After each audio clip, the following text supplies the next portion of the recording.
Imagine being snatched by a divine brat and dumped into a total nightmare. You land in a world of magic and monsters, only to be rejected. Safety is a myth here, where tragedy and luck strike without warning. Our hero is tossed into a death-trap forest, abandoned and completely alone. Deceived by gods and surrounded by predators, he chooses a crazy survival path. Get ready for backstabs, bloody massacres, and magic that breaks all the rules. Expect betrayals, massacres, and magic that breaks every single law. Witness the tension and pure adrenaline of a man defying his destiny. It all starts when a kind goddess kidnaps a bunch of random teenagers. She claims they are heroes meant to slay a newly resurrected demon king. Everyone panics, realizing they have been drafted into unpaid divine slave labor. To stop the crying, she promises a beautiful saint will guide them. The students start geeking out about game systems and legendary hero classes. She confirms they are heroes who can only leave after the boss dies. After receiving flashy powers, the main character politely asks to go home. Surprisingly, the goddess opens a portal and kicks him right through it. Instead of home, he wakes up in a monster-infested hellscape. He realizes he is scammed, as his classmates enjoy the royal treatment. They are greeted by a saint and a legendary prince swordmaster in Progena. Even a magic princess joins them, while Han Wu checks his system. He finds strange curses, while the saint explains the gods are watching. She coldly ignores anyone who did not roll a legendary blessing. Meanwhile, Kang is frantically outrunning a pack of very hungry werewolves. He realizes his blessing is actually a divine death sentence from the goddess. He tries to talk it out, but the wolves just see steak. Suddenly, killer fairies appear and start raining arrows from the trees. Kang spots a god spectating and screams for a desperate lifeline. He plays it cool, terrified that the goddess is watching his move. Suspecting this god is her friend, he keeps the details vague. The system pings. Both the god and Kang are completely confused. He asks if he is the excluded one, but the deity is clueless. He spins a lie about being a lone wolf to impress him. The god buys the hype and decides to grant him divine aid. Glowing green energy surges through him, making the agonizing pain vanish. Kang offers thanks, wondering what this excluded blessing actually does. The skill resets his stamina, but warns, leave this forest right now. He creeps away into the shadows while the wolves are distracted. Snap! One broken twig later, the monsters are back on his trail. With infinite stamina active, he starts running like a man possessed by speed. A rock cracks his skull. He goes down hard, then bounces back. Now he is running with a terrifyingly calm smile, confusing his pursuers. Trapped at a cliff, he begs the heavens for wings. No luck. He promises the wolves a feast, so they helpfully push him off. He laughs like a lunatic, hugging a wolf during the long fall. He wakes up surrounded by corpses, spotting a survivor named Blue Moon, the Butcher. He realizes slaying high-tier mobs grants massive experience boosts. The Saintess reveals that divine graces and levels are ultimate power-up keys. Grinding beasts or receiving god-tier buffs. That is the path to true strength. Some are focused, but the slackers are already dying of pure boredom. The Saintess warns that the heavens are always peeking at them. When asked about private moments, her yes leaves the guys absolutely shook. Apparently, the gods view human drama as just a boring reality show. Suddenly, Zhang Mian awakens a charm skill. It is super effective, yet weird. Is it useful? Who knows? But she just tripped over a nasty curse. The Saintess drops a truth bomb. The gods are petty and love cursing. The curse punishes impure thoughts with soul-crushing pain. Talk about a buzzkill, the princess says. Just grind levels until that curse becomes a joke. Poor Kang's level bar is stuck at 0. Curse you, cosmic bad luck. He calls upon the god of outcasts, who basically says, good luck, bro. No system? No problem. He crafts a lethal trap using just survival instincts. Whirling a stone, he activates his hidden blessing with some big brain physics. Regaining control, he transforms into a whirlwind of death against the mobs. He shouts that unless they delete him instantly, he is coming for them. The beasts spam rock throws to drain him, but he counters like a pro. Total wipeout. Even the silent god is actually impressed by this madness. He corners a survivor, demanding to know where the other humans went. The beast points the way, and our hero marks it for later. After some aggressive negotiations, the monster spills every single secret it has. He thanks it with a cold blade. Spare it? He never promised that. He checks his stats, still level 1. This curse is a total scam. At the temple, the prince announces, pick your poison. Blades or sorcery. While others choose, Choi declares his legendary grind is just beginning. The prince approves. Meanwhile, Hanu asks for an early exit pass. Back in his room, he realizes training is for chumps without cheats. He decides to ditch the school and explore some ancient, dangerous ruins. Sun's up!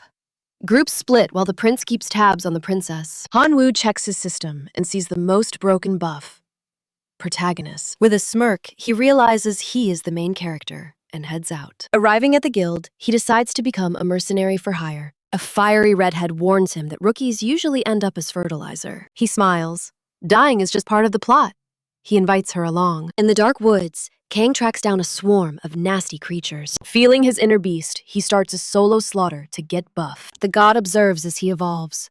All thanks to that sweet protagonist juice. He asks the sky, "How many more miles until I finally die?" Another monster jumps out, only to get instantly deleted by his dagger. A whole mob appears. He shreds them, but his level is still not rising. He is fuming, until he hears some friendly voices nearby. Sneaking closer, he spots 3 adventurers looking like typical fantasy tropes. The archer's senses are sharp. An arrow whistles straight toward his face. He decides to tag along, despite not understanding a single word they say. From their vibes, Gary is clearly the boss. Look at that legendary sword. Meanwhile, the goddess is whining about how overpowered these humans actually are. Kang ambush! Monsters strike! Gary and Cole jump in to play the hero. Misa snipes with her bow, but a massive monster appears right behind her. Boom! Suspicion creeps in. They realize this weakling has been playing them for fools. He hits the dirt. Welcome to the brutal reality of this cruel world. They are already checking the resale value of his dagger. Talk about cold-blooded. Wait, he is still alive, she screams. The killing blow was not quite fatal enough. Calls a stat. Hard to show stats when you are dead. Kang smirks before a merciless strike. The other Kang shreds through Gary, smiling even as arrows pierce his skin like pins. Misa trembles. His words are gibberish, but his killing intent is crystal clear. Plot twist, he just wants her clothes. Very fashionable for his new journey. Loaded, he still cannot fathom why they attacked. Maybe it was just a bad vibe? Over at the academy, the princess begins her lecture on the secrets of magic. One nerd claims magical purity is key, while the class clown mocks him. You have 0 talent, though, the others sneer, making her shrink in shame. The princess shuts them up. Her presence fills the room with absolute authority. The students stare blankly, their brains melting under the weight of her words. Listen, it is the ultimate truth. Talent is the wall no one can climb over. She conjures a flame from nothing. This comes from lineage and elite training. Carve this into your souls, she commands. This is the law of magic. She stands tall, a perfect fusion of noble blood and high-tier education. I am Athena, archmazing, the glorious descendant of the great founder. She holds the keys to the kingdom and the power of ancient bloodlines. You lot have potential, she says, but only as my loyal disciples. Suddenly, Eubora raises her hand. She has a burning question to ask. Can a commoner without noble blood actually become a mage? The students whisper in doubt, claiming it is purely impossible. Princess Athena simply smiles, her eyes gleaming with excitement. It is possible, she cries, clutching Eubora's hand tightly. She proclaims Eubora a true heroine, and the girl agrees. Closing her eyes, Athena vows to mentor the young girl. A magical gale erupts as a glowing circle appears. The princess officially names Eubora her very first apprentice. The class is stunned, some even demanding a sacred oath. Athena chants the vow as a blinding light explodes. Pure mana surges through them while Eubora remains still. Opening her eyes, she receives the princess's warm congratulations. She is now a mage. Eubora reels from the shock. Ding! The system confirms her new rank C blessing. Athena explains that early contracts unlock a hidden, legendary talent. Eubora realizes the pact triggered this divine magical blessing. It is Athena's gift. Without a master, magic is unreachable. Without this holy bond, the path remains forever closed. Talent is everything, the girl sighs, and Eubora understands. Closing her eyes, she summons a flicker of true power. A flame ignites. Athena speaks of the ancient magic goddess. This blessing was left for the goddess's true descendants. Athena conjures a massive fireball, a feat for any mage. But with the blessing, this becomes pure white magic. The students gasp, but Athena has one more trick. Her left hand trembles, sparking a sinister purple flame. Her glove burns away as her very skin begins cracking. The students recoil in horror. What is that terrifying power? The princess trembles, questioning the true price of talent. This is the truth, Athena gasps, showing both her hands, white magic on her right, and forbidden black magic on her left. A maid screams, rushing over to scold the reckless princess. Never use black magic, she cries as a priest arrives. Athena stammers, claiming it was just a quick lesson. The maid threatens to tell the queen, making Athena beg. Please don't tell mother, the princess desperately pleads. As her hand heals, Eubora apologizes for the chaos. Athena smiles, glad the girl now knows the dark risks. Regaining her composure, the princess faces the curious crowd. Is this dark power evil? The students wait in fear. It isn't malice, Athena clarifies. It is raw nature's fury. Meanwhile, Kang Hansu arrives at the towering city gates. A guard gestures for payment. Hansu barely understands him. He pays 4 silver coins and enters the bustling city. He spots armed warriors everywhere. The forest threat is real. Navigating through man-eating flora, he finally spots the landmark. Talk about a warm welcome. That visual cue was a lifesaver. As night falls, he's counting his massive stacks of gold. This pure silence, pure friendship. Meanwhile, the god looks awkward, earning a cheeky smirk from Kang. Getting curious, he asks the big question. Are you a guy or a girl? Maximum awkwardness. It just won't budge. The god looks worried, but the system ping reveals a juicy secret. This god is hiding something big. Suddenly, a voice echoes from behind the heavy door. Kang jumps back, heart racing. A mysterious figure is thanking someone for their hard work. Wait, I'm in the shower, He bluffs. But the stranger outside knows he can't speak the tongue. Understood, the voice replies smoothly. Wait, how did they know? Kang scrambles into his clothes. This isn't a normal villager. He creeps toward the door, heart pounding against his ribs. A cold realization hits him like a ton of bricks. The being outside isn't even human. It's a big mistake. Kang realizes this thing absolutely despises heroes with a burning, ancient passion. Is it a null or some high-ranking demon? Gasping for air, he glares at the lock. Click! The door opens. Under the god's intense gaze, Kang casually flops onto the mattress. Come in, he invites, while secretly gripping his dagger behind his back. The tension is electric. The visitor steps in with fake politeness. Kang stays motionless, scanning for any sign of weakness. He's bracing for a hideous beast. But honestly, it doesn't matter what species this monster is. Every race is a threat here. Communication is the only weapon that truly matters now. What's the occasion? Kang asks. The visitor claims he's just the friendly neighborhood village chief, just checking in on the new guy. Despite the language barrier, Kang senses something is wrong. Is this a man or a beast in a cheap suit? Kang studies the old man closely. The chief peeks at Kang's status window. What a weird name, he chuckles, making Kang bristle. You should hide that screen, kid. Wait, you can actually hide the status window? Kang's floored. He had no idea. The chief was hoping for a legendary fairy, not some scrawny brat. Disappointment is written all over the old man's face. Kang definitely caught that subtle shade. This town has a bloody history with fairies. The gnolls were kicked out and fled here. They sought refuge in human lands, but their hearts were filled with nothing but cold revenge. Vengeance is a dish best served ancient? The god sighs, claiming everyone's forgotten the old grudges. Most of these locals are just clueless newbies. But before the chief leaves, he drops a bomb. He pulls out a mysterious vial. I spiked your dinner with a potent paralysis potion, kid. So why the heck are you still moving? He asks. Kang's dagger flashes out in an instant. He lunges with lethal intent. But the old man just grins as the steel nears his throat. Not bad, kid, he chirps. Suddenly, Kang's arm starts shaking uncontrollably.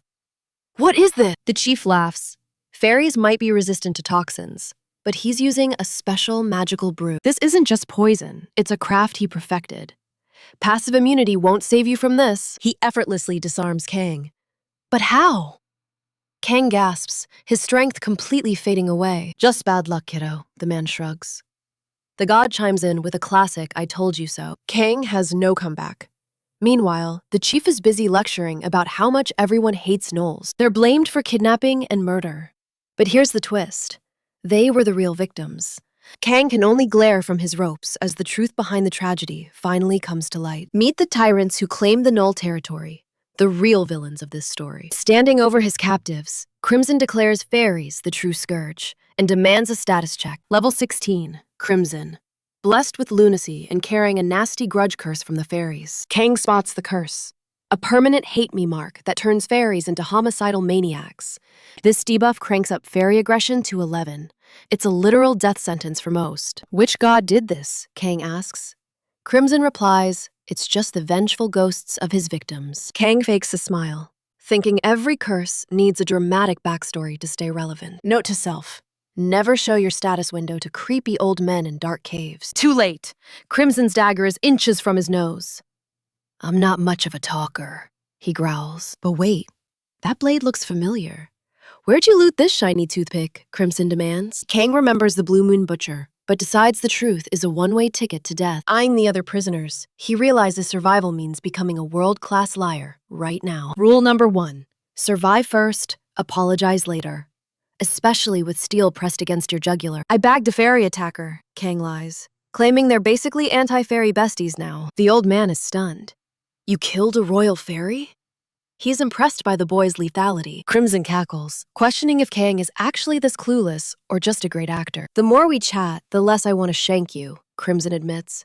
Kang starts begging. The intruder sighs, peeking at the status window. A mage without a blessing? How tragic. Kang is lost, while Crimson scoffs at the boy's total lack of fantasy world common sense. You're truly a clueless noob in this brutal world, the old mage mocks with a smirk. He calls himself an outcast, forgotten by gods and hated by men. No teachers, just trauma. So you're like a lone wolf in a massive forest. Kang tries to sound deep. The old man laughs, finding the poetic phrase curious despite his inability to run. Kang stands there confused as the mage finds the wolf analogy oddly charming. Hope your next life is less of a train wreck, the crazy mage prays. Kang sweats. Crimson flickers his wrist, lighting green candles that scream evil ritual incoming in dark mage. A chain snaps. A woman falls, and the old man literally uses her as a footrest. Candle in hand, he drops the bomb. He's a dark mage fueling his life with sacrifices. The curse is eating him alive, but human batteries keep his motor running a bit longer. He locks eyes with Kang. Since you killed a royal fairy, you get the VIP treatment. A sacrifice you painlessly, he offers. How thoughtful. Kang starts sweating bullets immediately. Wow, so generous, Kang quips while frantically searching for the nearest exit sign. He calls out to the boss. Crimson stares. Begging for mercy? That's so cliché, kid. Hard pass, Kang yells. The mage agrees to hear some final words before the stabbing. Suddenly, a noise.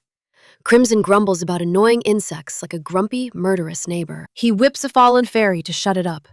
Kang watches, taking notes on mage rage. Finally, some peace and quiet, Crimson sighs. Turning back to our sweating protagonist, Kang realizes this guy is totally unhinged. Time to play the I get you card. Your journey must have been a total slog, Kang says, and nobody even thanked you. He plays the sympathy card, acting like he's the only one who sees Crimson's hard work. The old man beams. You actually get me? Kang nods. Total outcast bros for life. Crimson loves it. A lone wolf in the vast forest. Yes, that's exactly me. The inner deity groans at the cringe. But Kang's manipulation is working like a charm. Empathy unlocked. Crimson is genuinely happy to have found a friend to sacrifice today. I like you, kid, Crimson smiles. But an outcast stays alone. Now, let's begin. He wants to kill him for a title? What a psycho. He's laughing. The laughter is endless. Kang snaps that the timing is absolute garbage. Crimson is overjoyed to find a kindred spirit, demanding Kang witness this epic moment. This is high stakes. Our hero agrees, though his bad feeling meter is peaking. Everything is going south fast. Meanwhile, Crimson stalks the surrounding fairies like prey, hunting for something special. He invites a prisoner for a little walk together. He's feeling sick and needs a buddy. The blonde captive just grumbles irritably. She's not having it. The old man scoffs. A good toy should survive. Survival is just part of the show. With bloody hands, he grips the chains. He unbinds the fairy at the ritual's heart, wearing a truly wicked smile. Let's begin.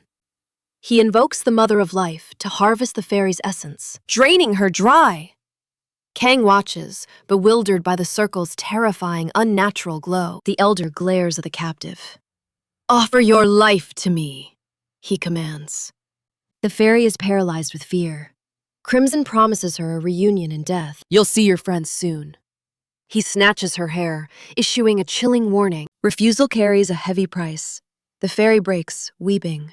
The pact is sealed. It's official. Kang's mind spirals.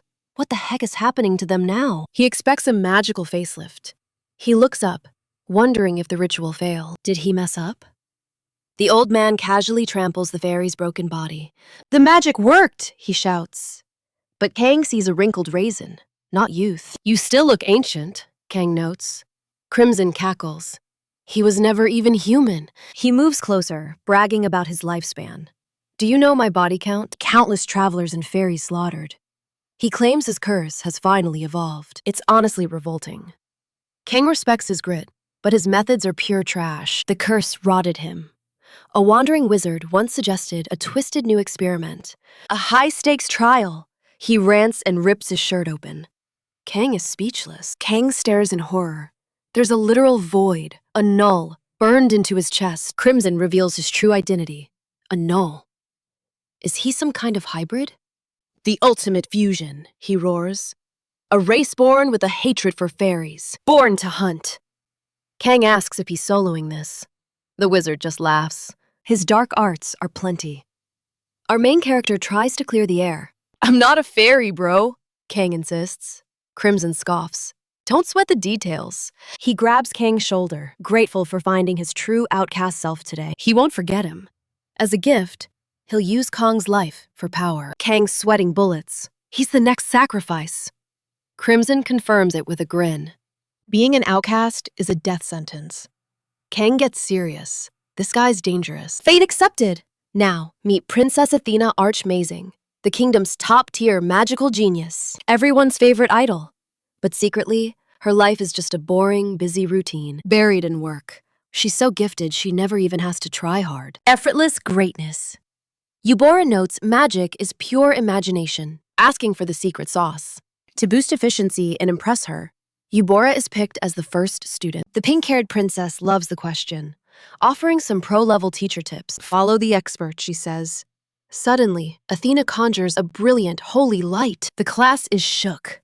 Is this some new god-tier magic they've never seen? Not quite. She molds it into an ice bunny. Eubora is absolutely mesmerized. Frost mana. The arching bloodline usually breathes fire, not ice. Athena's ice is a mutation. She tries teaching, but it's impossible. Blushing, the princess admits she's a terrible teacher. Truly awkward. She claims experience is key. Just trust the process, guys. Eubora bows, while Athena plays it cool. Then, duty calls. Jangmin panics. What happens to those without any blessings? The crowd gets rowdy. Everyone demands their fair share now. Athena smirks, bringing the rabbit to her lips. Everyone freezes. Who's next? She asks. Suddenly, it's a chaotic fan meeting. They scream her name. One word from her, and silence falls. Decide later. Yu suspects a trap. Athena plays perfectly dumb. He drops it. Class dismissed! But the mystery remains unsolved. An ice rabbit born from training? Yu senses something fishy. Is this dark magic? He asks. Athena nearly trips over. Sacrilege! She cries. Dark magic demands blood, not just practice. Elsewhere, Kang is trapped. The old geezer wants his soul. Crimson demands a life. Kang weighs the heavy cost of survival. One last look at Misa, Kang begs. The old man scoffs. I'm her boyfriend, Kang shouts.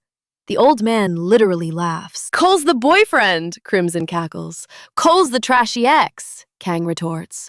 Check the scent, Kang suggests.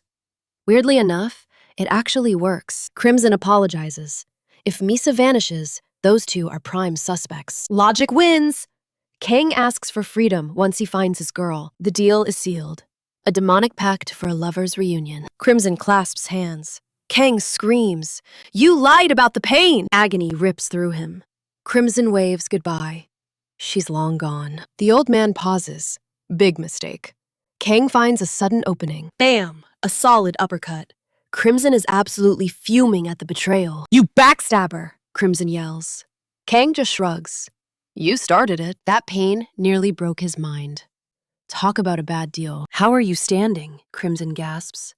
Kang prepares for war. Ask the devil, he growls. His magical seals just shattered. The outcast blessing kicks in. Life expectancy? Fully restored, baby. Crimson trembles. He's just a beginner facing a literal monster. The promise, remember? Kang points. Survive, and I'm free. He draws the dagger. Time to collect on that lethal debt. He eyes a fairy. You're the winner today, he declares. Chains snap like paper. The fairy can't believe her luck. You're my witness.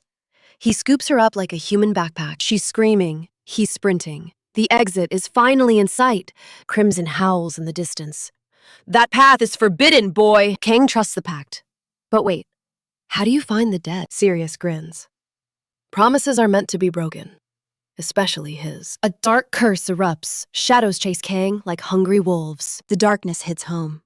This definitely wasn't just a bluff. Regretting his life, the villain should have just died peacefully. Kang scoffs, asking if he's for real, since giving up now would be way too boring. Suddenly, Crimson's body fails him. Blood sprays as confusion clouds his fading vision. His eyes bulge as life drains away. Dropping to his knees, his power evaporates. Kang watches the chaos, curious. High above, a sinister crimson glow ignites the sky. That's just the old man's soul shriveling up. Crimson looks like a dried raisin. The geezer gasps in denial, cursing that no one survives his life-stealing curse. He shrieks, asking if Kang is some immortal vampire lord. Kang just sighs coolly, contemplating his identity. The local god tells Kang to stop being so arrogant. This god is such a nag, Kang thinks. But he finally chooses a title. I am the apostle of the excluded. The deity literally cringes in pure embarrassment. Kang grins, feeling satisfied. Meanwhile, the old man is coughing up his last organs. A level 16 boss? That's massive experience. But survival comes first for our hero. He prepares to bolt until a raspy voice swears eternal vengeance from the dirt. The Null's shattered ego fuels one final, suicidal strike. A dark, bloody aura erupts. Screaming like a madman, he lunges forward to take Kang down into hell. Kang shields the fairy, taking a heavy hit to the chest. The Null sneers. He mocks Kang's grit, explaining this is the forbidden Null fighting style in action. This trump card was meant for hunting fairies, leaving Kang deeply annoyed by it. The villain is stunned, the protagonist is still breathing. How are you not dead? It was a close call, Kang admits. The old man flees, but someone grabs him. The fairy he tortured holds his leg tight. He hurls insults while she glares. He begs to be released, but Kang is already looming behind him like a reaper. Before he can blink, the blade carves through air. The fairy watches, completely stunned. Kang doesn't stop. There's still trash to take out. The dying Null whimpers for mercy. He cries out for his daughter, lamenting his failed revenge with his final breath. Go to sleep forever, Kang says coldly, putting an end to the madness. The god mourns the loss, and Kang shrugs, sheathing his blood-stained dagger with style. The fairies are finally free.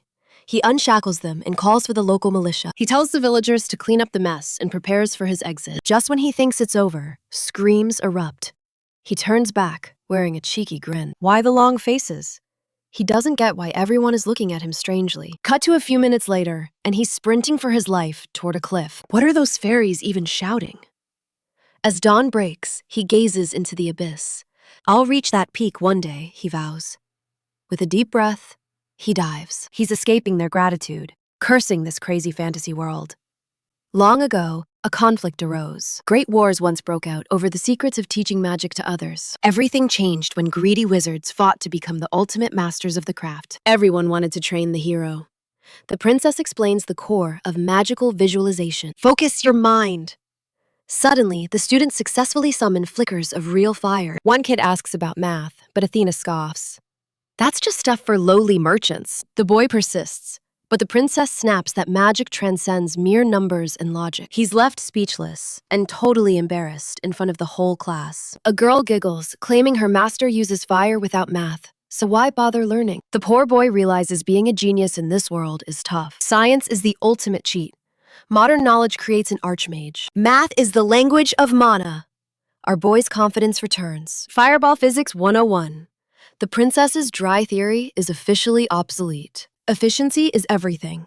Math turns mana into a deadly weapon. Calculating wind, angle, and arc magic is just spicy geometry. Kaboom! The fireball detonates, painting the sky in glorious destruction. Is this your genius, hero? The bearded man stands awestruck. Teach me, he begs. Athena agrees with a defeated sigh. Students swarm the masters. These heroes are leveling up fast. Divine eyes watch from above while a storm hits a city. Lightning tears the sky. A fairy's life hangs by a thread. Finished, she whispers. The maid espresso responds with ice-cold pride. A mere human apologizing? Medicine can't fix this fairy's arrogance. Pain is reduced, but the wound remains. Only legends can heal. A saint's miracle is required, but saints hate commoner trash. To the holy ones, a regular fairy isn't worth saving. I'll capture the human. Rest. The girl's eyes burn with fury. The leader is the culprit, but the town is equally guilty. She'll report this betrayal when she returns to the kingdom. An unexpected knock. A familiar voice echoes from the shadows. Pink hair brings bad news. The mercenaries have lost Kang's trail. Why bother with a human? The blonde fairy scoffs coldly. He saved us from that monster. Gratitude battles deep prejudice. Humans are treacherous snakes. He even stole the royal dagger. He's still our savior. The air in the room turns electric. Humans are just beasts, she spits. But her voice wavers. A sharp scolding follows. Don't disrespect the boy who changed fate. Suddenly, Celeblis appears. The royal advisor demands an answer, now. The redhead asks for peace, but the tension keeps rising. Celeblis, the holy son, endured hell as a basement toy. Years trapped in darkness, surviving on hope and sheer spite. The kingdom will fix this. But Espresso knows it's not over. Kang freed me, the fairy screams, her heart full of hope. She believes the villain Crimson only craved her eternal life. But the advisor warns. The savior used forbidden dark magic. A broken pact demands a blood price. Fate always collects. The leader died because he underestimated our hero's hidden fangs. Celeblis smiles softly, remembering the palace's long-lost happy days. You don't understand my despair, the blonde cries out bitterly. Find the protagonist. He's the only one who can change things. It's too dangerous out there, the fairy warns with gritted teeth. Don't call me advisor next time. The girl snaps in irritation. That title doesn't suit a lady with such a short fuse. A tiny god watches the chaos, slowly drifting away unseen. Deep in the woods, the deity wonders, is the boy alive? Exhausted, our hero cries out to the heavens, wondering if God needs new glasses. Elsewhere, the prince guides the aspiring legends. Entering the grand hall, they gasp in shock. Is this a fancy tea party or a training session? The magnificent banquet hall dazzles their youthful eyes. Soon, the entire group gathers.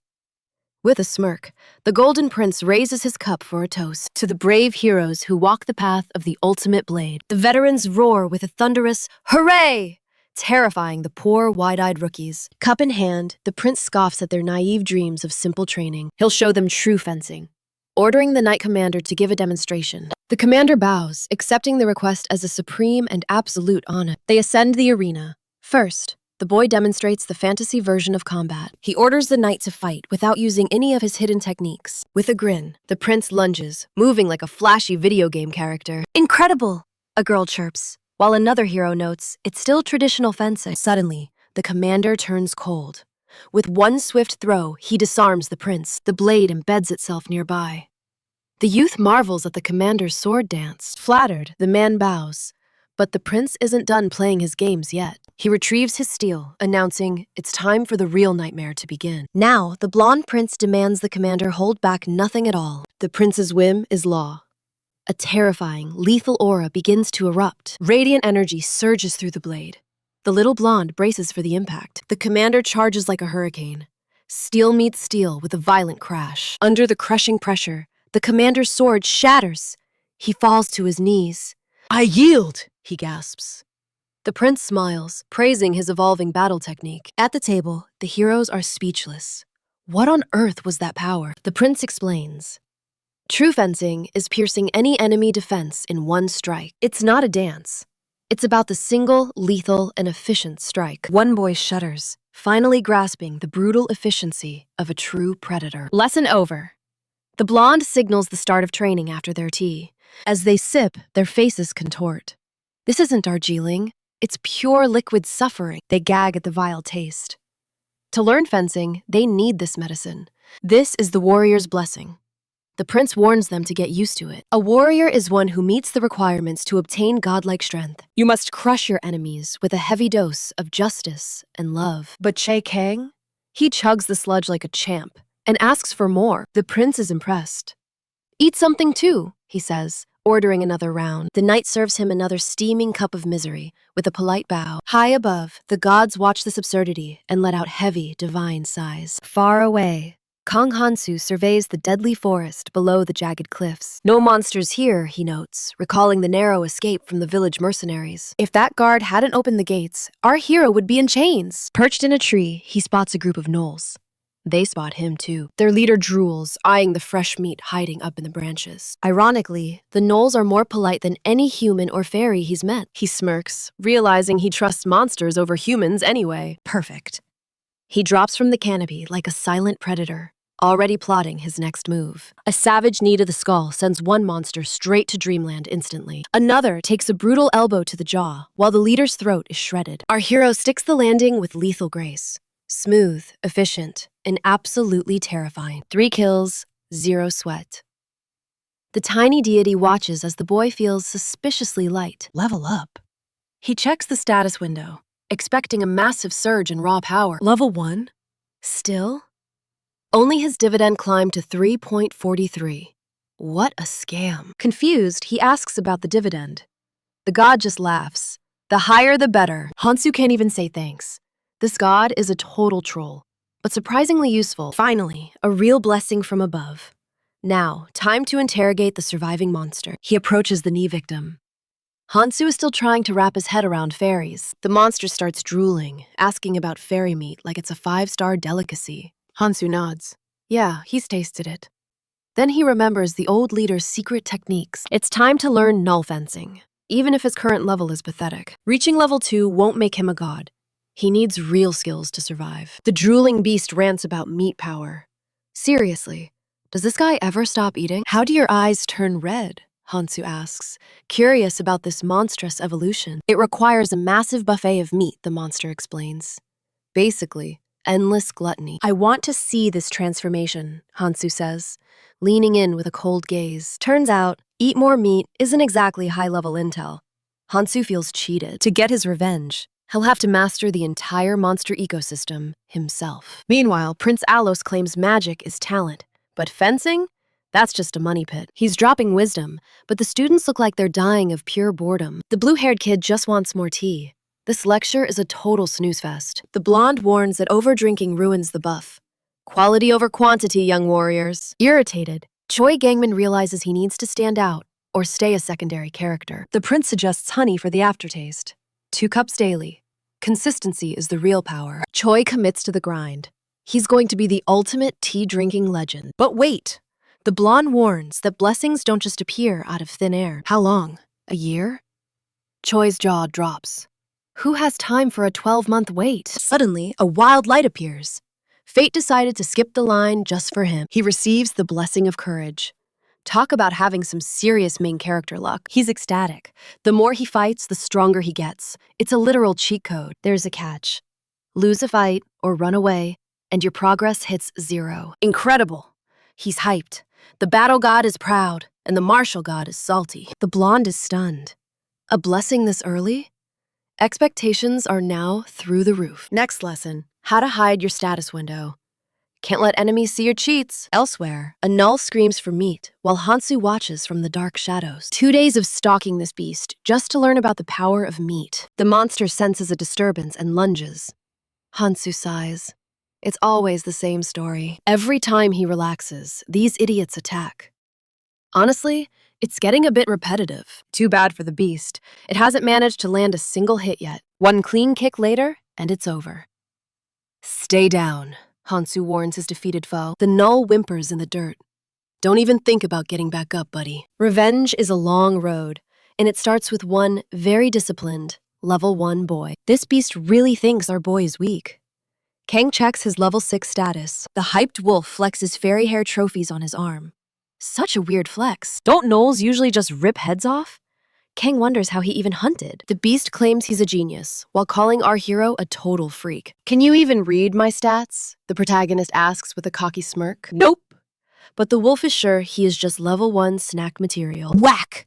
Kang delivers a headshot punch, realizing these monsters sense strength through instinct. The beast howls in pain, pointing toward a path swarming with pesky fairies. Payback time. That is the same village that tried to jump him earlier. Turns out, fairy meat tastes like garbage. The Knoll is a total food critic. Kang is baffled. Since when did monsters become such picky eaters? Gulp! The wolf swallows a rabbit whole. Now that is a 5-star meal. Eating to get swole? That is way better than using cringe dark magic. He compares it to the old leader's pathetic methods. Is the doggy full? Not even close! The monster screams as his muscles start exploding outward. His body triples in size. Talk about an aggressive and terrifying bulk session. Red fur, drool everywhere. He has the ultimate munchies for some fresh meat. You look like a snack. He lunges, ready to turn Kang into lunch. Big mistake. A crimson aura flares in Kang's palm. Thanks for the tip, doggy. He finally mastered the power of protein. With one lightning-fast strike, slice, the monster's midsection gets a very permanent case of being have. Kang stares at his glowing hands while the beast falls apart. Literally. How can a human taste so strong? The dying wolf is totally confused. Thanks for the training session. Kang smiles as his power level skyrockets. Are you a monster too? Nope. Just a human with a big appetite. This sensation is insane. He feels a void that only meat can fill. It is a primal hunger. The crimson aura wraps around him like skin. Even the god is shocked. This is the legendary true power of meat. Too bad this build is unique. Nobody else could survive this broken ability. Without the Excluded's cheat code, his soul would have been drained dry. Instead, he has infinite mana regeneration. It is a cheat engine in his veins. The energy cycles forever. He is basically a walking battery of destruction now. This is fantastic, but the god tells him to stop being a nerd. Snap out of it! Later that night, Kang is a blur through trees. Predators smell him, but he is hunting now. He is going beast mode. Out of my way! He tosses monsters aside like they are made of paper. The god is speechless. Kang is powerful, but he would rather be gaming. Running through a death forest is a chore compared to scrolling social media. Turn left! The little god gives a heads up. Thanks for the GPS! He hits the village wall with a grin. Time to use that dagger. Revenge is a dish best served with high stats. The guards are clueless. Sneak mode activated. Kang prepares to backstab his way through the perimeter. Wait, these guys actually have security? This might be harder than a tutorial. Good thing he is a map nerd. He knows every nook and cranny. Go now, the god demands. Kang is like, chill, that is way too sudden. Our hero doubles down. He smells something fishy from that god, but his gut says go.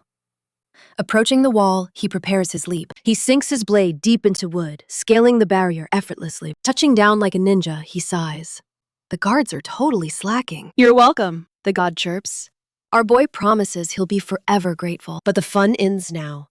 It's time for some cold-blooded business. A guard exits the loo, blissfully unaware.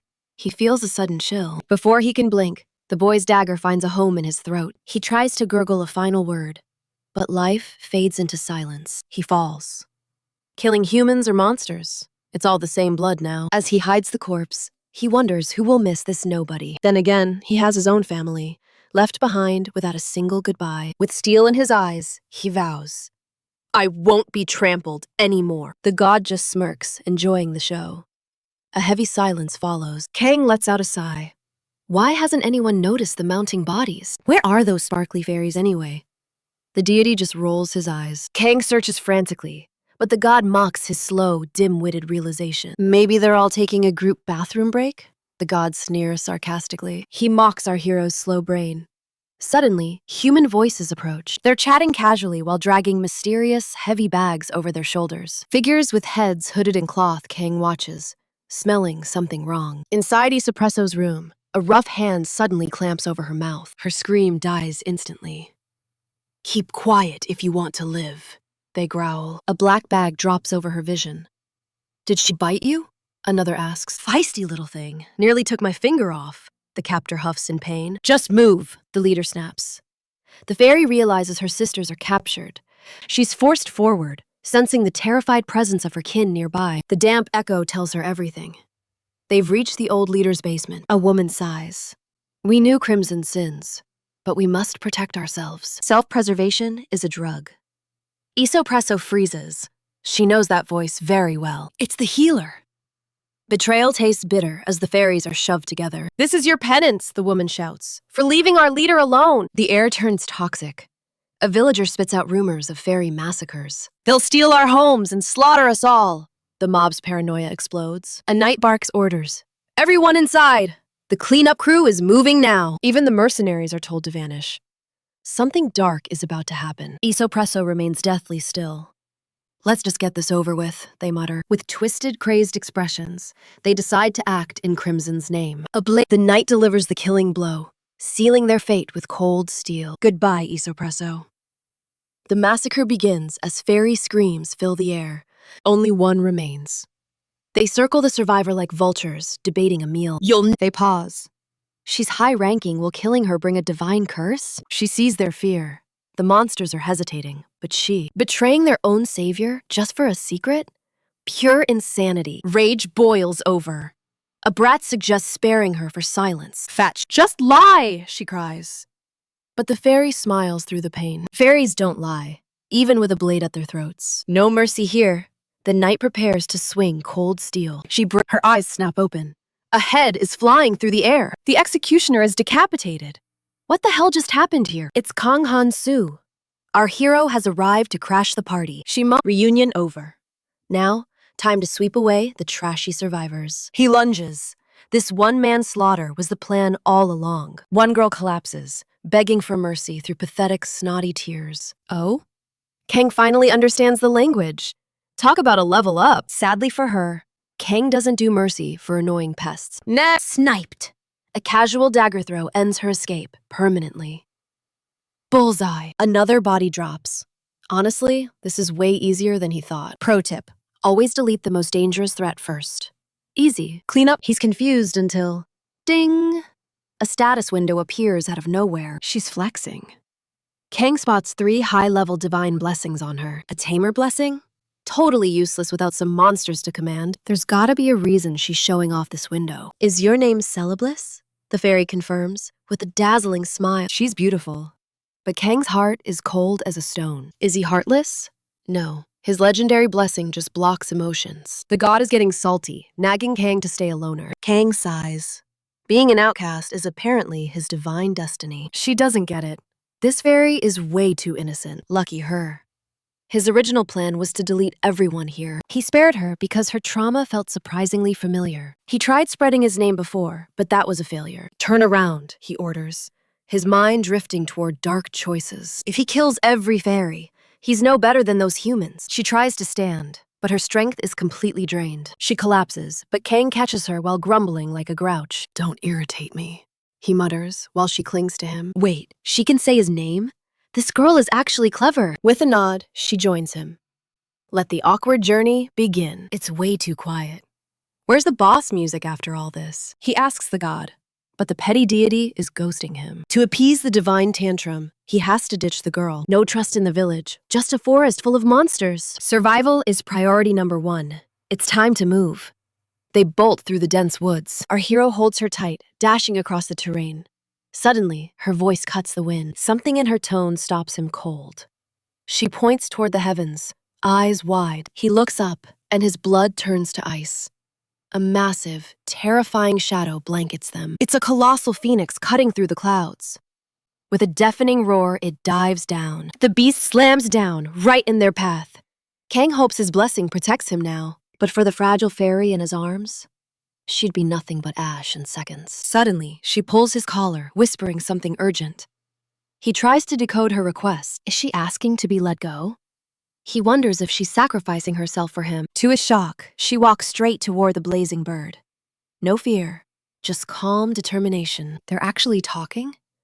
Kang's jaw drops. Did she just make friends with a literal disaster? Kang! Celebliss calls out his name, her eyes sparkling with a mysterious, hidden meaning. She steps closer, her voice soft yet firm. Our protagonist stands there, completely lost. Before he can ask for a translation, bam! A sudden kiss leaves him totally short-circuited. Even the little deity watching is paralyzed in shock. Our hero turns bright crimson. Why would you do that? He stammers. She simply offers a cryptic, beautiful smile. Meanwhile, the majestic phoenix just watches this drama. Then, the girl hops on its back. The legendary creature takes flight, leaving Kang behind. Talk about a dramatic exit. The god immediately screams, "Crime!" and starts accusations. Our hero is reaching his limit. Frustrated, Kang literally pulls his hair out. This whole situation is pure, unadulterated chaos. My first kiss was stolen as a reward, he laments. This is total harassment. But wait, a notification pops up.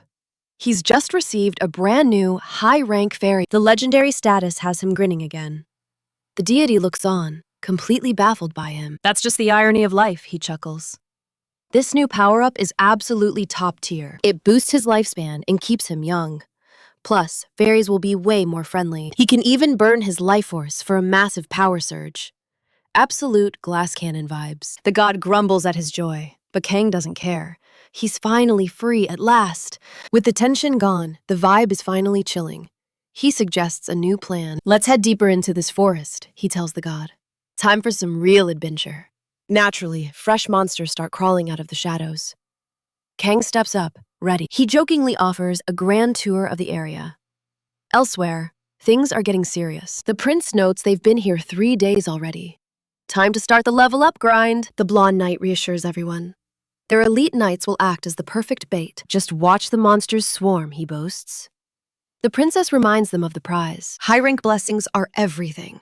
Their value scales perfectly with your current level. The group is hyped to evolve.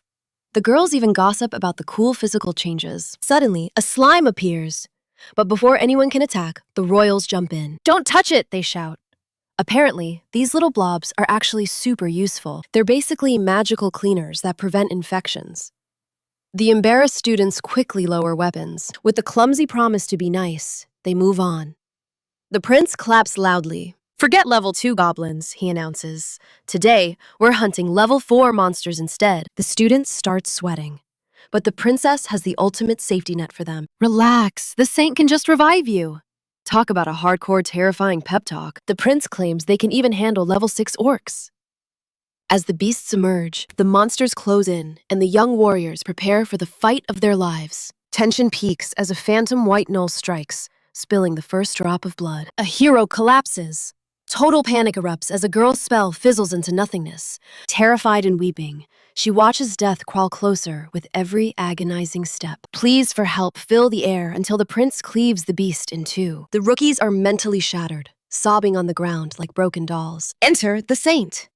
She praises the prince, basking in her own divine light. With a shimmering aura, she mends the broken, channeling heaven's very own power. The door shuts, and a warrior leaps up, claiming he's cheated death itself. Sirius rallies the troops, promising her followers infinite lives in this hellish game. The group is drained, realizing these monsters won't go down without a fight. Choi seizes the opening, while a young man slips behind the monster's shadow. One precise thrust. The creature didn't even see the killing blow coming through chaos. Fueled by a courage buff, he sends the creature crashing into its final tree. Up in the heavens, the gods are gossiping like viewers of a reality show. Ding! He hits level 2, savoring the sweet taste of progress amidst the carnage. Armed with acceleration and command, he's starting to look like a true leader. Scanning his teammates, he coldly calculates their worth for the upcoming bloodbath. A scream echoes. Delusional zealots charge, screaming their goddess's name like a battle cry. They swarm the beast, tearing it apart in a frenzy of misguided religious fervor. The blonde girl beams, celebrating her level 2 status like she won the lottery. While others seethe with envy, she admires her perfection. But a god is watching. That intense gaze. She panics, swearing she's not in a toxic divine relationship. Suddenly, the god of beauty drops a gift. The legendary Color of Beauty blessing. She's ecstatic. A perfect buff for a perfect girl. The boys are already swooning. The simps assemble. They vow to protect her, claiming it's their manly duty. She plays along, but her choice sparks immediate jealousy among the other rejected guys. 2 allies ditch Choi Gangman, leaving him standing there in total awkward confusion. They jump ship to support Min. Choi just shrugs and pivots to new tactics. He teams up with 2 girls for a hunt, and they're down for it. As the gods watch, Yu hits the dirt, struggling to grip her fallen blade. The monster lunges for her steel, but she refuses to be another casualty here. She ignites. A massive fire spell roasts the gnoll into a crispy, charred mess. Exhausted, she faceplants. But the status window shows the sweet news. Level 2! It's a solid start. High above, her divine fan club cheers her every move. She thanks the martial god, feeling the surge of his combat-ready blessing. Ambush! A second beast strikes, but her reflexes are now razor-sharp. Steel meets flesh as she parries, carving a path through the monster's chest. Seeing the opening, she bathes the enemy in flames before delivering the final strike. Vigor returns to her tired limbs. Level 3 attained! She's practically glowing now. Across the field, Choi observes the chaos, looking like he's playing 4D chess. The blonde girl eyes him suspiciously as they both command their respective squads. Meanwhile, our protagonist grabs a knoll and literally rips it apart without blinking. A tiny deity asks about the death toll, but the answer is too dark. He keeps quiet, knowing his kill count has already smashed through the thousands. Perched on a mountain of corpses, he calmly scrolls through his floating system windows. Kang spots a new curse mid-fight.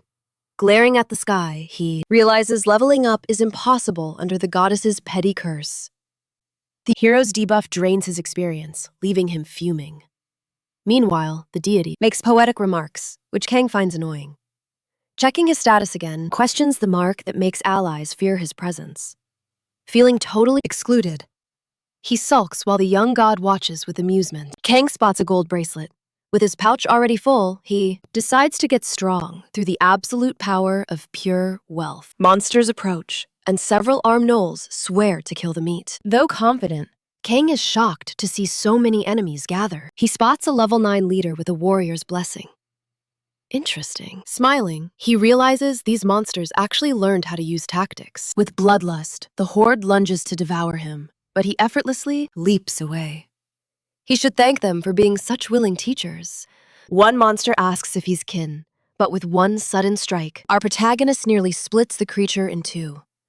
Looking back, he feels grateful for finally mastering his own overwhelming physical power. The monsters hesitate, terrified by the sheer pressure of this human. Kang proudly declares that no matter what they try, trash remains trash. Later, the young man amasses gold, but hits a language barrier. Business is hard without a translator. He needs a professional. He decides gnolls are trustworthy simply because they are terrible liars. A demon creeps up, asking who dared to slaughter his scouts. The demon calls him an idiot human, but the trash talk is cut short when the protagonist grabs him by the collar. Excited, Kang realizes he finally found a smart translator. He confuses the demon with a gnoll, but the man snaps back, irritated. He insists he's a demon, not a monster. Confused, Kang assumed demons were supposed to be apex predators. The kidnapping goddess said he must defeat the demon king. If gods need help, then demons must be strong. But this guy looks pretty pathetic. The demon furies, shouting that you don't choke people before seeking friendship. He explains that not every demon is some legendary high ranker. Kang deadpans an apology, calling himself weak, which insults the demon. He nearly cries. Trying to stay calm, he asks about Kang's strange power, which Kang happily blames on his hero's blessing. The demon scoffs, noting that Kang has more curses than actual blessings. Shocked, Kang learns this stranger possesses the all-seeing observer's blessing. He can read status windows. The demon begs to be released, but Kang refuses, calling this an aggressive way of making friends. The demon fuming, Kang notes how shrewd his new captive is. The dark mage brags that he must be clever for his wedding training. Kang is baffled. In a mocking, superior tone, man claims he's a grown adult. The little deity cheers him on with absolute excitement. Our hero starts prying into the demon's private life. With a cheeky grin, he wants to know why he's still single. Enraged, the mage snaps back that he'd prefer death over being some human's plaything. Kang just laughs, teasing that dying a virgin is the ultimate tragedy. Talk about adding insult to injury. He notes that high-ranking demons get all the girls, while pathetic weaklings like him run away just to avoid a forced monster marriage. What a loser. Our protagonist actually feels bad for him, but the demon rejects his pity. Suddenly, he's shocked that Kang can still move.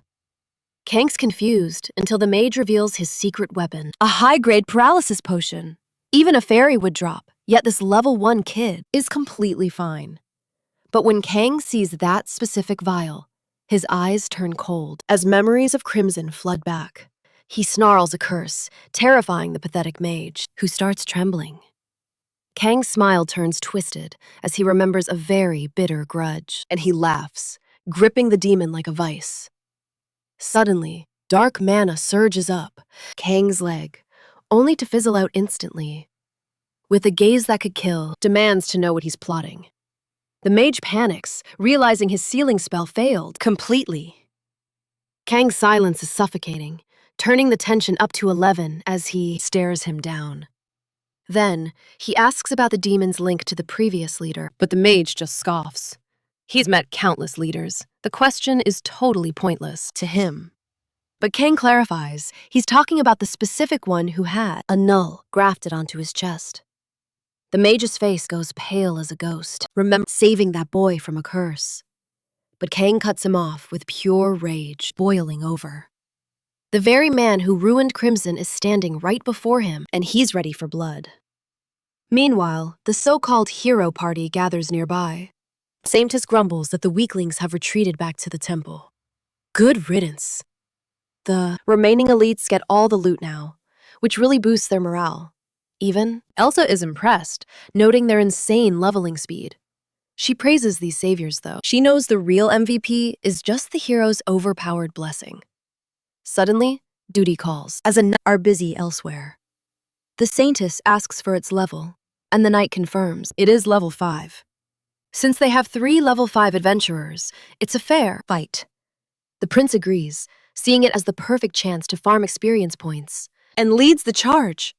As they close in, the prince signals for absolute silence, explaining that this beast is no joke. It might look dumb, but it lives, only for the thrill of the kill.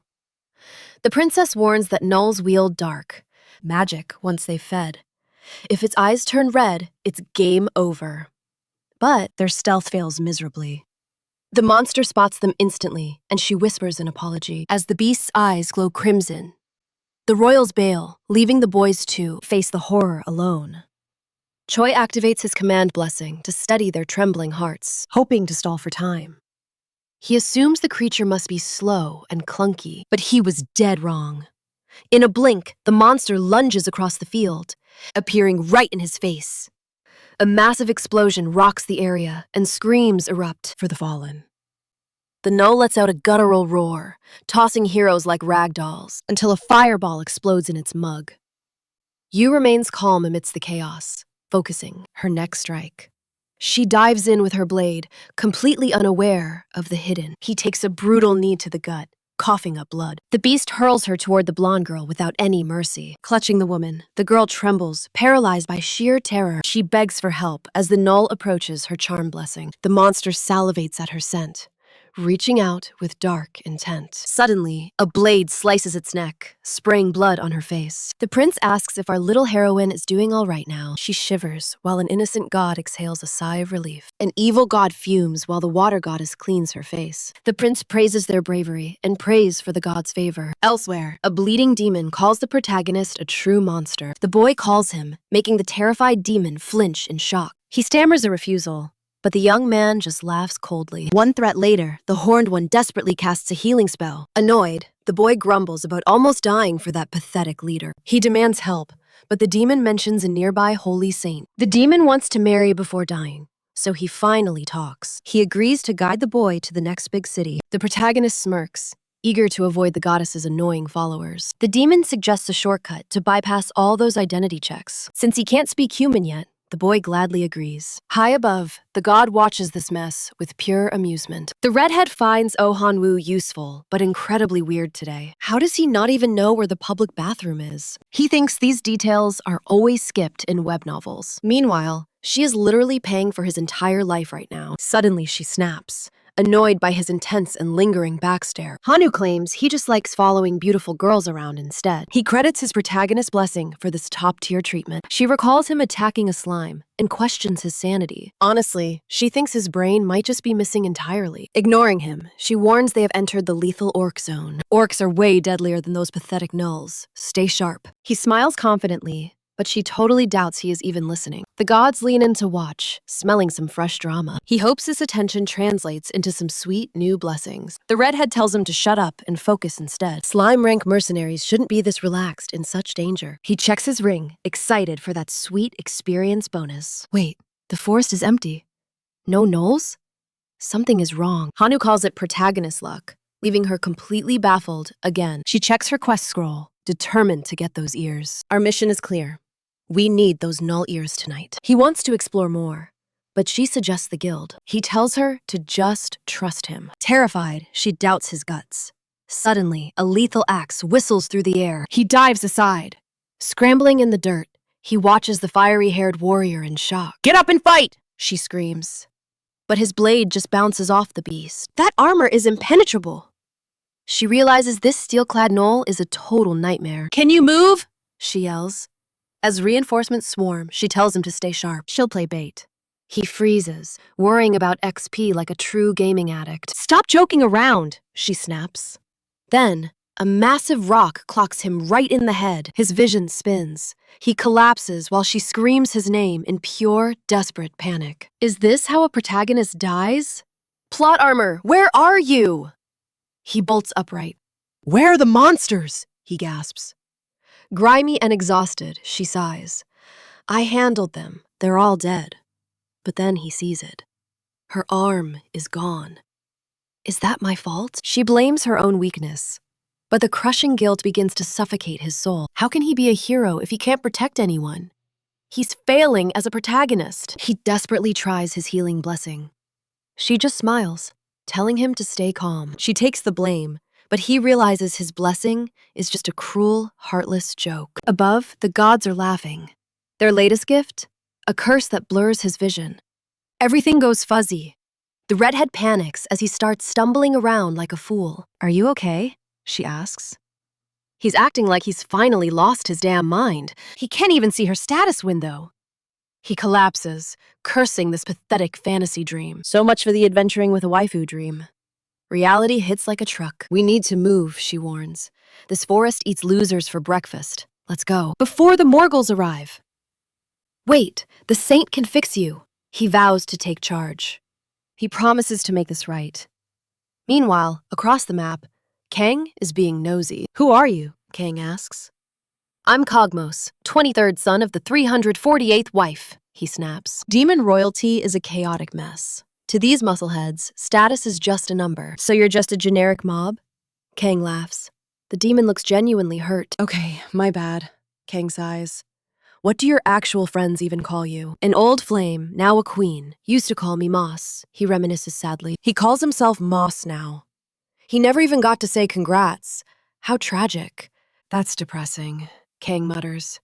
But my backstory is way more tragic, trust me. The bored gods urge them forward. Kang watches his companion's weird, twitchy behavior. Moss is acting suspicious, especially after he went nuclear on those poor fairies. Moss stops dead, sensing something. We've arrived, he declares, leaving Kang totally confused. They've reached the forest's edge. Don't relax yet, Moss warns. We're entering the territory of the elite sword masters, a realm of legendary knights. Kang's interest is officially piqued. Let's get moving. And it's crawling with orcs, Moss adds. Kang's eyes light up with pure mischief. Maybe I'll find a real challenge. But Moss warns, orcs are built totally different. These guys eat gnolls for snacks. From the cliff, they spot the green tide. They tame beasts. Respect, Kang notes. Suddenly, an orc catches a human whiff. Sniff, sniff. Fresh meat. The orcs lick their chops, ready to feast. They're spotted! It's your fault, kid! Moss hisses at the confused, glowing boy. Your eyes are literally flashlights, Moss yells. The boy admits he totally forgot. He shuts off the high beams. Better? He asks. Moss looks ready to explode. Why didn't you do that sooner? Moss roars. The boy just chuckles. Classic protagonist. Calls him a total moron. Suddenly, several orcs emerge. Flicking on his glow, young man claims he sees better now. At night, he counts only 10 enemies. Confident, he scoffs that they look totally relaxed. Moss explains they are underestimating the boy since he looks like a scruffy mercenary. Kang leaps from the cliff to negotiate. Moss sighs. letting him play his game. With Grit. he shouts at them. The orcs call him Piggy and demand his loot. He snaps back, insisting he is a human. Surprised, one of the brutes shouts that the piggy speaks their tongue and warns the pack.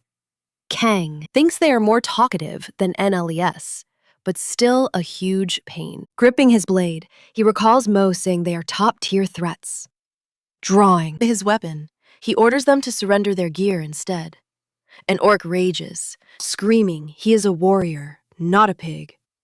Suddenly, the kid stabs his chest. He doubts his chances, then remembers his blessing of the excluded. Smirking, he vows to show them whose blood is actually pig-like.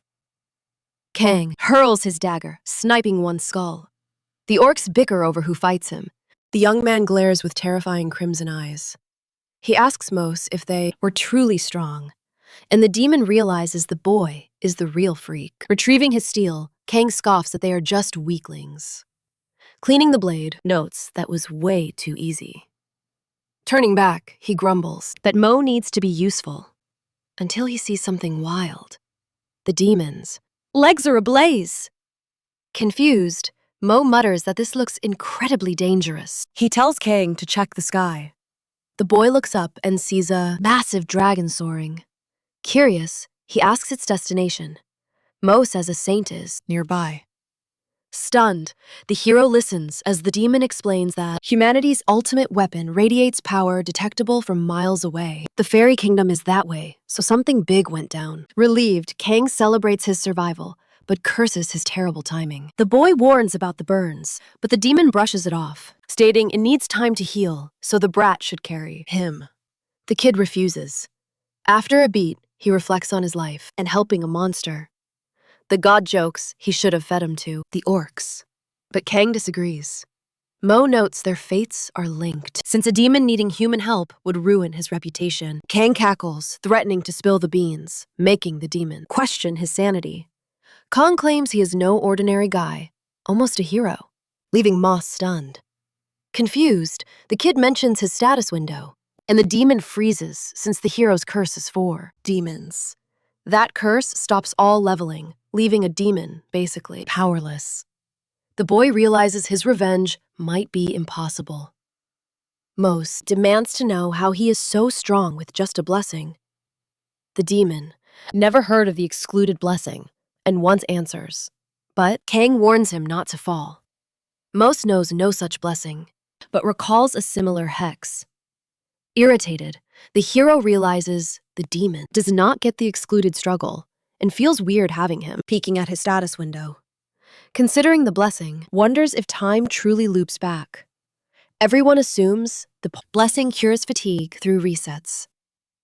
Our young hero agrees, while the demon calls it a curse. Kang sees his precious experience points vanish. How does he get stronger? Even the gods are acting totally cryptic now. Confusion reigns. Elsewhere, an angry noble brat demands answers about the hero's loss. Qigong Min tries, calming him. NLES are strong, but we will outlevel them. The rookies look depressed. The prince calculates their levels. NLES are rare, he muses. A guard reports missing troops. Did knights intervene? The guard asks. The prince suspects a lone wolf did it, but laughs it off. Prepare for orcs! He barks. Suddenly, a weary soul stumbles into the temple. It is the legend, Hanu. He trained alone? Everyone is shocked. He is totally spent. Where's the saint? He gasps, barely standing now. Forgive me, but her life is on the line. Princess Rosanna gasps. The mercenary slides off his back. I am retiring, she jokes. The princess spots the blood. Her left arm is missing. She tries hiding it. The hero smiles weakly. Just take us to her. The saint appears, annoyed by all the chaotic noise. Hanu has returned, the prince announces with haste. Spears block his path. Halt! The guards roar loudly. The saint scoffs. Level 1 and still cursed? Pathetic. He points to his companion. She is the real deal. The saint senses noble blood. A duke's daughter. Still. She saved my life, he screams. She is priceless. The saint laughs. Look around, boy. My knights would die for me too. Level 30 elites are everywhere. Why is she special? Hanwoo argues her heart. The saint wants proof, not feelings. He starts sweating. Her potential is insane, he shouts. The saint shrugs. She will be a pretty lady soon. So what? She has talent, he insists. The saint strikes back. Your friends grow while you stay level 1. Weak. He freezes. The crowd's silent mockery cuts like steel. Anything else, loser? She sneers. He tries his blessing. Arya is unique. Please, heal her severed arm, now. The saint refuses. She shatters his hope and blessing. Prove your worth first. Why should I help you? She kneels with a toxic smile. Miracles cost money. A priest reads a list of golden fairy gifts. This is real value, she says. Can you match? Desperate, he begs for just one chance to shine, promising fast returns. She cuts him off, declaring she'll only speak once he's truly strong, leaving him utterly crushed. His peers howl with laughter. Hanwoo screams it's all lies. The heavens label him a fraud. Suddenly, a student speaks up. Take the red-haired warrior as your companion, Saint. Sensing hidden power, the saint grants a divine exception. Smiling, she reaches for the girl's arm. A brilliant light erupts. The saint crowns her the ultimate sword and shield of you. Never forget your duty. Arya breaks down in tears of joy. Her arm is whole again. Why linger? The saint asks. She's ordered to serve the heroine. Arya finally understands her fate. The saint sighs, telling the prince they've wasted enough time. Hasten the plan. The blonde royal nods in quick agreement. They ditch Hanwoo with nothing but empty well-wishes. Hanwoo screams in fury, but a mysterious hand reaches out. Look up, the princess whispers. You did nothing wrong today. She smiles, thanking him for rescuing her dear childhood friend. Shocked, he takes her hand as she offers a sacred token. Become my second apprentice, she offers. A magic circle glows. He receives a divine blessing. Yet, that specific title feels strange. Second apprentice? She waves goodbye, leaving him in total awe. He stares at his hand, blushing at the princess's hidden warmth. He's oblivious. Even the gods start clapping with sarcastic glee. Hanwoo is fired up. Meanwhile, some orcs are getting thrashed. Kang delivers a brutal kick to a monster trying to plead. Just another trash mob, he scoffs. The orcs fail to scream. Nowhere to hide on this open road.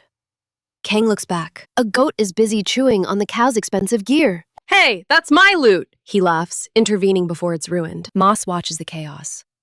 You're awfully energetic today, he notes. The demon is finally healed. Let me go already, he begs. Kang is amazed by the healing, but Moss is done playing. The horns vanish. A simple magic trick for the city, Moss explains. Why didn't you do that sooner? The young warrior asks. It slows down my healing. Suddenly, Moss spots the goat. The goat is eating his pants. Kang thinks he's overreacting. You're smarter than a rock, but we're wasting daylight. Suddenly, a carriage tears across the field at breakneck speed. Bloodthirsty orcs are in hot pursuit, screaming for blood and gold. The caravan is cornered. The knights charge in a desperate gamble. Fight with honor, the desperate lord screams to his men. The knights are slaughtered instantly. Aren't you helping? Moss asks. I'm a hero, but I'm not a charity worker. Kang scoffs. He'd rather stay single than risk his life for strangers. You're truly heartless, Moss cries as the orcs close in. Chaos erupts as orcs surround the convoy. Knights desperately guarding the luxury wagon. Smelling human prey, a scout alerts the chief to a delicious prize inside. The chief orders a raid, but the carriage door swings open unexpectedly. Two mysterious beauties emerge, mocking the monsters with a fearless, chilling confidence. Chanting in ancient tongues, the mage summons a roaring, hellish blaze. Fireballs rain down while the warrior charges, her blade glowing with sapphire aura. Her downward strike triggers a massive explosion, blending steel with searing heat. The knights cheer as Kang evaluates the swordswoman's terrifyingly high combat power. Moss scoffs at her skills, while our main character remains surprisingly unimpressed. The demon questions his lack of empathy for the survivors, but Kang stays silent. He prepares for battle, regretting his inability to seek immediate vengeance here. Analyzing the girls, he figures these elites would make perfect, high-value allies. Calculating his move, he screams an insult, calling the orcs pretty little pigs. Only the monsters understand his taunt, leaving his demon companion completely baffled. Grinning, Kang knows the real entertainment is about to begin. The mage falters. The girls stop their assault as a massive horde of orcs crests the horizon. Hearing the roar, The terrified knights and elders scream in absolute despair. The mage senses something unnatural within the approaching green-skinned army. Moss marvels at Kang's brilliant plan to lure the beasts with his curse. Drawing his lethal blade, our hero prepares to rescue the stranded beauties. The god wants them dead, but Kang begs for a little bit of mercy. As the orcs close in, the chief laughs at the exhausted, cornered women. He orders a slaughter, wanting the girls captured alive for his cruel amusement. The warrior senses danger, and Kang watches, genuinely impressed by her survival instincts. He realizes they might not even need him. Did he jump in too early? The wary mage demands his identity, so Kang gives a mocking, legendary introduction. I'm an apostle of a forgotten god. He jokes, effortlessly tossing a beast. The girls watch in horror as Kang stares at his hands in pure amusement. A sudden slash misses his throat. Now the orcs charge with primal, murderous fury.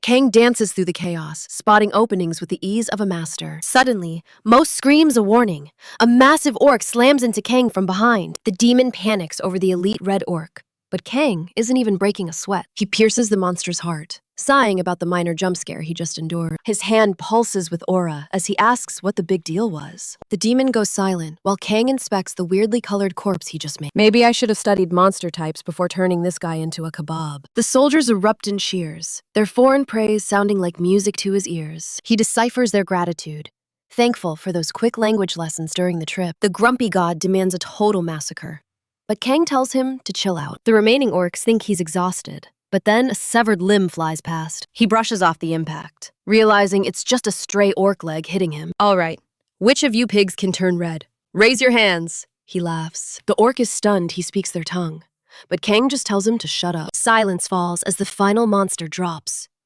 Mo approaches our blood-splattered hero. He asks if Kang's all right, though the demon was secretly hoping for more carnage. Seeing the others tremble, Kang realizes his power flex was a bit much. Too much energy.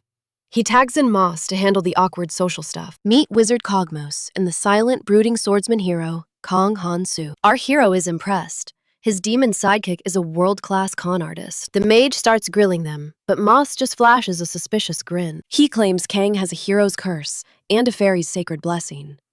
Losing his first kiss was a steal if it bought this much trust. Kang curses the goddess internally. While the local girl shyly walks up, Moss translates. She's super sorry for doubting her shiny new savior, Lord. Finally, a translator who talks and locals who aren't reaching for pitchforks. The god is fuming as the traitorous apostle derails the entire script. Death to the traitor, the god screams. But Kang expected this tantrum. Time for a truth bomb. Kang prepares to reveal a secret deity. Staring at the fire, the god keeps whining about Kang's impotent status. He blames the blessing, but at least his inner rage finally cooled. The blessing of the excluded is broken. It resets everything to gain power. He realizes everything literally means his entire stats sheet is now 0. Depressed and useless, he's approached by the noble swordswoman, Julia. She's a high-class student from the Fantasy Academy with a lot to say. Talking is hard when your only translator is currently snoring like a beast. She sits miles away. Is she ghosting me already? He wonders, hurt. She calls again, startling him, and suddenly draws her gleaming sword. She coats her blade in a flashy aura, showing off her elite skills. Your turn, she gestures. Kang summons a tiny aura spark on his finger. Julia looks horrified. She starts babbling things he can't even grasp. Suddenly, she's bowing and apologizing like she just insulted a living god. Kang is totally lost. Is she asking for a divorce or a blessing? Was it too small? He pumps aura into a dagger to impress her. She screams something gibberish and sprints away like she saw a monster. Left in the dust, our hero can only offer an awkward, pained smile. Women's hearts are harder to raid than a 5-star dungeon, he sighs. The god laughs. Why bother? An impotent guy wouldn't get it anyway. Back at the temple, Oh Woo finds his dormitory doors slammed shut. You're a failure, they shout. Talk about a brutal welcome back party. By ditching the temple, he's lost his hero subscription and all perks. 3 choices. Take a payout, get a fake ID, and retire quietly. But if he's caught, it's execution. That definitely leaves him shaking. Option 2. Go back to the newbie grind with 0 pay or respect. Hard pass, he cries, fearing the shame. What's behind door number 3? Sell your body to the temple and marry a noble forever. Nightmare. Stroking his chin, Han-woo picks freedom and cash over forced marriage. The saintess hands over a contract to protect the hero's public image. He signs the dotted line, essentially trading his glory for a new life. Cash in hand and a new name? This world isn't like light novels. The old man finds the comment quite amusing. Confused, she asks what he meant, but our hero quickly plays it off as mere mumbling. In every webtoon he's read, those who abandon the crown are labeled hypocrites. But for him, this is the ultimate jackpot. He realizes this situation is a golden ticket to freedom. He flashes a sly grin, asking if that gold is officially his to waste. The priest confirms. Stepping out of the holy temple, he briefly dreams of marrying into high nobility for the easy life. But no, a true legend needs a better start. He decides to follow a hero's path, so he drags his useless god straight toward the slave market to find some allies. Elsewhere, a messenger frantically informs the saint that Han Wu has officially ghosted the kingdom. She's stung by the betrayal, yet figures trimming the weaklings might actually make her job easier. 2 saints guard this land, but she knows that when the real carnage begins, she will have to face the coming apocalypse practically all by herself. The priestess notes the massive drop in hero numbers, while the nun mentions a strange rumor. Tales of a mysterious order of knights are spreading like wildfire through the streets. Could a single order really slaughter that many monsters?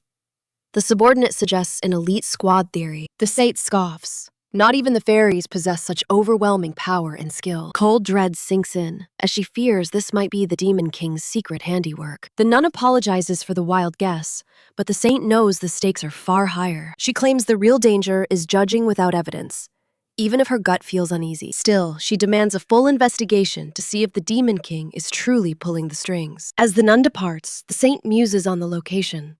The western border is quite far away. It's nowhere near the demonic territory, making this mysterious power spike even more suspicious. Suddenly, a messenger interrupts with an invitation from the academy for a school holiday celebration. The saint freezes in shock. How could they possibly know about the secret hero summoning?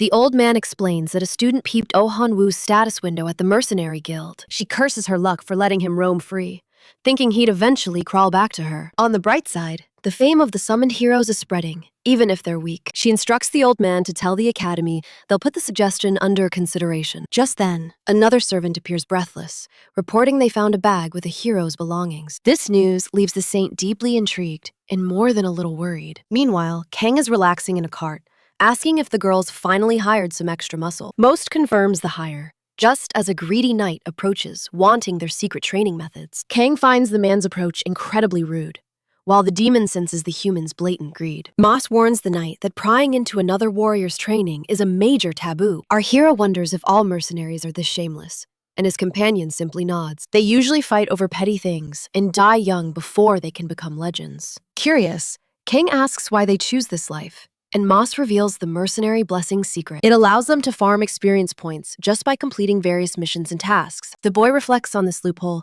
while discreetly eyeing another adventurer nearby. He pulls up his hero curse window, searching for a way to bypass the system's limits. He finds no penalties for missions or achievements. Only hunting monsters is blocked. Intrigued by his sudden focus, the demon asks what exactly he's analyzing so intensely. In response, Kang grabs the demon's shoulder and asks how one joins this mercenary circus. Score: no penalties on missions or achievements. Only hunting is nerfed. Ma is getting nosy about my system window. Hey, look at this! Grabbing the demon's shoulder, I ask Cogmos how to join the mercenaries. Certain he has unlocked the path to ultimate power, he finally enters the capital. With a triumphant grin, he declares to the world that his grueling journey is over. Goal achieved. However, his victory celebration is cut short by a truly foul stench. The rank odor hits him hard. The demon notes it's just the smell of travelers. They haven't bathed in weeks, and Kang is worse after his orc bloodbath. Our hero protests the insult, only to realize he's officially the smelliest guy around. It's a smelly reality check. Suddenly, he notices the mercenary guards have vanished. Cogmos assumes they ditched them for the nearest tavern or the Adventurers Guild, but Kang's focus shifts instantly when he spots stalls of fresh, juicy fruit nearby. Relieved to see something other than monster meat, he turns to his female companions. Leia speaks up, but her words are total gibberish to poor, confused Hansu. Moose translates, "The ladies want a shared room." A request Hansu grants without hesitation. His easygoing vibe irritates the god, who feels completely left out of the loop. Kang tells the grumpy deity to chill. Now, should they head to the guild? The demon intervenes. No guild until that toxic orc stench is scrubbed off completely. One quick sniff later, And Kang finally admits he smells like a rotting corpse. Disgusting. Elsewhere, a magical slime begins dissolving the grime from our hero's gear. It's like a living washing machine. He beams. His friend warns against slime napping. Naturally, Kang asks the price. When he hears they're worth their weight in gold, suddenly, those blobs of goo look like the most adorable treasures in existence. time to change. Moss has already prepared fresh outfits for the upcoming outing. Kang's impressed. How is a guy this helpful still single and not married? It's a mystery. Later, Kang's frustration peaks as he struggles with fancy attire. He's annoyed. Especially since the demon is busy flirting with two local girls. Kang and the god watch awkwardly. Suddenly, footsteps echo down the wooden stairs. The ladies descend, and every jaw in the tavern hits the floor instantly. Julia and Lisha are breathtaking. They say something sweet that Kang totally misses. Kogmo tells a smooth lie, pretending they just arrived to save face. This petty deception annoys Kang and makes the deity roll his divine eyes. Time for a feast. Our hero suggests finding the city's finest gourmet spot. The horned demon points the way. The girls cheer Kang's name in excitement. Translation: they'll follow their hero anywhere. Our swordsman's ego is through the roof. He's ready to feast. While the demon sulks about women preferring the strongest. Confidence level? Maximum. But behind him, the god is radiating a dark aura. Watch out! Meanwhile, Hanu is reeling from the city slave market. It's happening in broad daylight. He hears merchants praising a captive's strong physique, but the man on display looks broken, his spirit crushed by heavy chains. Nearby, a cruel slaver beats his human cargo, barking orders for them to move. Hanu tries to look away, while the bored gods above place petty bets. He's staring at the shackles when a familiar voice suddenly calls his name. An acquaintance asks if he's here for shopping too. Hanu is instantly mortified. Dying of embarrassment, he spots a massive warrior trailing behind his fellow student. Did they both seek extra help after failing their brutal training sessions? It's a top-secret mission. He wonders how this guy even noticed he was gone, but the friend reveals something shocking that catches our hero completely off guard. The brat offers a pro tip, so they both profit. But Hanu is just lost in the sauce. He trails behind while the bowl-cut kid waves like they're besties. Here is the real kicker. Flash your hero status window to the boss, and boom, instant VIP access to the premium goods. He swears he isn't breaking rules, since a hero's aura is basically impossible to hide anyway. Hanu finally catches the vibe. It is all about that legendary status flex to get results. Suddenly, our hero realizes a massive flaw. The contract he signed is leakier than a screen door. He decides to keep his cards hidden. This shady colleague is definitely not someone to trust yet. Mushroom Hair suggests a meetup at the inn later if Hanu wants more expert advice. He smirks mischievously, actually liking that his new friend isn't a total pushover or a naive fool. Not interested, the hero hits him with the "I am busy" and bounces. Cold-blooded and professional. The kid won't quit, slamming the table and shouting that he's ready to drop some serious coin. Suddenly, the status window pops up. The chubby merchant's eyes nearly fall out of his head. The round merchant is shook. A real live hero? In this economy? It's like finding a diamond. He starts sucking up instantly, calling Hanu a living legend while wearing a greedy, oily grin. What kind of elite slave are you seeking? He asks, already adding extra zeros in his head. He's ready to milk Hanu dry, just like he did with the last unlucky whale customer. Hanu slams the desk back. "Give me your strongest warrior," he barks, confusing the poor merchant. The man leaps up, screaming that he has the perfect high-level monster waiting in the back. He beckons him to the VIP section, where the truly dangerous units are kept under lock. Hanu follows, low-key impressed that the place doesn't actually smell like a wet basement floor. They even dress the captives in decent rags, just to boost the curb appeal for rich customers. The merchant points to a cage. "Check out this fierce beauty," he suggests with a wicked wink. Hanu leans in. Time to see if top tier actually means business or just flashy marketing. She has guns for arms, a stone-cold gaze, and a vibe that screams, "I will end you." A former bandit queen betrayed by her own crew and sold into chains. Talk about a rough Tuesday. Looking at the heavy steel, the harsh reality of this fantasy world finally starts to sink in. The old fox hypes her strength and orders her to show her stats. No choice but to obey. Meet Marasi. Her status? Under a slave curse. A divine oath you can't just swipe away easily. This binding happens when you swear to a god. It is a literal, celestial terms of service trap. Absolute loyalty is guaranteed. Betrayal is impossible, as long as the orders aren't completely insane. Hanu wavers, but the merchant just chuckles like a used car salesman closing a big deal. I'll give you a discount, he chirps. But for Hanu, the price tag isn't the problem. He needs a human shield.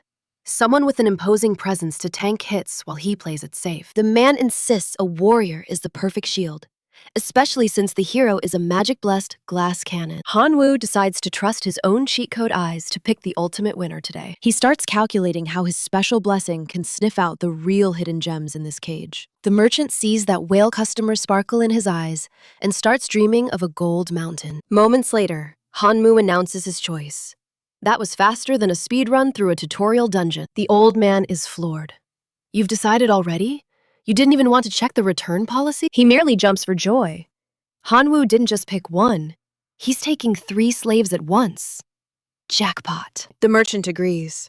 All 3 are robust and have enough generous curves to satisfy any noble's taste. He shreds the old contracts, instantly deleting all the orders and trauma from their previous owners. From today, you beautiful disasters belong to the legendary Hanu, the merchant declares loudly.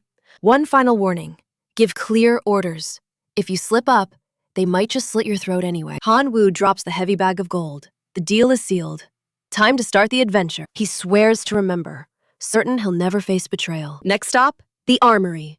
The trio seals a silent pact. The hero smirks wickedly while the celestial gods watch. Above, the deities feast on this mortal's chaotic show. Elsewhere, Kang is drowning in paperwork. His ultimate nightmare. Cold sweat drips. Why didn't he learn the alphabet? The receptionist's warm smile only fuels his growing panic. No one to help? Our hero is nearly sobbing. Kamo trolls him, mocking his meathead mercenary literacy. Just copy this, the demon suggests, sliding a card. Humiliated, he blames the hero's curse for this stupidity. 10 minutes later, he celebrates. Despite the misspelled name, the demon howls at the human's monumental, foolish struggle. Amidst the mocking, the registration finally reaches completion. Suddenly, a glowing blue status window flickers to life. Rank D, mercenary. Excitement surges through his very soul. Cogmos compares it to rank Ganol, demanding his gratitude. The girls vouched for him. They're his literal golden ticket. Thank them for me, he mutters, avoiding eye contact. The mage snaps. Speak properly and thank them yourself. Cogmos suggests a toddler's book to fix his illiteracy. I'm no child, He roars, pride taking a beating. Suddenly, the adventurers arrive with a fresh, new quest. Orc hunting. Bring back their noses for cold cash. Kang grins. Beautiful girls. They're the perfect monster bait. Another massacre, the god sighs. The swordsman just smirks. No, this time, it's total and complete annihilation. Screams erupt. Julia is cornered by a massive orc. Her blade snaps. The monster's power is purely overwhelming. He slams her face into the dirt. Absolutely brutal. A fireball explodes. Leah saves her friend just in time. Wounded but stubborn, Julia insists she can still fight. The beast rises again, shocking the desperate, trembling mage. Another enemy charges. Pure terror grips both young women. In that darkness, Leah remembers a truly special man, Kang Hansu, a whirlwind of death making slaughter look easy. He smirks, unleashing the hero's curse and fairy's blessing. The creature falls instantly. A legendary power is revealed. To some, a demon. To others, a trustworthy savior. That blessing shines bright amidst the blood-soaked battlefield. One final pathetic scream before the orc is erased. Inspired, the girls find their second wind to fight. Hours later, Hansu is still killing while they collapse. Break time, they gasp, awestruck by his monstrous endurance. Julia realizes she's the first to quit. How embarrassing. One looks like a total zombie, while the other blames her fashion choices. Fatigue aside, they both know Hansu is a freakish natural talent. That warrior gapes. The boy's sword technique could literally crush mountains. He swings that beast all day, making the mage question reality itself. They offer weary smiles as our protagonist returns, desperately hoping for rest. Psych! He's holding a kid's book, practicing his ABCs like a scholar. He's studying pronunciation, while Julia celebrates hitting level 15. Julia laments the level gap, already dreaming of reaching rank B. Leia worries about the grind. But rank B is the ultimate goal. Don't worry, the warrior says. Kang is a hunting machine, built for protection. The mage teases her friend's crush, making Julia's face turn bright red. She stammers about other things, but then the hero slams his book. Break time is over. Back to hunting, He shouts. sparking instant anxiety. Leia finds his nerdiness charming and offers some private pronunciation lessons. Elsewhere, the Saintess examines an artifact with eyes that freeze hell. Confirmation from the old man makes her gaze turn sharp and deadly. Inside the bag lie items that definitely don't belong in this world. These otherworldly treasures were found by a knight in Null's forest. The report says a knight stumbled upon these alien goods in the woods. Who else knows? She demands. Only the commander, the man stammers. She asks if Prince Alsis got a peek at the mysterious backpack. No chance, my lady. He was shuffled straight to the temple. The guard ensures the prince was sent away without seeing a thing. The Saintess decides to raid the personal belongings of every single hero. She praises the soldier, offering him a terrifying, lifetime temple job. The poor guy looks like he just received a death sentence, not honor. He's visibly shaking from this unexpected and deeply suspicious promotion. Forget the bag, or your funeral will be sooner than you think. Terrified, he vows eternal loyalty and is ushered out by a priest. He follows the priest, leaving the Saintess alone in the cold room. Silence falls as she picks up a strange plaque from the table. She asks the shadows if anyone else heard their secret conversation. A blindfolded figure emerges, confirming everything was overheard. Master the hero's tongue. I want every single word translated now. Disclose nothing to anyone. The masked spy nods in silent understanding. The Saintess sighs, wondering if this mess is a divine blunder. She considers a cover-up until a frantic assistant bursts through the doors. Emergency! There's been a bloodbath in a village near the Hunter's Forest! The Saintess freezes. She thought that incident had been erased from history, but the messenger is serious. Fresh bodies are piling up fast. Fairies and villagers claim it's the work of a vengeful, bloody spirit. A stranger's ghost has returned to haunt them, making her blood run cold. She remembers the traveler's strange clothes and starts connecting the dots. Could his attire match the gear of the legendary heroes? She wonders. Sighing, she quickly shifts back to a cold, rational mindset. Perhaps it's just a petty soul seeking vengeance, she muses, ordering her shadow to sketch a portrait of this mysterious intruder immediately. Meanwhile, deep in the woods, Kang Hansu is busy feeding the campfire. He notices that the rest are asleep. This creates an awkward situation for him. It's time for some secret, high-level study. The hero's weapon? Children's picture books. The god watches, finding it absolutely adorable. Hansu asks if the art is satisfying, and the little deity gives a positive response. Then, the young man probes for the god's locations. But the spirit just shrugs. Hansu's nerves tighten. He needs their locations to avoid any fatal divine encounters. The spirit points toward a specific direction, sensing several divine auras gathering nearby. There are multiple gods over there, it chirps, sending a chill down his spine. He remembers Kogmo's warning. That's the temple where the goddess's holy servant resides. Decision made. He must head northeast and grind levels before fate forces a battle. The little deity, sulking, begs for another story. But Hansu insists on studying first. The god keeps whining for a new book until Hansu finally gives in. But then, his eyes suddenly glow a murderous crimson. His danger sense is screaming at him. Storytime's over, he mutters. They've been completely surrounded by a pack of human trash. Hansu declares he will punish anyone who dares to displease his excluded god. He lets out a sharp shout, waking his demon companion. Wake up, lazy monster! The half-asleep demon groans. Why? And Hansu tells him to stand up, slowly. He explains they're surrounded by several humans. His gaze sharpens like a jagged blade. He realizes they've walked into a textbook ambush. Kogmo is baffled by his perception. How do you know their levels? The demon asks. Hansu credits his special training. He approaches his terrified companions with a, "Do you want to die?" look. Kogmo begs him to speak more delicately, fearing he'll scare the soul out of them. The girls jump up, trembling with confusion. Hansu wonders if his social skills are broken. They've arrived, he warns. Dozens of bandits armed with cold steel emerge from shadows. Their leader barks out demands, but Hansu doesn't understand a single word of it. The protagonist just flashes a lethal smile. Kogmo, translate what this walking corpse said. The demon explains. They want the loot and claim this forest as their territory. If they resist, they'll be slaughtered. Only the girls are considered useful to survive. Hansu's blood boils. He loathes this brand of weakling arrogance and trashy elitism. The party prepares for a fight, but Kogmo is sweating over the enemy numbers. I've been holding back this rage since I was summoned, Hansu whispers coldly, shivering from the killing intent. The demon realizes the upcoming massacre will be brutal. The young man notices he has more tactical advantages than these fools imagine. He weighs the difficulty of fighting while protecting the two dead weights behind him. Taking a deep breath, he chooses the most efficient display of violence possible. Hey, there are strong girls over here.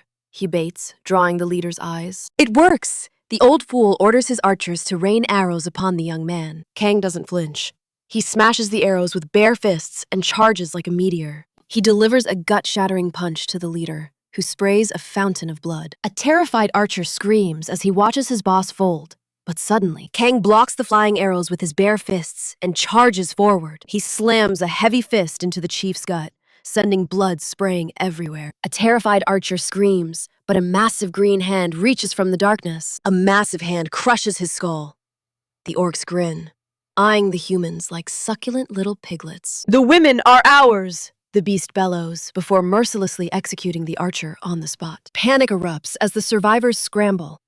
Finally realizing their prey, they desperately draw their blades. While the girls freeze in sheer terror, Kang steps forward, shielding them with cold indifference. He isn't scared, he's salivating. To him, this isn't a massacre. It's a massive EX. Like a lightning bolt, Hansu lunges. His blade carves a path of blood through the mob. He licks the crimson spray from his lips.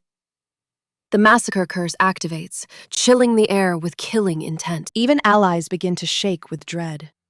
Kang's bloodlust is more terrifying than the monsters themselves. A victim drops his steel, screaming for mercy, only to be swallowed by the swirling red chaos. Kill that brat! The bandit leader roars, unknowingly signing his own death warrant with that order. Kang's grin only widens with excitement. Surviving that initial clash just made his blood boil more. Come on, old man, show me more! But a massive orc interrupts, leaping with lethal intent. Two traitors seize the moment to strike. They hope the confusion will let them backstab our hero. Foolish move.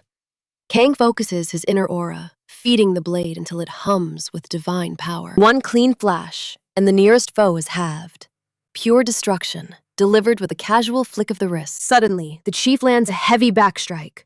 A direct hit that should have ended the fight instantly. The bandit bursts into triumphant laughter. He's certain that no mortal could survive such a blow. But Kang just chuckles with a wicked glint. Thanks for the strike. I was just breaking in this cloak. Monster!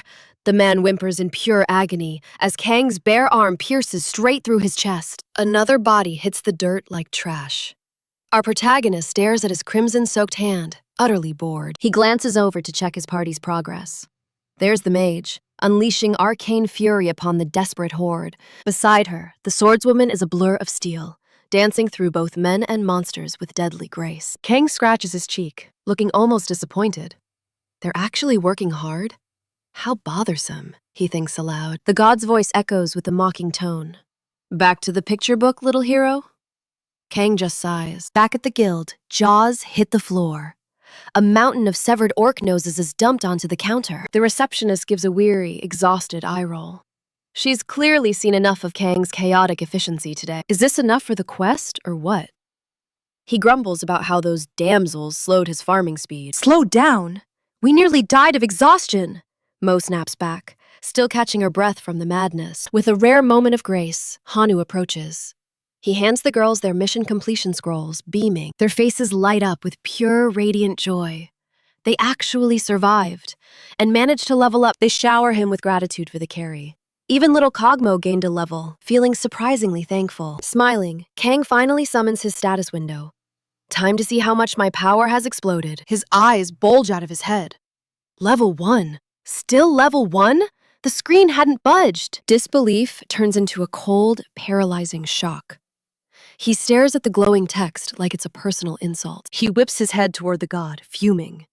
Explain this right now, you useless floating entity! The deity looks away, sweating and whistling. Desperately trying to change the subject before things get violent, suspicions flare as Kang realizes he's been scammed.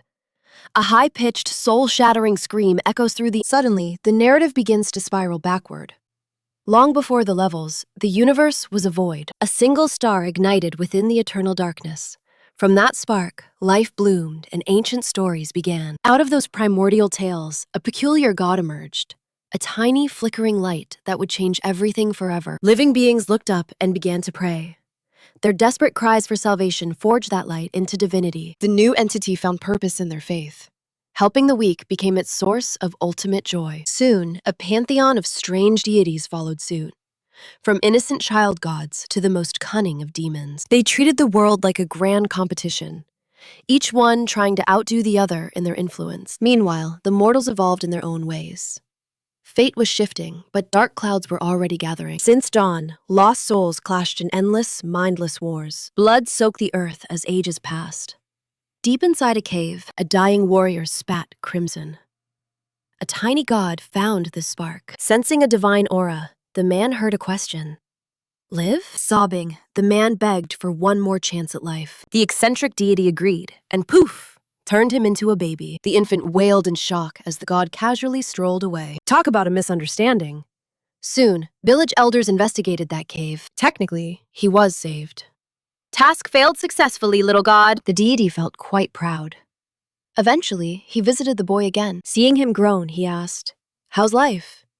The youth stood frozen. "Are you that same spirit?" he gasped. The little one nodded. He offered another gift, but the young man absolutely exploded. He screamed curses. Why?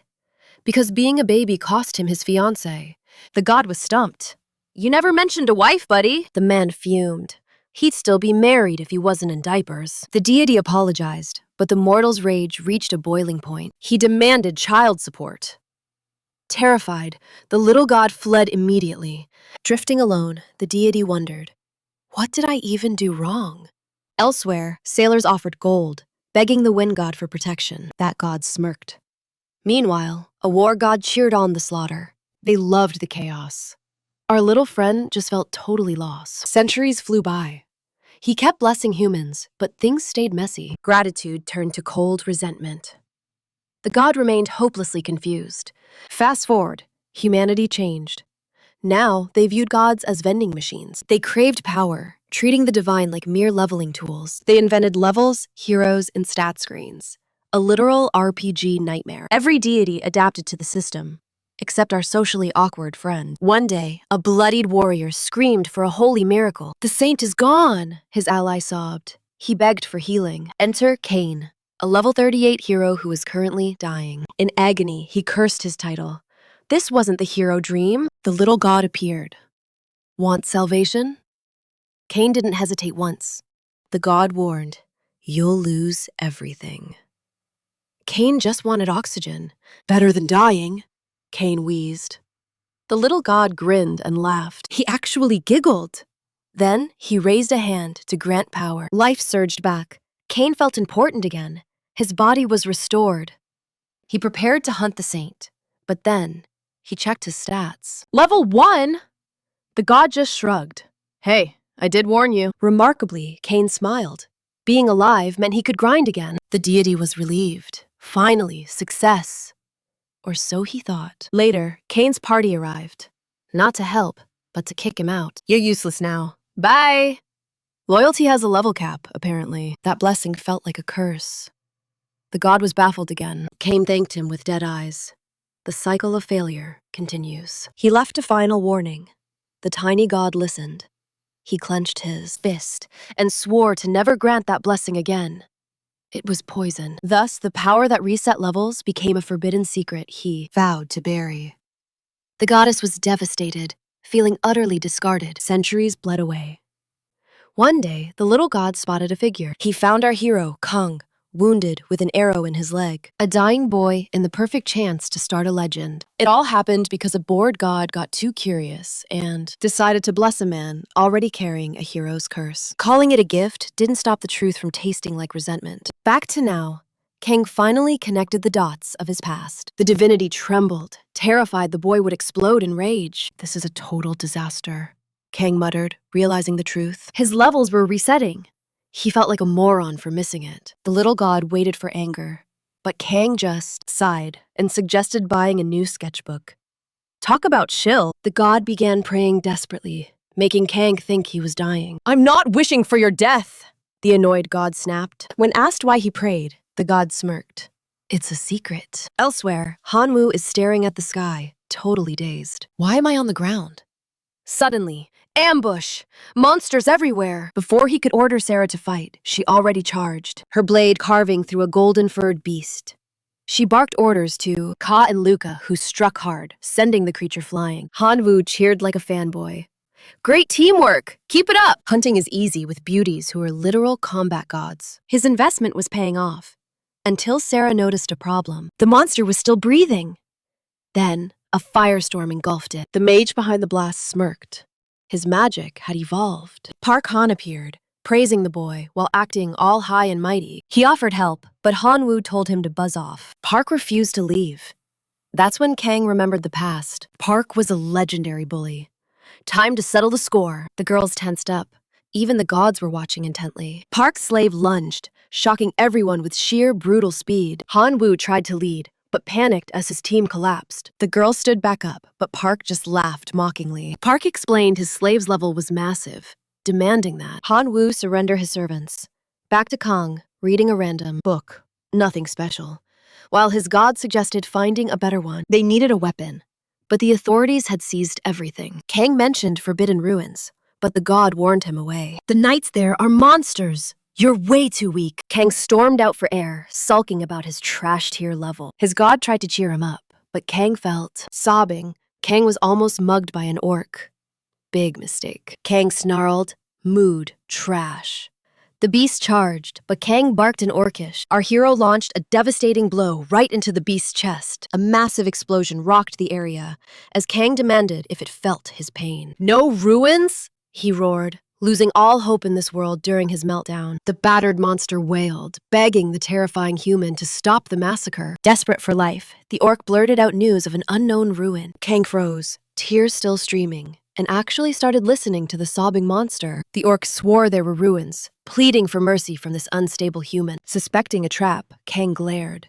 But the orc insisted a legendary ruin existed. His mood flipped. Grinning like a maniac, Kang asked for a tour. The wounded orc stared. In this world, monsters are just snack tier power measures. From dragon-level knights to common orcs, hierarchy was everything here. Deciding the info was enough, Kang officially declared the orc his new friend. The orc winced, hating the title, but Kang just beamed with terrifying energy. Relax, the boy chirped. It is lucky finding a monster who speaks my language. Friends don't beat each other, the orc screamed. But eventually, he just yielded. He agreed to lead the way, but warned that powerful hunters cannot enter. Kang was confused, but the orc claimed the site rejected anyone with strength. When asked why, the orc just shrugged. That is just how it is. Arriving, Kang and his little god were hyped, only to find a lawn. He scanned the empty grass until reality itself began to flicker before him. The landscape distorted violently, revealing ancient ruins hidden by a powerful illusion. The orc cackled, thinking the boy was gone, but his jaw dropped. Kang stepped inside, shocking the guide.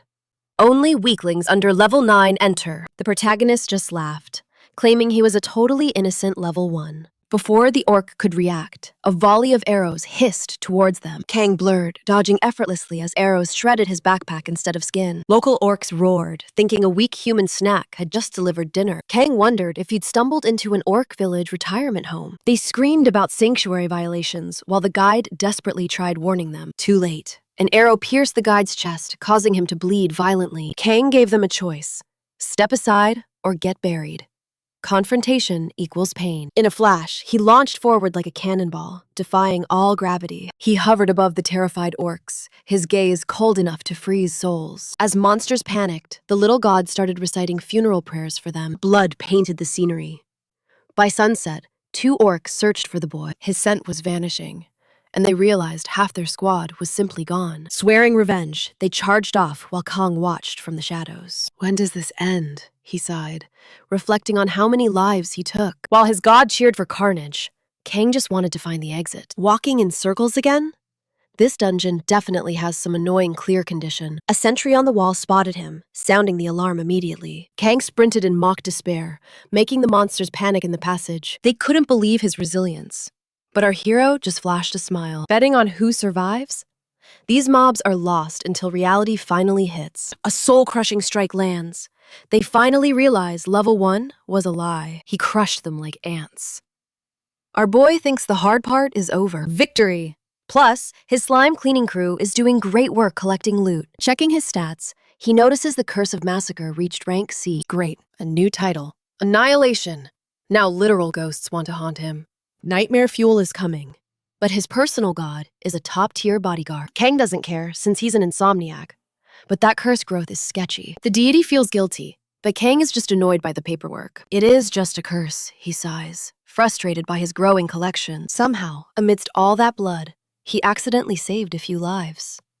Oops. Walking off a mountain of bodies, he ignores their grateful sobbing. He misses his translator Kogmo. Time to interrogate a playing dead orc. Wake up, buddy! Where's the exit? The orc points to the center. Of course it is in the center. Kang begins his trek to the core. Is this right? He is looking for a portal, not a scenic tour. Boom! A massive, shiny wall of muscle drops from the sky. You trashed my house? The orc boss roars, terrifying the survivors. This beast wants answers. Kang's just confused. Are you even an orc? He insists he is. Kang explains he was just trying to commute home. The beast screams about his 300,000 fallen brothers. Wait, what? That explains the traffic jam. Meet the guardian of this city. He is a local protector, and he is not letting Kang go anywhere. Challenge accepted. Kang drops the bag. Things are about to get spicy. Red aura bleeds into his blade. He is ready for a real fight. Steel meets trident. Suddenly, Kang feels the weight of a true monster. This guy is way out of his league. In one blur of motion, Kang's arm is gone. The guardian calls it. Game over, kid. Wrapped in green energy, Kang is tossed away like a broken rag doll. Impressive, the orc notes. Kang actually managed to dodge the killing blow. Bleeding and broken, Kang stares back. Just one eye and arm left. For 300,000 lives, the orc promises a very slow death. Plot twist! Kang starts laughing as his limbs literally grow back. The monster freezes. Total silence. Regeneration should not be this fast. Are you immortal? The orc asks. Kang just gives a cheeky nod. Fine, life imprisonment then. Kang smiles. He sees a fatal flaw here. Elsewhere, under the moonlight, the heroine Eubora is being summoned. Arya is shocked. Level 7 already? That hero blessing is no joke. Arya flexes her rank B noble blessing, revealing her aristocratic roots. Aristocrat alert! But Arya admits a blessing is just a fancy title if you have no minions.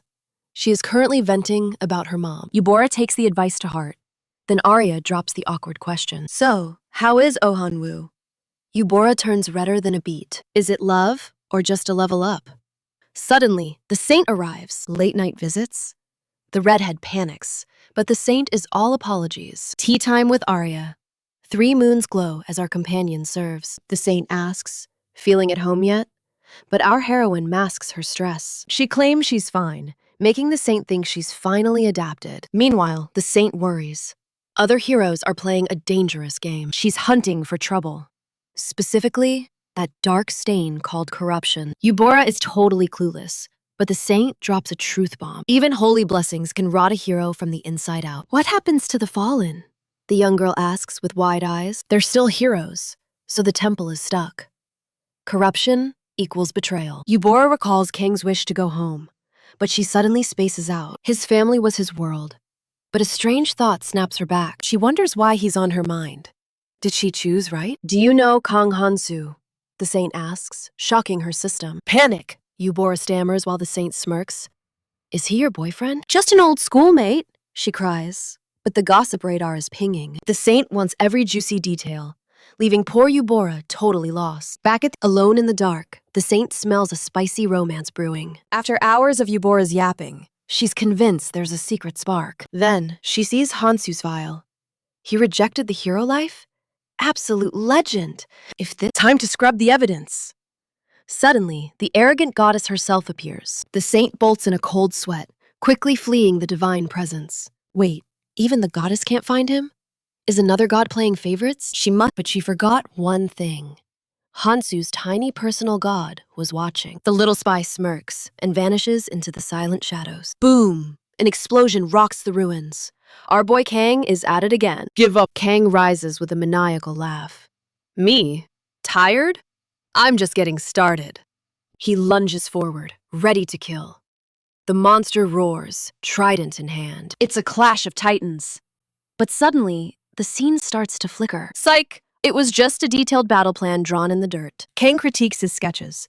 Too slow here. Need more impact there. Then, a voice breaks his focus. You still alive, kid? Enter Bruce, the level 9 mercenary leader, looking way too casual. Kang glares. What do you want, old man? Bruce reveals a girl. The brown-haired beauty bows low. Kang's leave me alone sensor is screaming. Bonk! Kang punches Bruce's head, sending the old man crying for help. Aren't you leaving? Kang asks. She stays, watching him work in silence. Kang ignores her, diving back into his obsessive world-class planning. She stares at the ground. This guy has been strategizing for hours. Morning light hits. Kang stretches his limbs. Finally, the plan is set. The Guardian is toast! But wait, why is this girl still here? She's fast asleep, leaving our hero totally and completely baffled. He stayed close, only to find she'd fallen asleep. Talk about a buzzkill for the god. The jealous deity barked, demanding he stop doting on the girl. Our hero wisely agreed. With sharp focus, he kept his eyes on the prize, the orc's head. Time to summon. He called the excluded god, asking for attention. Suddenly, his dagger began to glow intensely. A violent crimson aura swirled around the blade. With a focused gaze, he snapped his eyes open. He unleashed a fencing style crafted to dismantle the Guardian, moving like a shadow on the floor. Sliding across the dirt, he finished the move. So, O mighty one, what's the divine verdict? The god stood speechless at the display. Our guy just shrugged, claiming it was light practice. He looked at the kid, who was vibrating with awe. The boy gave a proud grin. After being trashed by the Guardian, this progress was a huge win. The god just sighed. You're a total battle maniac for enjoying this, the deity muttered. Suddenly, the system screen flickered. He saw his blessing and curse level up. He grinned, thinking he'd finally hit the jackpot. The thrill of seeing that blessing rank up was real. Even the god seemed impressed, but the celebratory mood died instantly. His face twisted into a mask of pure, unadulterated fury. That petty goddess had bumped up his curse rank. She's definitely watching him from the heavens. He realized the divine eye was on him. Since he didn't die, a wicked smirk crossed. No more waiting around. He decided to march up and confront that overgrown orc boss immediately. The Guardian stood with arms crossed. Back to run again? He asked with a serious glare. Running isn't on the menu today, he fired back. The monster let out a heavy sigh. To his surprise, the orc invited him inside the ruins. This was getting very weird. Climbing the stone steps, he kept his guard up. This had obvious trap written all over it. He insulted the orc, but the beast claimed a warrior would never use such cheap tricks. Our hero laughed. He realized the orc wanted to kill him inside, where he couldn't flee. He followed the monster, admiring its cunning. The view of the ruins was honestly quite epic. What's this place? He asked. The Guardian explained it was a training ground for past legends. He wondered if there were orc heroes, but the Guardian revealed there were none among them. Arrogant humans built this place, with blessings to keep the truly powerful away from the site. It was a celestial filter designed to restrict entries. Talk about a massive divine gatekeeping move. When he asked, he learned it served to stop the strong. The monster's voice turned cold. I can't take back my city while you're breathing, the orc roared, his eyes glowing red. He spun his massive weapon into a lethal stance. This is where your journey ends, boy. Instead of shaking, our hero just smiled darkly. He had one last question to ask him. The orc growled a final threat, but the boy just asked about any legendary loot nearby. The orc revealed there was only gear for beginner heroes. Our protagonist's heart sank instantly. You've got to be kidding, he cried. How is he supposed to fight a goddess now? He was in deep trouble. One hit from a deity, and he'd be nothing but dust. The Guardian ended the chat with a ground-shaking stomp. No more talk. Prepare for your doom. I'll kill you for my 300,000 fallen brothers. The boy drew his blade. Sparks flew as they traded blows. He was actually fighting on equal terms with the monster. He smiled, genuinely impressing the orc with his evolution. He was actually keeping up with him. Noticing the boy nearing the exit, the Guardian screamed in fury. You won't escape me again. He launched a massive attack that nearly took his head off. Talk about a close shave. The boy faced him, revealing he'd been planning this move since yesterday. He was finally ready. Like a shadow, he slid under the orc's guard and planted a foot on his gut. Hey, big guy, want to see if you can fly? With a grunt, he delivered a kick, sending that Guardian to orbit. The orc's flying straight into a golden gate. As he sucked in, it finally clicks. Kang is a legendary hero. Kang stares at the glowing exit, wondering if it's actually a way out. Even the gods are shook. Our boy just splashes a smug, devious grin. Forget level ups. It's all about that sweet, sweet treasure now. He treks through the ruins while the deity hyperventilates about hidden loot. Kang's skeptical. Is there really legendary gear buried in this trash? He spots the shining objects, but honestly, it's just a pathetic little pile. The god explains it's a beginner's holy sword. Simple, but divine. Why abandoned? Apparently, only worthy heroes can even lift the thing. Suddenly, the hero's curse kicks in, making the blade heavy as lead. Annoyed, Kang just snaps it in half. The god's jaw hits the floor. If I can't use it, nobody can. The deity is weirdly moved. He tosses the weapons up and pulverizes them with his bare fists. He's looking totally unhinged as he grabs the very last sword. Wait, this one's light? The god calls it a defective piece of junk. Kang's eyes light up. No curse? This trash is actually the jackpot. He decides to smash every other weapon to make this one unique. With a wicked smile, he declares, being the last one, it's now legendary. He laughs at the god's twisted logic until the system window pings. A rank E holy sword curse? Now he's officially pissed off. Elsewhere, a girl waves goodbye, promising a saintly reunion very soon. Yeah, I'm beat, he sighs, while the gods scream, train harder! Another blessing secured. It's a decent payday for all this trouble. Even exhausted, he knows the god's obsession is fueling his growth. He's already visualizing himself crushing the upcoming grand tournament. His eyes are on the ultimate prize, that legendary sacred sword. The deity suggests focusing elsewhere, and surprisingly, our hero agrees. Cue the generic fantasy montage. Heroes, demons, and total cliches. Typical shoujo brain rot. Miyun thinks taming a demon king sounds fun. Why do I even have to fight? She screams, totally stressed out. Some guy tries to comfort her, but she shuts him down instantly. She dreamed of noble knights, but her reality is a total circus. Shield A is a loser, B is a snake, and C is a fanboy. Can she really survive using only these three idiots? She flashes a fake, sugary smile, and the shy one folds immediately. When they ask why they're there, she drops the bomb. Academy scouting. The atmosphere turns icy. Nobody wants to deal with that academy. But Miyun is determined. This is her shot at a real life. The chubby guy calls her Majesty, wondering if commoners can enter. Only the elite, she purrs. A total of 4 will be chosen. He promises to crush anyone standing in her royal way. She insists they all go together, making the smart one highly suspicious. She wears her best sincere mask, while he plays hard to get. She swears that won't happen, flashing another devious smile. She will grant his every wish. Jank swears the heavens are watching. One deity joins her, sparking joy. The little lady is absolutely thrilled. The big guy agrees too, pledging loyalty even into the depths of hell. Under immense pressure, the last one folds. Time for a victory celebration. Back at the ruins, our hero fumes. Breaking those swords brought a curse, or so he thought. Reading the description, a realization hits like lightning. This curse boosts blade durability. Talk about a legendary blessing in disguise. It is actually the perfect upgrade for his trash-tier, defective blade. Kang is shocked. Who would expect a hero to wreck sacred swords? Power-up complete! Armed with this curse, he summons his divine companion. Reaching the orc's last location, Kang searches for the portal's hidden trigger. Suddenly, the Guardian reappears.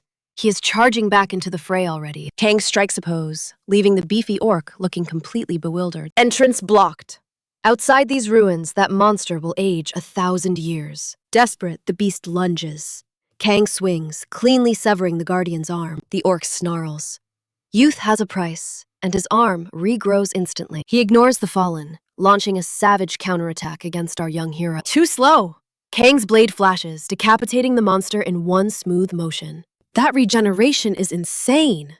The Guardian roars, his fury shaking the ground. Kang slams him down hard. What is your next move, big guy? Impressed, Kang yells, wondering if this monster is truly immortal, or what. Cornered and defeated, the orc switches tactics, offering a desperate bargain. He will relocate the city entrance near the legendary hero's sword. Does my blade count? The orc nods, realizing Kang is a hero. Time passes. Kang demands to see the monster's hidden status window. Calling him Sir, the orc explains the curse comes from slaying heroes. He is just a mortal test taker, the final wall for aspiring champions. Kang realizes this isn't a human guardian, but the orc's own protector. Regardless, Kang declares victory. The monster can only wallow in frustration. Acknowledging the orc's strength, our hero prepares for his grand departure. He is ready to go. But trusting a monster is a gamble. The orc points away, suggesting he liberate the other captive humans first. The beast obeys the request. Kang calls the survivors to follow him. The group whispers in a tongue Kang simply cannot wrap his head around. Luggage abandoned. Only 3 humans follow, clutching the supplies he gave. Suddenly, a portal shimmers open. Kang recalls the goddess and feels uneasy. Is this another trap? The irritated god gives his hair a tug. Is it safe? Kang asks. The tiny deity is fuming at the doubt. Our hero begs for protection, finally boosting the little god's fragile ego. Guardian and human trade glances, while the deity inspects the shimmering gate. It is safe, but Kang wonders how he will find his way back. The secret? Just speak into the sacred sword. The guardian will hear. Sounds like a scam, but at least the god gives a thumbs up. Reassured, Kang decides to take the leap, reaching toward the light. Eyes closed tight, he steps forward into the unknown. Fate awaits. Eyes fluttering open, he scans the room. Relieved the lava's gone, the squad creeps in nervously. Kang surveys the mysterious surroundings carefully. Suddenly, a legendary sacred blade on the wall catches his eye. He demands the portal reopen, barking orders for everyone to retreat. Pure chaos. The god smirks while Kang questions their actual safety. It's a noblewoman's parlor, but that holy sword screams hidden danger. She's clearly no ordinary lady. The god promises peace, but Kang isn't buying it. His trouble sensor is tingling like crazy. The god gleefully admits it gets worse. Talk about a buzzkill. Then he spots it. His own backpack, sitting there like a ghost. Meanwhile, the princess leads the mighty heroes through the village. Don't annoy the locals, she warns. The guys just share looks. Pinky warns against upsetting the saint. Cut to a gritty scene. An elder shows the saint the carnage, yet she finds it spotless. He begs for mercy, but she's only here for the bloodbath. Was Celebus locked in this hole? She asks with icy eyes. The man shakes, confirming it. She looms, radiating pure divine pressure. This mess affects everyone, she declares, her voice dripping with authority. She recalls Celeblus's terrifying power to forge monstrous, legendary entities, like the phoenix that earned her the Guardian of Flame title. She growls that breaking the peace with fairies is an absolute sin. Yet surprisingly, the higher-ups have already granted a divine pardon. The man weeps with gratitude. Now, the saint wants the savior's name. She seeks the fairy savior for a reward. But the elder sighs. He's likely pushing up daisies, he says. The saint's interest peaks. Mustache man describes him. Short black hair, looking like a typical hero. Just like those village heroes. The saint's expression instantly turns stone cold. He doesn't know the name. Before she presses, a shadow appears. A masked figure interrupts. She orders Mustache to go play guide. He bolts like a frightened rabbit the second he understands her. Is that the spirit? She asks. The tension is thick enough to cut. The masked man nods. The survivor is real. She questions his blessing. Level 1s don't kill nulls, she scoffs. It's mathematically impossible, right? Even her elite heroes got stomped by 2 nulls. Pure embarrassment. No level 1 kid survives that. Plus, the gods were busy, locked in the temple. So no secret power-ups for our boy. But could the backpack's owner and the spirit be the same person? It's a risky game, but the saint grins. Her puppets remain loyal. Somewhere, the goddess is throwing a tantrum. She's definitely not happy. I won't be caught, she hisses. Dead men tell no tales. She's got proof. Suddenly, an informant drops a massive bombshell. The tournament intel leaked. The saint plays it cool. Information is all about perspective, she muses, sounding way too cryptic. Then she drops a name. Jung Mi-hyun is evolving fast. The academy's true purpose remains a mystery, but the game is on. Her resolve burns bright as the fated hour nears. Anxiety gnaws at her, wondering what destiny has in store. Suddenly, a cold droplet splashes against gleaming steel. Rain? Choi wonders. But one look at the obsidian sky confirms a storm approaches. The atmosphere turns electric. Nearby, a restless soul complains about the agonizingly slow pace. Minutes feel like hours. Mon sighs, her heavy plate mail weighing her down significantly. Suddenly, the party's resident big man offers to carry her burden. A cute moment ensues. Choi watches, stunned. How can she maintain that main character energy in such chaos? Staring at Yabora, it is clear. She hasn't changed a bit. Everything feels disturbingly calm, for now. He pushes tournament worries aside, but the silence is far too perfect. Then, Movement. A dark, eerie shadow creeps from the forest edge, drawing closer. Panic hits. Choi shouts for a perimeter. Protect the princess! The gnolls are coming! The blonde girl trembles. Another monster? Seriously? Her luck is officially at rock bottom. Meanwhile, our blue-haired protagonist locks eyes with the encroaching silhouette. Mana flares! A familiar, haunting light reveals the intruder's identity. Arya gasps in shock. It is him. Their former ally has returned. But something about him feels wrong. Hanu stands there, ragged. Choi tenses, sensing the dark aura radiating from him. Wounds are just medals of victory, right? That is what the edgy manuals say. Gangman critiques the performance. Hanu scoffs, claiming he is the only one real. You guys play fight while I survive. Pure protagonist edge. He treats them like amateurs. Gangman laughs it off. Stupid excuses. The air crackles as a duel is proposed. It is on. The blue-haired warrior accepts without hesitation, hand hovering over his hilt. Steel sings.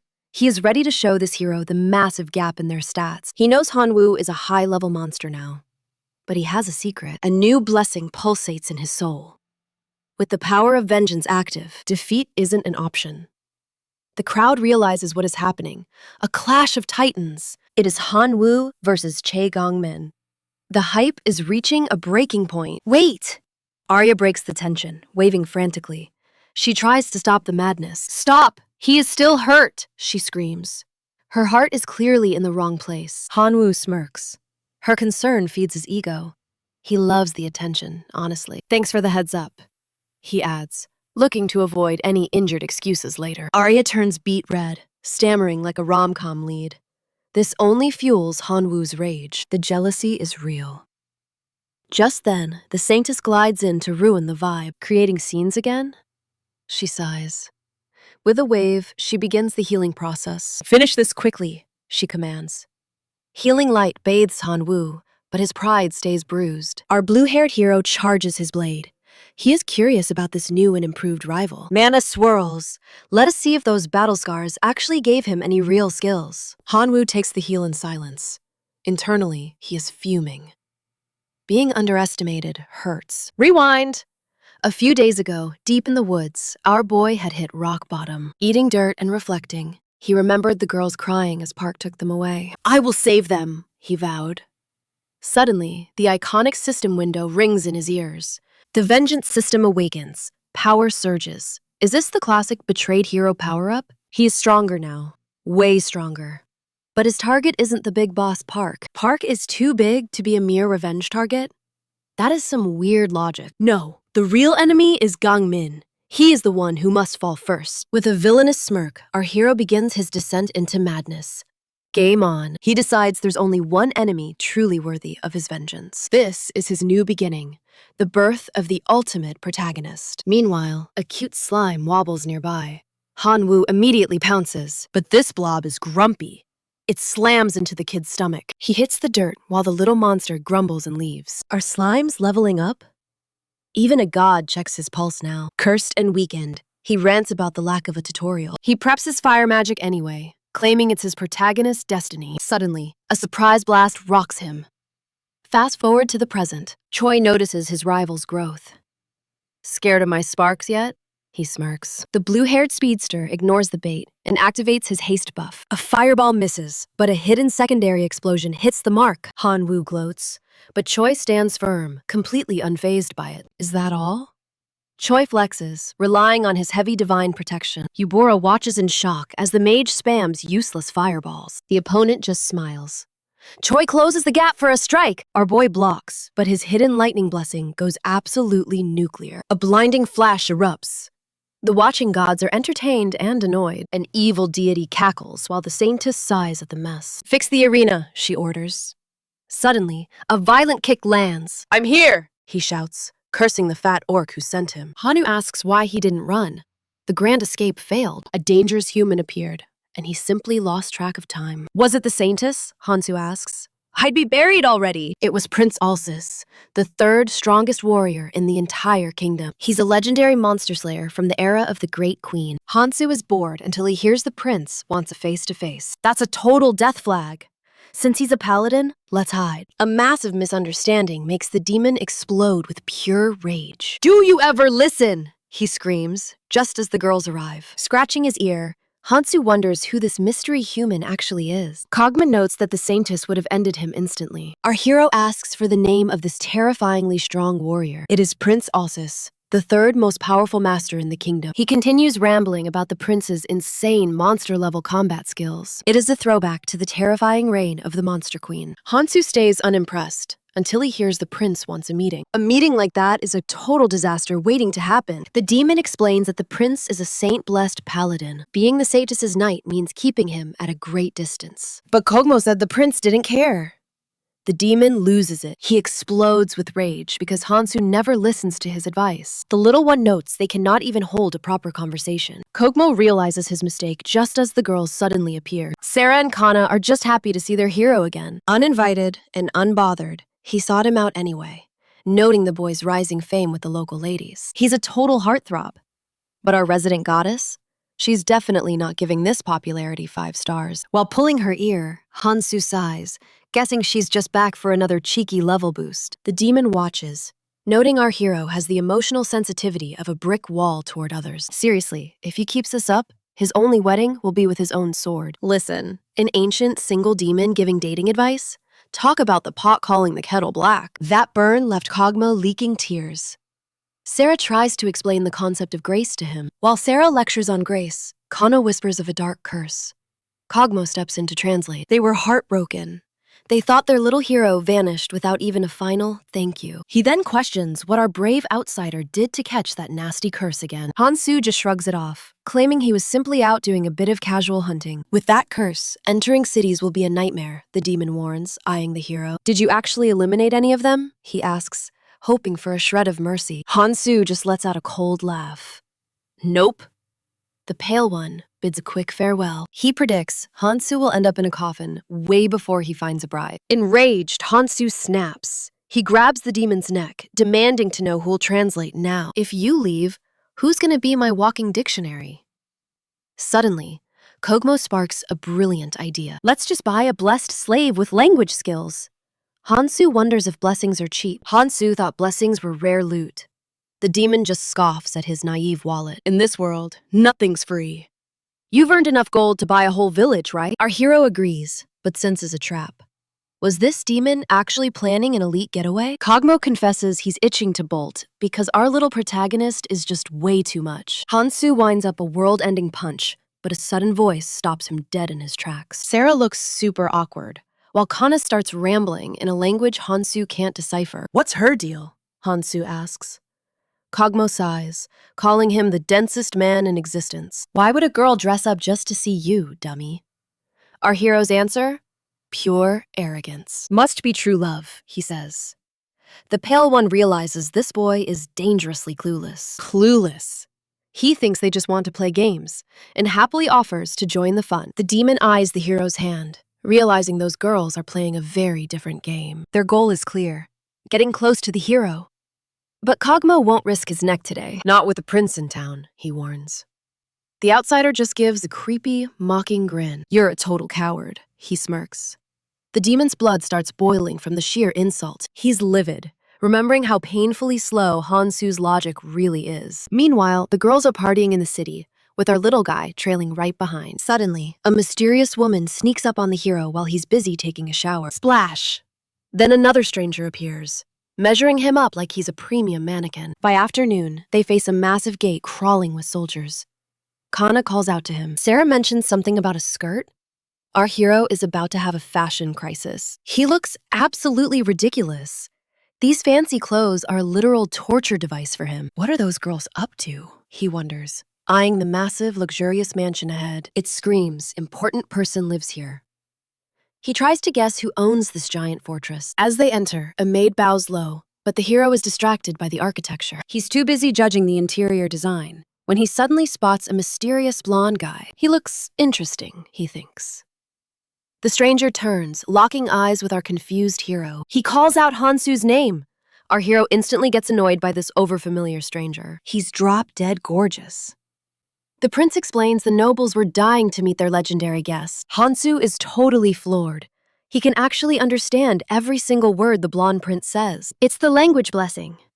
A true prince must master the tongues of every living race. A royal should speak to all people. Als explains his divine linguistic gift with pride. I am Prince Alsis. The second house of the warrior kingdom stands before you now. Sarah and Kana are completely shook. They never expected royalty to show up like this. Thanks for clobbering that orc, hero. You saved our noble daughters from certain doom. I just did what any fantasy resident would. Hansu tries to play it cool. I'm dying to know. How did you delete that giant orc so effortlessly, little guy? Can you show me that sword? I need to see what kind of steel does that. Hansu is clueless about the request. But the prince? He's radiating pure, unshakable confidence. We're talking shop right now? This noble has absolutely zero chill during a dinner meetup. The girls are whispering girl talk. Once again, Hansu has no idea what's being said. My bad. I got a little too hyped seeing such a legendary guest in person. Behold, a massive banquet. A mouth-watering feast is served for our two hungry heroes. Let's talk and chew. The prince watches as Hansu starts inhaling steaks like a vacuum. Hansu's plate is a mountain of meat. The outsider thinks this blessing is pretty top tier. I'm actually jealous, you know. A stomach that never gets full is a true miracle. No matter how much you eat, you're still ready for more. That's a kingly appetite. The goddess is purring in his ear. She's happy. Now learn some manners from him. Hansu offers a quick, greasy apology. Manners are hard when the food is this good. It's better to eat like a beast than let a feast go to waste, right? Now, spill it. How did a guy like you get hit with the warrior's curse? Here it is. Hansu knew this interrogation was coming the moment they sat down. I just taught a bully a lesson. He was tormenting a poor, innocent little fairy. What did he look like? Well, I kind of turned his face into mush. No worries. We'll just look for any warriors walking around with deformed, smashed-in faces. If he's hideous now, he'll be easy to find. The prince is surprisingly chill. It's probably fine, right? Hansu offers a quick, mental apology to his battered friends. I called you here for a reason. You're officially the orc's most wanted target. According to our intel, you're the #1 priority on the monster's hit list. Did I mess up? Hansu's anxiety spikes as the prince gives him a mysterious look. It's just an investigation for now. That for now is doing a lot of heavy lifting. Every orc on the plains just vanished. It's like they went extinct overnight. Sus! Any idea why, Hansu? Maybe I just hit them a little too hard? The short king is sweating. He definitely deleted way too many orcs back there. If simple effort could wipe out a race, I'd fire my knights and do it myself. We would have captured every monster in the realm by now if it were that easy. Kana and Sarah are sweating buckets. They can feel the tension rising in the room. Hansu just laughs awkwardly. Meanwhile, the prince is laser-focused on uncovering the truth. You're a total enigma. Just like the girl said, you're full of wild surprises. I want to know everything about you. Every single secret you're hiding, hero. Night falls, and the mood gets heavy. I plan to just say thanks and leave, but my curiosity is spiraling out of control. I finally confirmed your biggest secret. How on earth is a level 1 hero pulling off these legendary god-tier feats? Thanks for the duel, Hansu. But using the holy sword here? That is total overkill. The prince is shaking, recognizing the legendary blade. Flashy weapons are for posers. I do not need a sword to win. Behold, I will fight with one finger. It glows with infernal flames. Als is losing it. Such mastery of a dangerous trick, he cries out. He mentions his scarred hands from training. Poor guy worked so hard. I tell him I suffered too. Total lie. The goddess is not buying. Wham! She punches me. Seems some deity hates a dirty liar. Ouch! Prince is grinning. Level 1, but so skilled. The maid offers steel. Alsis is fired up. He infuses the blade with pure magical energy. I will let you strike first, he warns. Big mistake, buddy. I will take that courtesy. He is the kingdom's 3rd strongest knight. Time to see what a level 1 can really do. Full power! The hero's true potential awakens. A tidal wave of crimson fire explodes. The prince is blinking. What is this guy? He wonders in terror.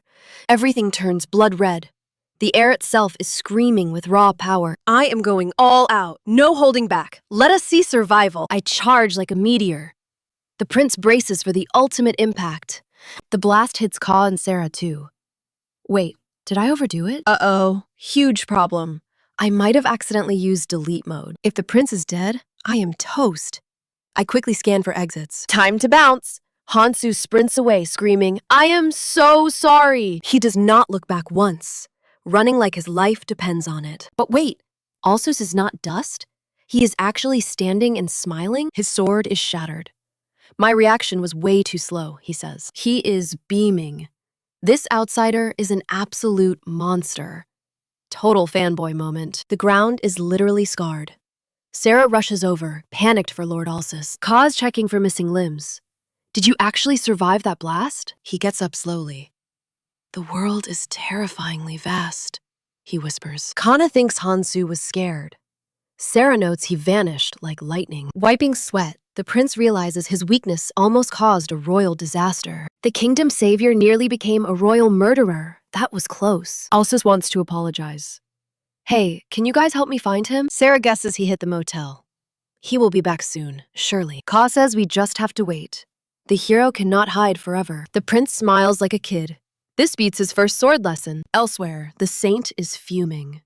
Who entered my room without permission? Servants are trembling. No one entered? Then we have a ghost intruder. Check the floor, she barks. Those footprints are a dead giveaway, buddy. Servants warn of assassins. Stay back, my lady. It could be traps, she scoffs. What assassin leaves footprints this obvious? She follows them. The hunt is on. She tracks the marks, determined to find him. Her word is law. Nobody exits without her grace. She tracks the fading prince. The trail goes cold. The saint laments. Items are replaceable, but this, human lives aren't. In the dark market, fairies and dwarves are sold like toys. Irreplaceable. Look, Kang Hansu shredded pack, proof at last. The deceitful gods vanished. Now, the merciful Lord rages. Pure chaos! The saint claims the hero's pack was looted. He's stunned. She confirms. Only that specific item was taken. The benevolent god snaps. He's fuming she didn't trash it. Destruction failed. The saint trembles. This deity is absolutely tilted. He's squirming. What's next? She stands her ground firmly. Fate shall decide. He doubts if she's actually serious. Can we track it? Her retort is absolute savagery. Find it yourself, nag, she barks. The god's blood boils. Total frustration. She groans. Hansu is a walking, breathing migraine. Headache central. Suddenly, her crystal ball erupts in light. Incoming call! She accepts, ready to mobilize her royal pawns. Message Alsus. Alert the fairies! The maid sprints like lightning. The lady summons you. All smirks. His confidence is peak. Reports late. I'll let her handle that disastrous wreckage. He checks his orb. Is she really hunting him down? Interrogation begins. Status on the missing orcs, prince? The golden-haired prince speaks. He's ready to spill everything. The orc hunt's a disaster. These warriors are totally useless. She seeks confirmation. He sighs. The orc population has plummeted. Numbers crashed. No recovery. The saint senses deep trouble. Why? She demands.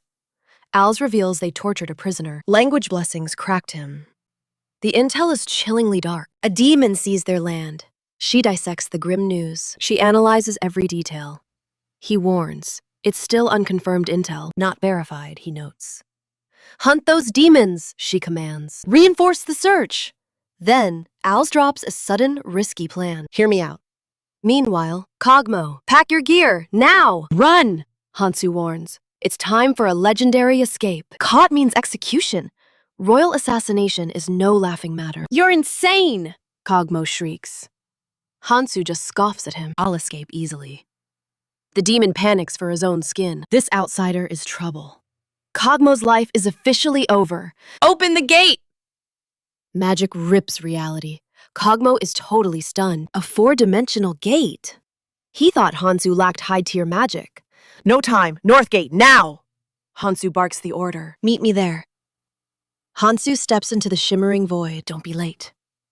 He's gone, leaving Kogmo drowning in fury. Back at court. The warrior who attacked the fairy? Alsus admits. No name, just a freakishly scarred face. A scarred face? Dark memories trigger the saint's suspicion. Oh, Hanwu? No, even that lunatic wouldn't be this reckless. Probably not him. The prince deploys the royal inspectors. Find those rogue warriors. They won't escape our law. The saintess grants her holy blessing. ordering a massive payout for the cursed. She admits the hero's burden is her duty, but she's quite busy. The fairy kingdom calls! She leaves the chaos to the prince's hands. To avoid any drama, she grants a legendary reward with total trust. The prince plots his move, realizing Hansu needs elite knightly armor. Standard gear simply won't suffice for a powerhouse like our hero. Elsewhere, Hansu's ears start itching. Someone is definitely talking smack behind him. At the ruins, he's busy tossing loot through portals like total trash. A crowd watches in awe as the eye patch kid cheers for him. Hansu is shocked to find Bruce awake instead of snoring away loudly. The hero needs recruits, and Bruce asks what kind of crazy madness. Hansu is blunt. He needs human pack mules for his massive luggage. The kid smiles, accepting the job, just as a grumpy orc appears. The beast snarls at the mess, but Hansu warns, "Don't break it." "This isn't a warehouse," the orc grumbles, hating his new mover job. "Just pull the loot out and move it," the boy explains calmly. The monster fumes, irritated that he's taking orders from a puny brat. "I'll take that saltiness as a compliment," Hansu smirks, heading out. Night falls in the forest, and Kogmo is biting his nails off. Suddenly, "We have to vanish, now," Hansu orders.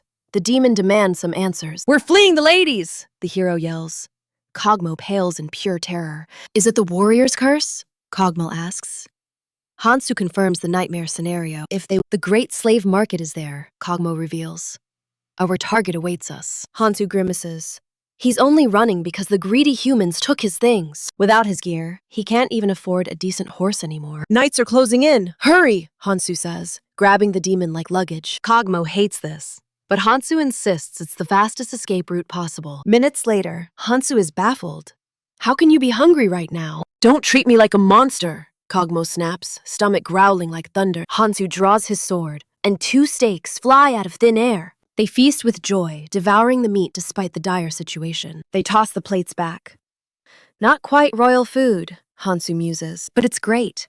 Kogmo is stunned by the magical dishwashing portal. "Time to move," the warrior declares. The journey continues at high pace. The demon warns they're close, but Hansu still wants more snacks. "Be quiet," Kogmo hisses as they approach the dangerous slave market. After eating, they toss the plates back into the portal's void. "Not quite royal cuisine," Hansu muses, but it hits the spot. Kogmo is floored. A portal that prepares meals and washes dishes? The warrior declares it's time to press on through the darkness. The demon warns they're almost there, but Hansu keeps complaining. Kogmo tells him to shut up as the black-haired hero advances. The legend enters the market, ready for the next chaotic trial. "We finally arrived," Hansu gasps, gawking at the massive, sprawling city. "It's gorgeous," he mutters. But Kogmo snaps. "Stop acting like a noob and move!" Someone mumbles about a mysterious meeting, leaving Hansu completely and utterly baffled. Our hero mistakes a guard for security and stammers an apology like a total fool. A warrior barks out confusing jargon, making Hansu wish for a translator immediately. Kogmo sneers. "Wipe that pathetic, confused look off your face before someone notices." The demon explains that in these overcrowded slums, strict checks cause total chaos. Hansu sighs. "Seriously, the city has the weirdest vibe I've ever seen." "I won't ditch you until I get my loot," Kogmo promises with a smirk. Hansu counters. "Not until we find a slave with the blessing of language." He orders the holy sword to fetch the old backpack from the bottomless depths. Suddenly, a portal rips open and the bag is tossed out like yesterday's trash. Kogmo realizes the sword is doing everything, proving it's no ordinary piece of metal. He concludes Hansu couldn't use such magic alone. The blade is definitely enchanted. The demon tries to inspect it, but finds only a rusted, plain iron sword. Before he can blink, the holy sword blasts Kogmo with a massive lightning shock. "Is this really a holy sword?" Kogmo screams, smoke literally rising from his head. Hansu shrugs. "Whoops, forgot the anti-theft system was still active on this thing." "How dare you let a demon touch that!" Kogmo rages, feeling totally set up. He realizes he should have known better when the human agreed so suspiciously fast. The black-haired demon wonders how a mere boy can wield such a divine weapon. "Oh, this? It's just a defective factory second," Hansu replies with a grin. Kogmo grumbles that the weapon is as broken as its owner's twisted personality. "Say that again and see if you survive," Hansu threatens with cold eyes. "Put that death trap away," the demon begs, looking absolutely drained from the shock. Hansu asks if he's okay, but Kogmo snaps back about holy sword trauma. Nearby, they spot a demon girl in chains, her eyes devoid of any hope. The market is a circus of slave traders shouting about strength and youth constantly. Hansu listens to the chaos and sighs. This really ruins the mood, honestly. Kogmo asks. Well, what did you expect from a place like this? Our hero imagined a cruel master and a legendary hero appearing to save everyone. I expected nothing from a prince slayer, Kogmo retorts, causing Hansu's eye to twitch. Down an alley, a massive thug is screaming threats at a tiny, terrified girl. While she begs for mercy, Hansu cheers. Finally! A real villain just appeared! Kogmo groans. It's a scam, you idiot. They're just faking it to get sales. He points out her healthy skin, proving she's never actually missed a single meal. Don't fall for these cheap theatrics, Kogmo warns. Just follow my lead for once. He explains the market's 4 main races: humans, fairies, dwarves, and even rare mermaids. Race doesn't matter much, Kogmo adds. In this world, your level is the real currency. He warns the human can wander alone once they reach their mysterious new destination. Our hero blinks, surprised. Wait, we actually had a specific place to go? Race is irrelevant here. Only a slave's level dictates their high market value. He warns the hero. Go back now, while you still have your head. Hansu blinks. Wait, since when did we have a specific destination anyway? A broken knight mumbles nonsense. Hansu is shocked the guy is even breathing. Seeking a slave? The demon knows the elite shops. Hansu enters a luxury mart. A beautiful host appears. A gorgeous fairy greets them with cryptic, magical chatter. Kogmo demands a slave with the language blessing. Immediately. The fairy asks about the level. Is he picky? The demon scoffs. The blessing is all that matters. Hansu needs a warrior capable of surviving his journey. Kogmo wonders if such a powerhouse slave even exists. Hansu shuts him up. He's taking the lead now. Surprisingly, the fairy has the perfect candidate ready. The demon is stunned. What are the odds? He pities the poor girl, trapped with this monster. They head upstairs.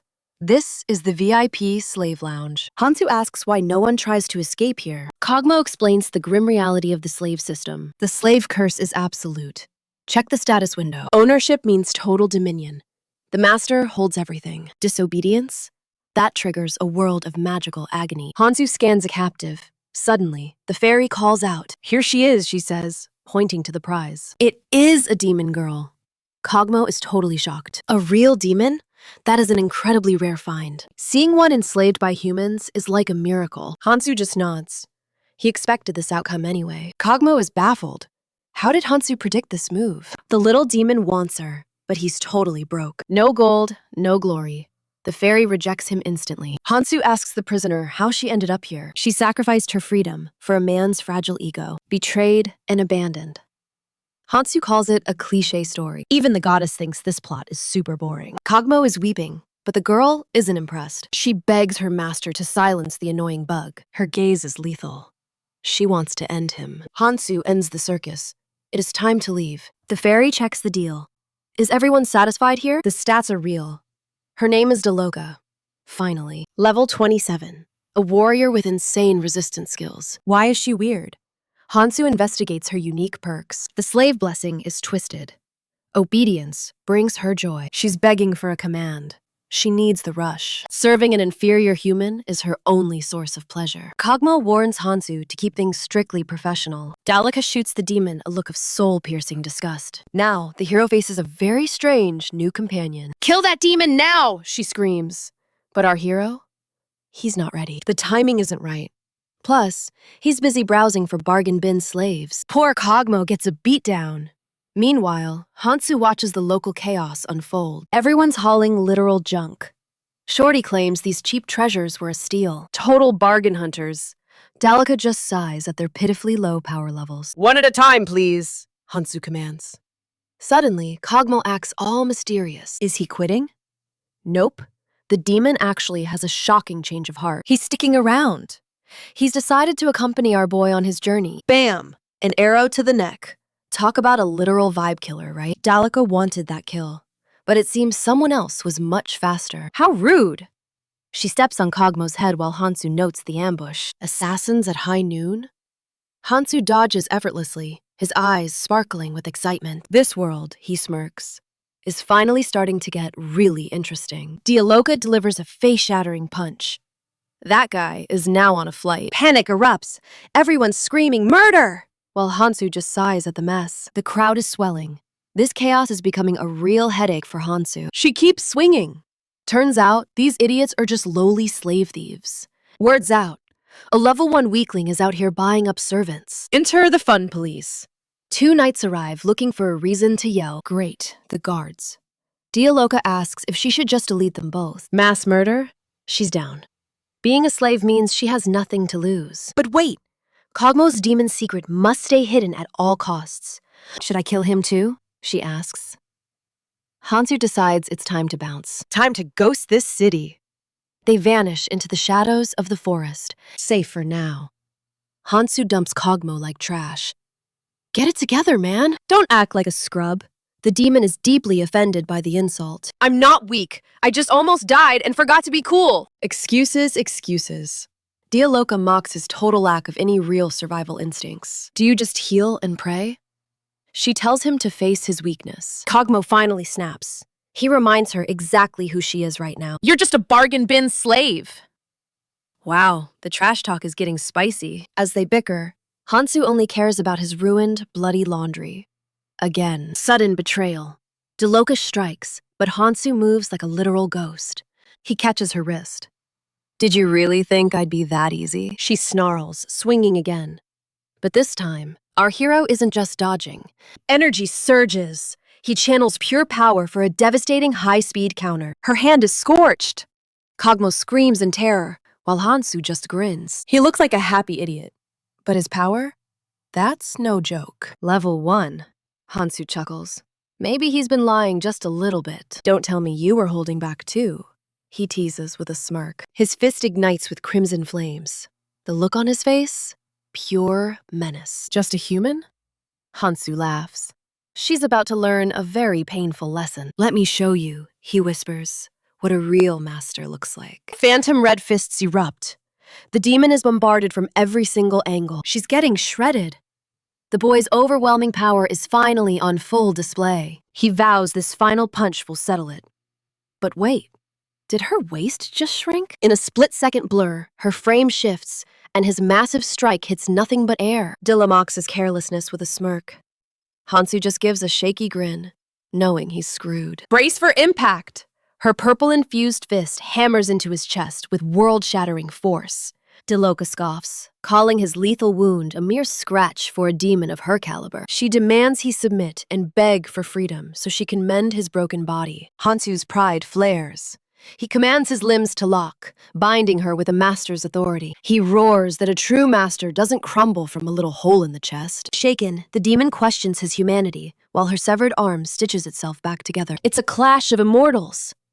Hansu realizes they both possess monstrous regeneration abilities. The strategy is simple. A brutal war of attrition, until one of them finally breaks. Dialoka bristles at the order, but Kogmo, that persistent bug, jumps in to help her. He labels our hero a monster. Dialoka just glares, disgusted by this pathetic demon's interference. Kogmo brags about their journey, claiming he knows every single move in Hansu's playbook. He promises to provide magical support, acting like some legendary tactical genius. Wham! A sudden sword strike catches the loudmouth beast right between the eyes. Hansu laughs. So much for knowing everything.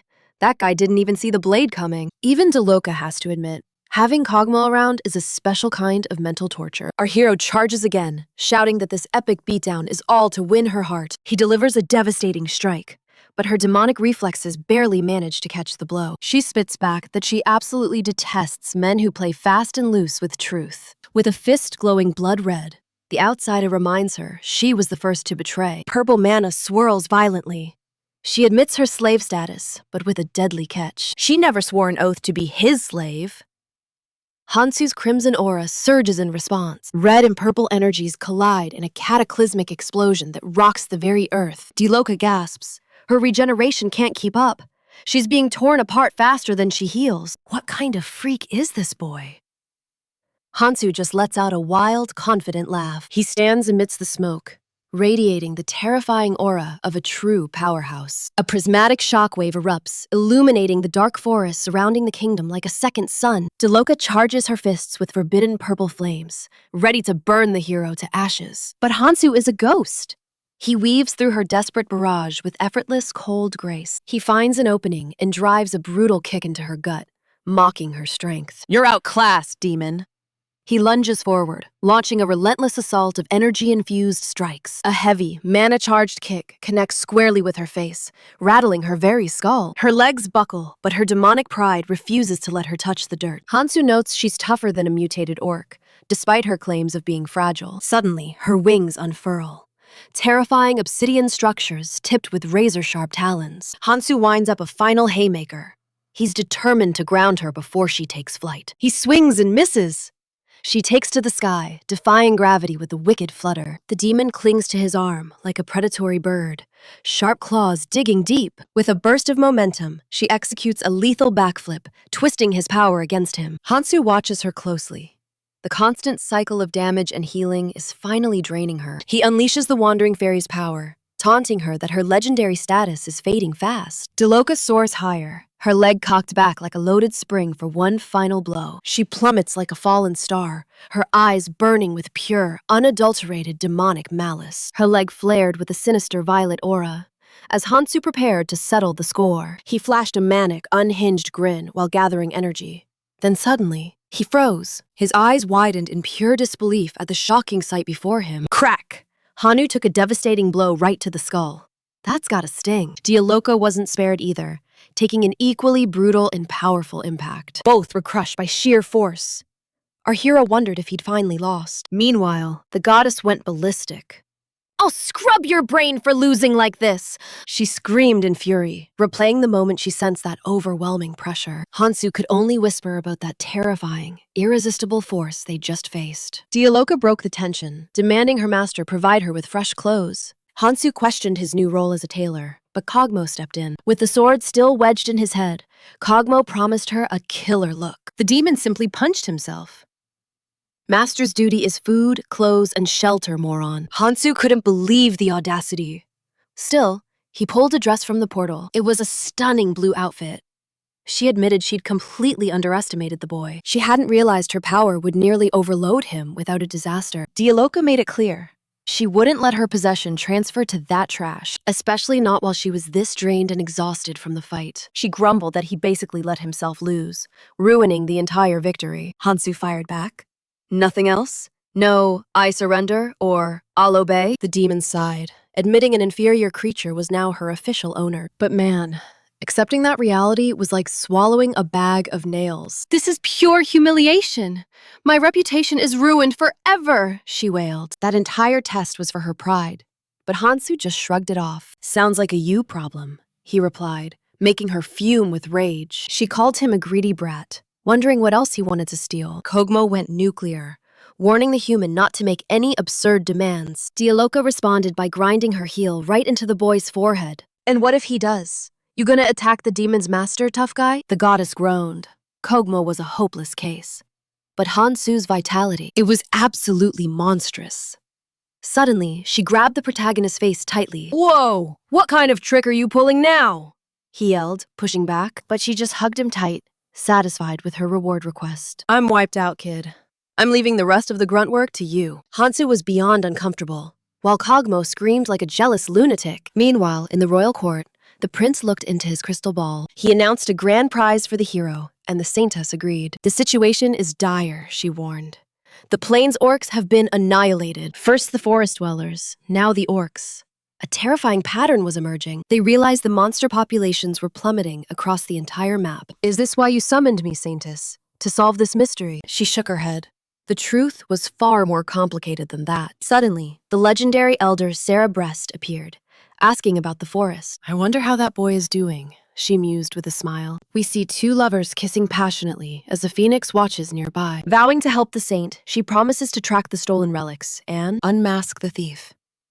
The saint wonders if such a miracle is truly possible. The elder warns that success isn't guaranteed, but she has a secret method. "I'll just call upon a very special friend for assistance," she declares confidently. Curious, the saint asks what legendary powers this mysterious ally might possess. The elder chuckles. "Behold Malang, a slime far superior to any other." The saint stares in utter confusion, apologizing for her lack of understanding. Sarah Breast smirks. "Just wait. Malang's true power will leave you speechless." The elder's eyes narrow. "Now, show me where the crime took place." The saint points toward her bed. "Right here, my very own private sanctuary. She is absolutely horrified that a lowly intruder dared to breach her room. Trembling at the violation, she watches as Sarah commands Malang to act. Reveal the culprit! Malang lets out a mighty squeal and starts glowing. Brilliant light explodes. What is Professor Malang saying? The saint asks, stunned.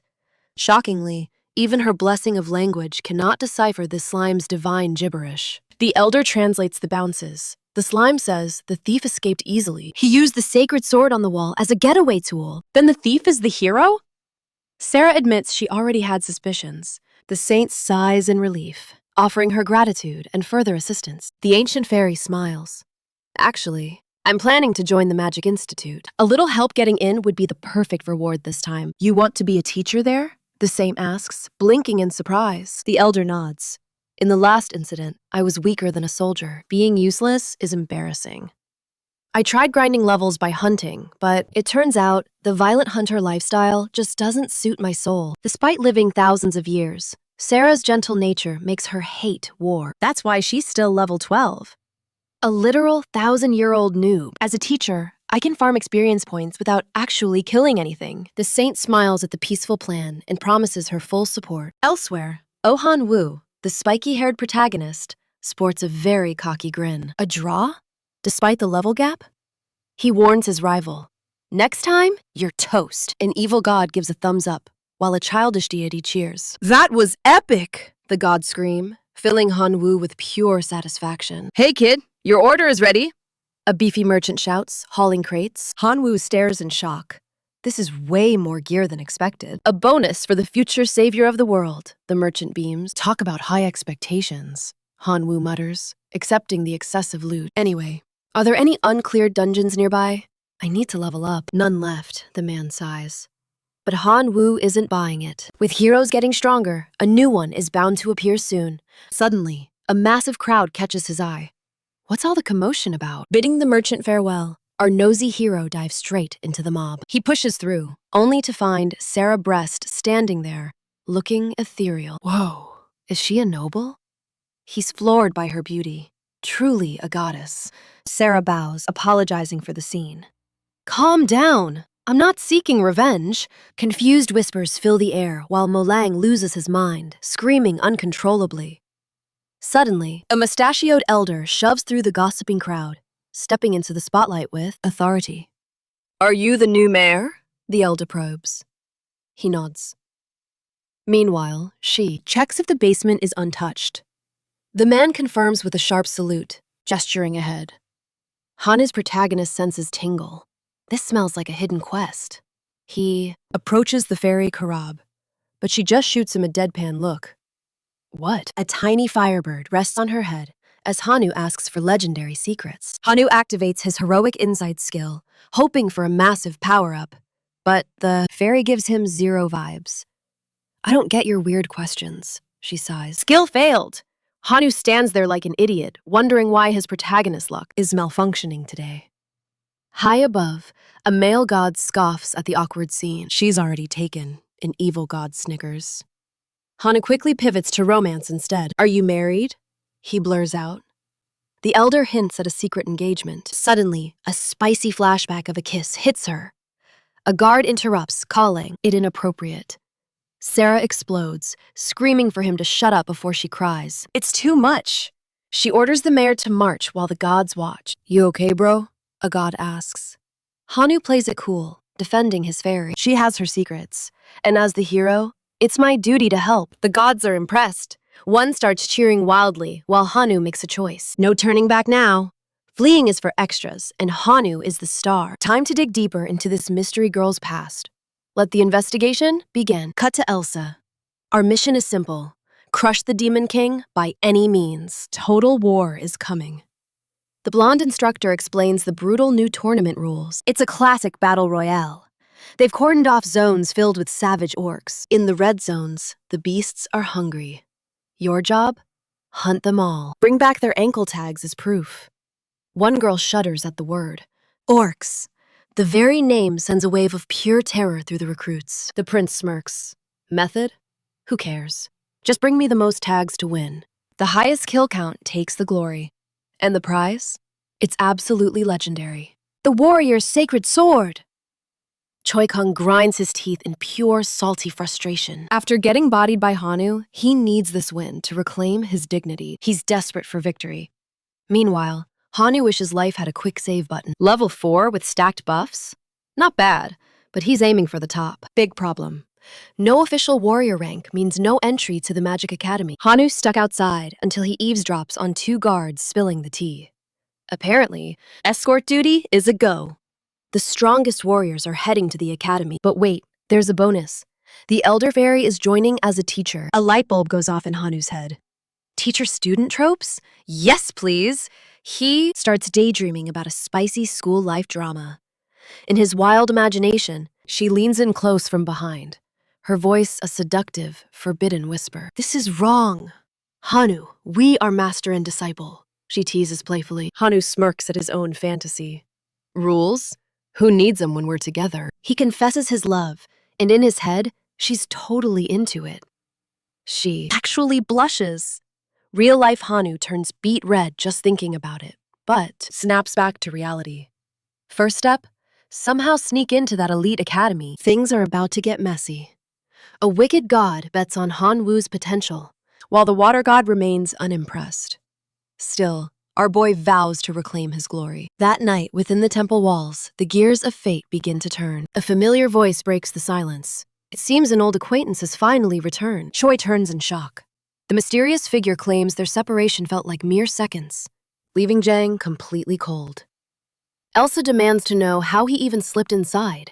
Suddenly, Hanwoo roars. He is crashing this tournament whether they like it or not. The prince scoffs, reminding him that commoners cannot play with legendary warriors. But Hanwoo won't back down. He will seize his lost title by pure force. The noble's mocking laughter fills the room. Choi recoils, whispering Hanwoo's name in terror. Prince Alsis smells the desperation. He brings up a bitter rivalry from the past. He mentions Choi Kangman, the gold standard, before his gaze turns sharp and accusing. He questions Hanwoo's very soul, bringing up the scandalous incident with the fairy. Panic flashes in Hanwoo's eyes.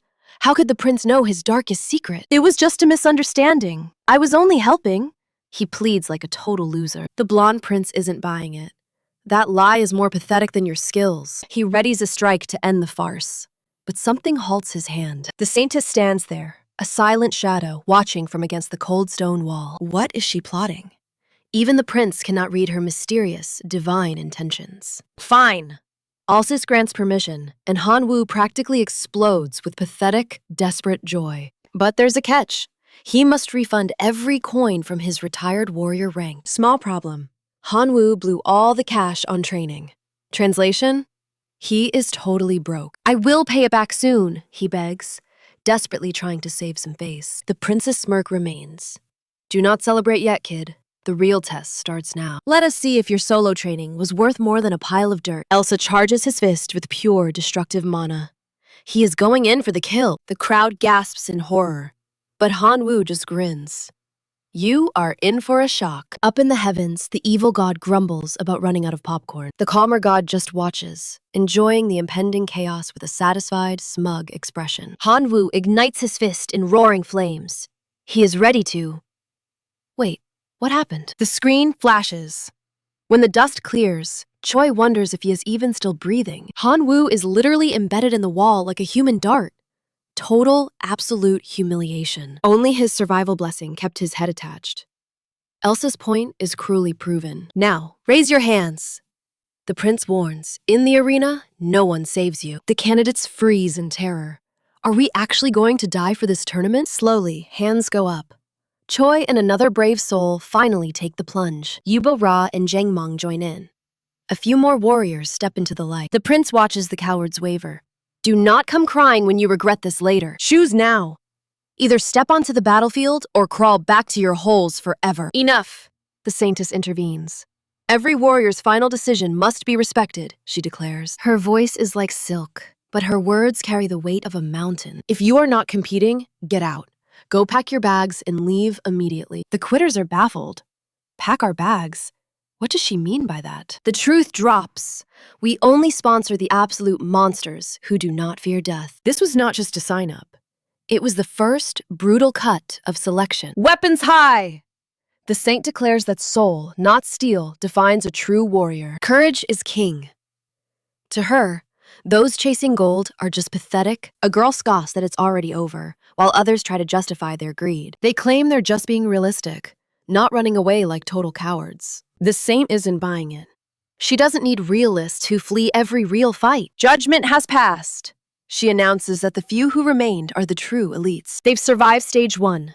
Now, it's time for the gods to bestow their blessings. The second trial begins, and she's calling upon the divine powers above. Meanwhile, Hanu is just there, chillin' like a wallflower in the background. Our hero is hauling the demon girl, grumbling about what a jerk Kogmo is. Talk about a dramatic exit.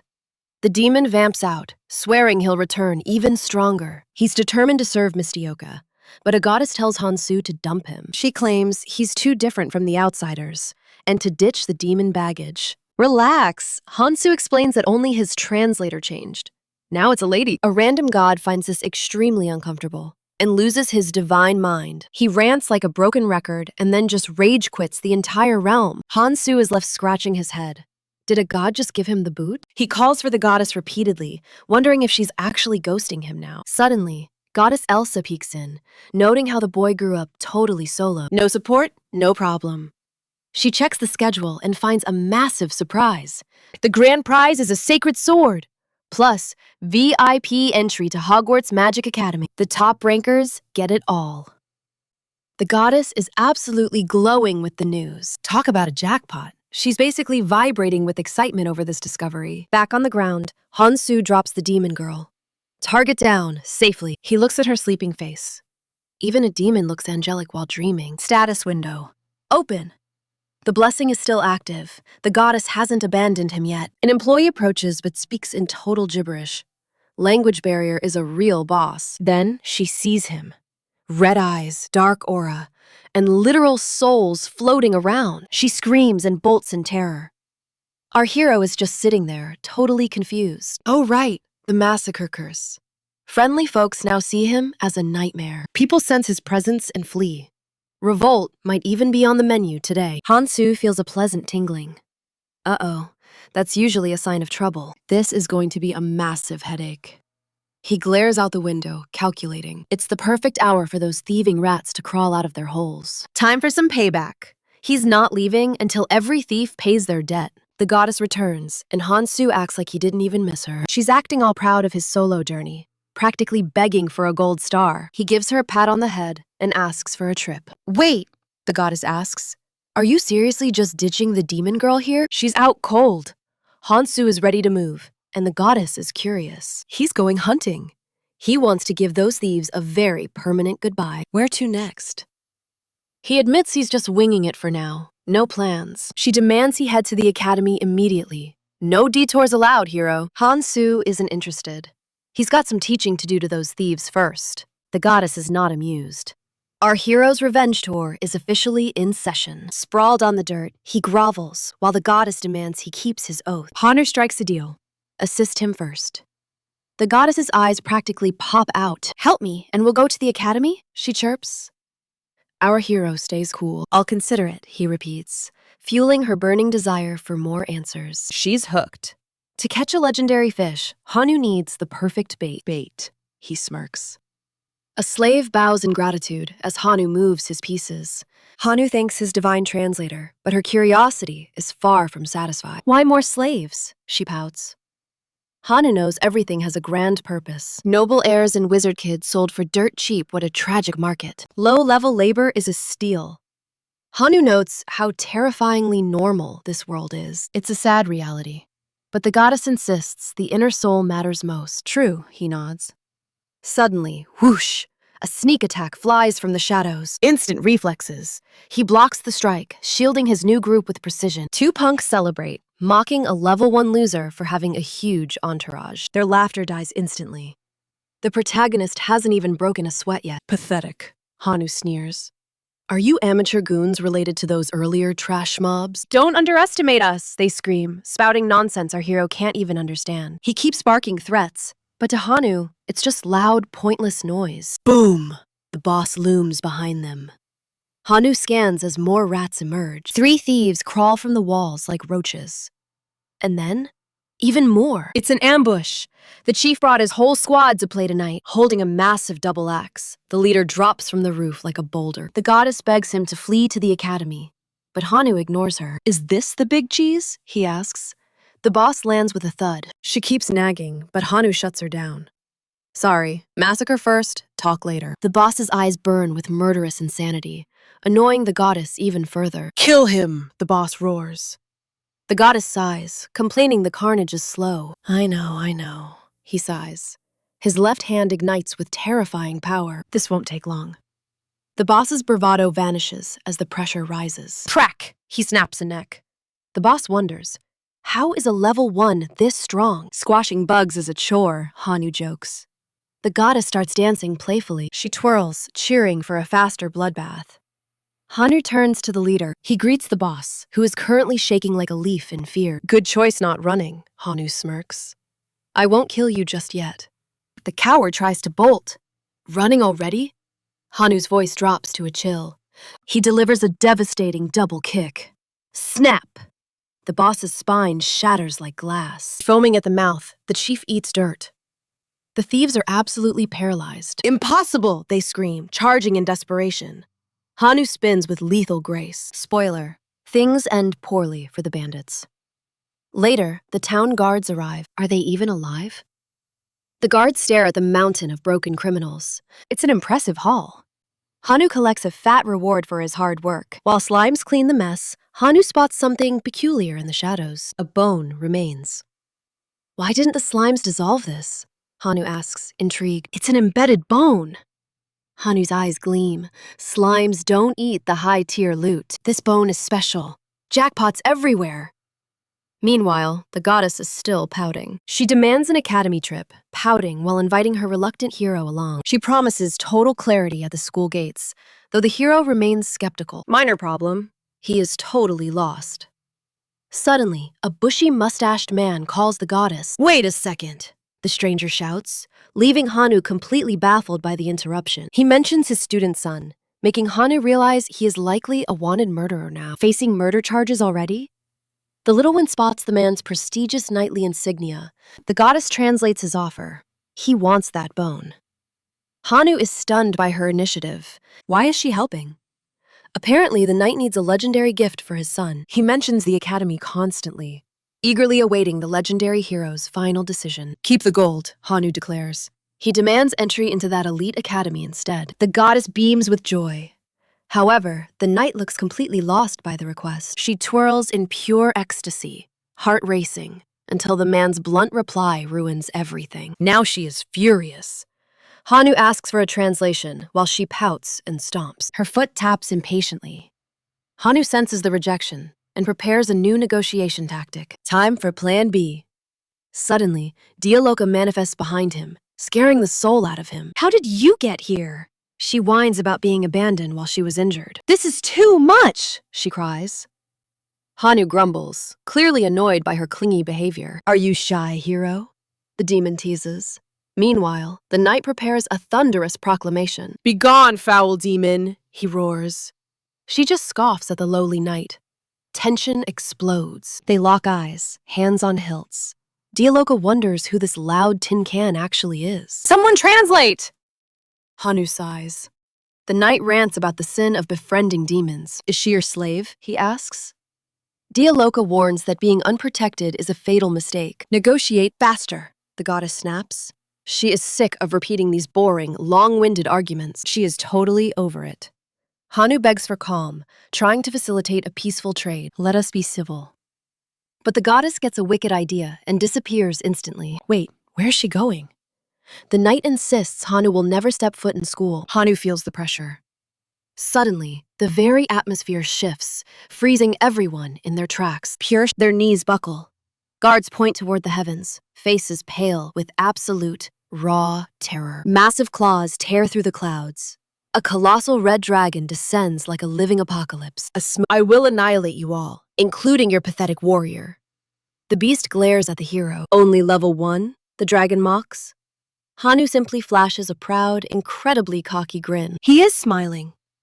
Confused by such insane confidence, the beast retreats to rethink its life. Surprised? Hanu asks. Suddenly, the goddess manifests as a towering celestial giant above them. She floats among the stars. Below, people scream as the dragon's weight crushes the ground. Earthquakes erupt under its paws. Its crimson eyes glow with pure, disaster-level malice. That is a disaster-rank threat, Dialoga notes. Hanu is impressed by how calm she remains. You are awfully relaxed. She admits she cannot win, but she is an expert. Running is my specialty. The dragon bellows, demanding to know who dares challenge his might. A level 1 dares interfere? Hanu ignites his flames, suspecting the warrior's hidden influence. Is it the warrior? Hanu doubts even that power can stop this oversized red clown. What a joke. Meanwhile, the dragon begins roasting the entire village like a barbecue. The knight bellows, raising his blade high. They watch as he swears a final vow. We will meet again, the knight vows. Nearby, the goddess beams at the mayhem. The magic circuit is finally surging. We have to slay this oversized lizard now. She demands the newbie flex for the night, and Hansu's blood starts pumping. Sword up! Dialoka's eyes widen as she recognizes the legendary holy blade. Hansu is shocked. Even that dummy Kogmo needed to touch it first. Dialoka snaps. Don't you dare compare my genius to that heap of garbage. Is he a hero? Nope. Hansu just calls it a buggy piece of junk. Wow. I guess even the gods have off days when crafting weapons. The dragon is fuming, mouth glowing red. Scram, knight, or this city burns. Chill, lizard, I'm going. But suddenly, the archers get the signal to fire. Soldiers line up. The beast spots the trap and readies its massive defense. A giant wing shields the beast.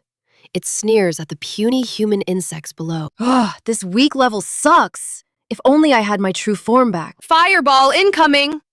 The knight charges forward, gripping his hilt with both hands. The blade glows neon blue, swatting the flames away like a pro. Not bad for a human. Dialoka shrugs. Defense is just a knight's basic job. He grins. Dialoka scoffs, claiming she could block that while half asleep. Besides, this dragon is basically a noob right now. Hansu takes flight. He hits the rooftop, wearing a wicked smile. The beast roars in defiance. It snatches up some unlucky guards. But our knight doesn't flinch one bit, unharmed. The dragon feels the experience points flowing. It's time to level up. Evolution time! The goddess panics, screaming for them to end this nightmare. Hansu agrees. If that lizard hits the next stage, we're all toast. Dialoka zips over. Who are you chatting with? Just the guy behind this. He's talking to the dragon's summoner. Dialoka is lost, but the newbie has plans. Hey, go play bait for a second. Dialoka sighs and dives into battle. Level 27? A high-tier demon out here? Talk about a tasty EXP snack. The dragon salivates at the power boost. But Dialoka isn't going down easy. Purple mana explodes! The magic beam shreds the wing and bites the neck. Bullseye! The dragon's eyes burn with rage. How dare this trash touch me? By the Red Dragon King's name, I'll turn this world into an oven. Hellfire erupts. Dialoka desperately throws up a shield as the world turns red. The heat is insane. Even her barrier is starting to crack under pressure. Why are you just standing there? You annoying outsider. Do something! Shut it! I'm charging up! The goddess instantly zips her lips in fear. Is this quiet enough? Meanwhile, Hansu begins gathering every buff in existence. With the fairy's grace and holy steel, he prepares his ultimate final strike. One shot, that's all I need. Dialoka is barely holding back the flames. Move it! Hansu yells, unleashing a strike that could split the heavens. Shing! A massive wound opens across the beast's chest. Dialoka is stunned. Total silence. Even the goddess's jaw hits the floor. Hansu just grins. The beast howls in agony. Hansu sticks the landing like a legend. No problem. Wait, how is this lizard still talking with a sliced neck? Impossible! How did a level 1 beat me? Because I'm that guy, pal. Level 1? Yup. Dialoka realizes she was just a meat shield this time. Hey, big targets need big lures. Deal with it, demon girl. Dialoka glares at the mustached man. Shall I pluck your eyes out instead? Hansu intervenes before she gets messy. The dragon spits insults as it fades. Defeated by a non-hero. How pathetic. The dragon's pride is utterly shattered. Hansu shrugs it off. Don't take it personally, big guy. It happens. The beast stakes its soul for a final, spiteful curse. Hansu's chest burns. Crimson light erupts. The King's Fury curse has officially marked its prey. Just his luck. Our hero just collected another reward he never wanted. Dialoka explains that dragons are the ultimate sore losers of this world. They curse those who win. It's a first, even for her eyes. Hansu kicks the dragon's skull. Hey! Resurrect right now and undo this! The goddess twirls, completely unfazed. She saw this tragic comedy coming. Hansu collapses. He saved the city and only got a life-threatening debuff. Now, dragons will swarm him whenever he's in mortal danger. Great. His head throbs just thinking about it. Meanwhile, Dialoka is beaming with joy. Are you seriously happy I'm cursed?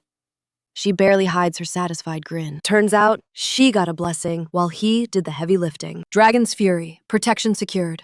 She's safe while he's the dragon bait. Hansu's jaw drops. He checks her status window and loses his mind. The knight looks away, embarrassed by the blatant unfairness of the universe. Hansu screams into the void. Where is my legendary buff, you scammers? His window finally updates. Dragon's Fury C. Yep, just another curse. The goddess smiles sweetly. Nearby, slimes are busy devouring dragon remains. They're sorting high-grade ingredients with surgical precision. It's actually impressive. Hansu spots valuable loot, but can't touch a single piece of it. The kingdom and the evil goddess are lurking. He's totally broke. Cheers erupt nearby. The crowd is hailing the knight as a savior. He rides high while slaves haul the dragon's massive, cold corpse. He spots our duo. I owe you my life, the knight calls out. Hansu waves it off. Dialoka immediately starts nagging about the Hero Academy. Hansu pulls her aside. Let's use the prize money for the refugees. She looks at him like he's crazy. Be glad you're still breathing, human. That gold is beneath us. Keep the trash for your own kind. Hansu feels the blatant disrespect. She just smiles, like a true devil. Is that a provocation? He asks. She just blinks, with fake innocence. Must be your imagination, she teases, looking down at the lowly mortal. The knight watches the exchange, wondering if these two are actually insane. But the hero has no time for pride. His status window is still red. The quest is over, but for Hansu, the nightmare has just upgraded. Fine, if she says so. But suddenly, Hansu spots a weird disturbance in the atmosphere. Those glowing blue clouds, that's pure royal saltiness. The knight panics, howling about ancient dragon curses, while massive ribs start assembling from the fog. A skeletal dragon with demonic blue flames for eyes appears. Terrifyingly cool. Hansu critiques the calcium deficiency, while Dialoka confirms the scaly threat. Our main character notes it's a bit travel-sized compared to the last boss. Dialoka explains, a soul fueled by pure pettiness forced this form into existence. Hansu admits, he's a beast, and he won't quit easily. If he sliced a dragon with effortless grace, a skeleton is toast. Under the Academy's clear, bright skies, elite warriors hunt the Demon King. Even in this field of legends, one star must rise. Hanwoo smirks as the announcer takes center stage. It's showtime. The great tournament begins, and the hype is absolutely electric. The saint smiles, thanking everyone for molding these warriors into true heroes. This is the ultimate stage to prove their blood and sweat weren't wasted. A mustached judge asks for predictions. One replies the Choi is the favorite. Rumors crown Choi as king, but others bet on Jongmi being the ace. Some mention Yubora, while Arya hides behind her, shaking like a leaf. Her mother is watching from the VIP seats. A woman who is Arya's twin. Yu warns her to be brave, or she'll let her mother down. Arya puffs her chest out, promising to fight with everything she's got. The redhead pivots, asking Yu what she'd do if an ally fell. Without missing a beat, Yu says she'd save them, no matter the risks. Arya beams.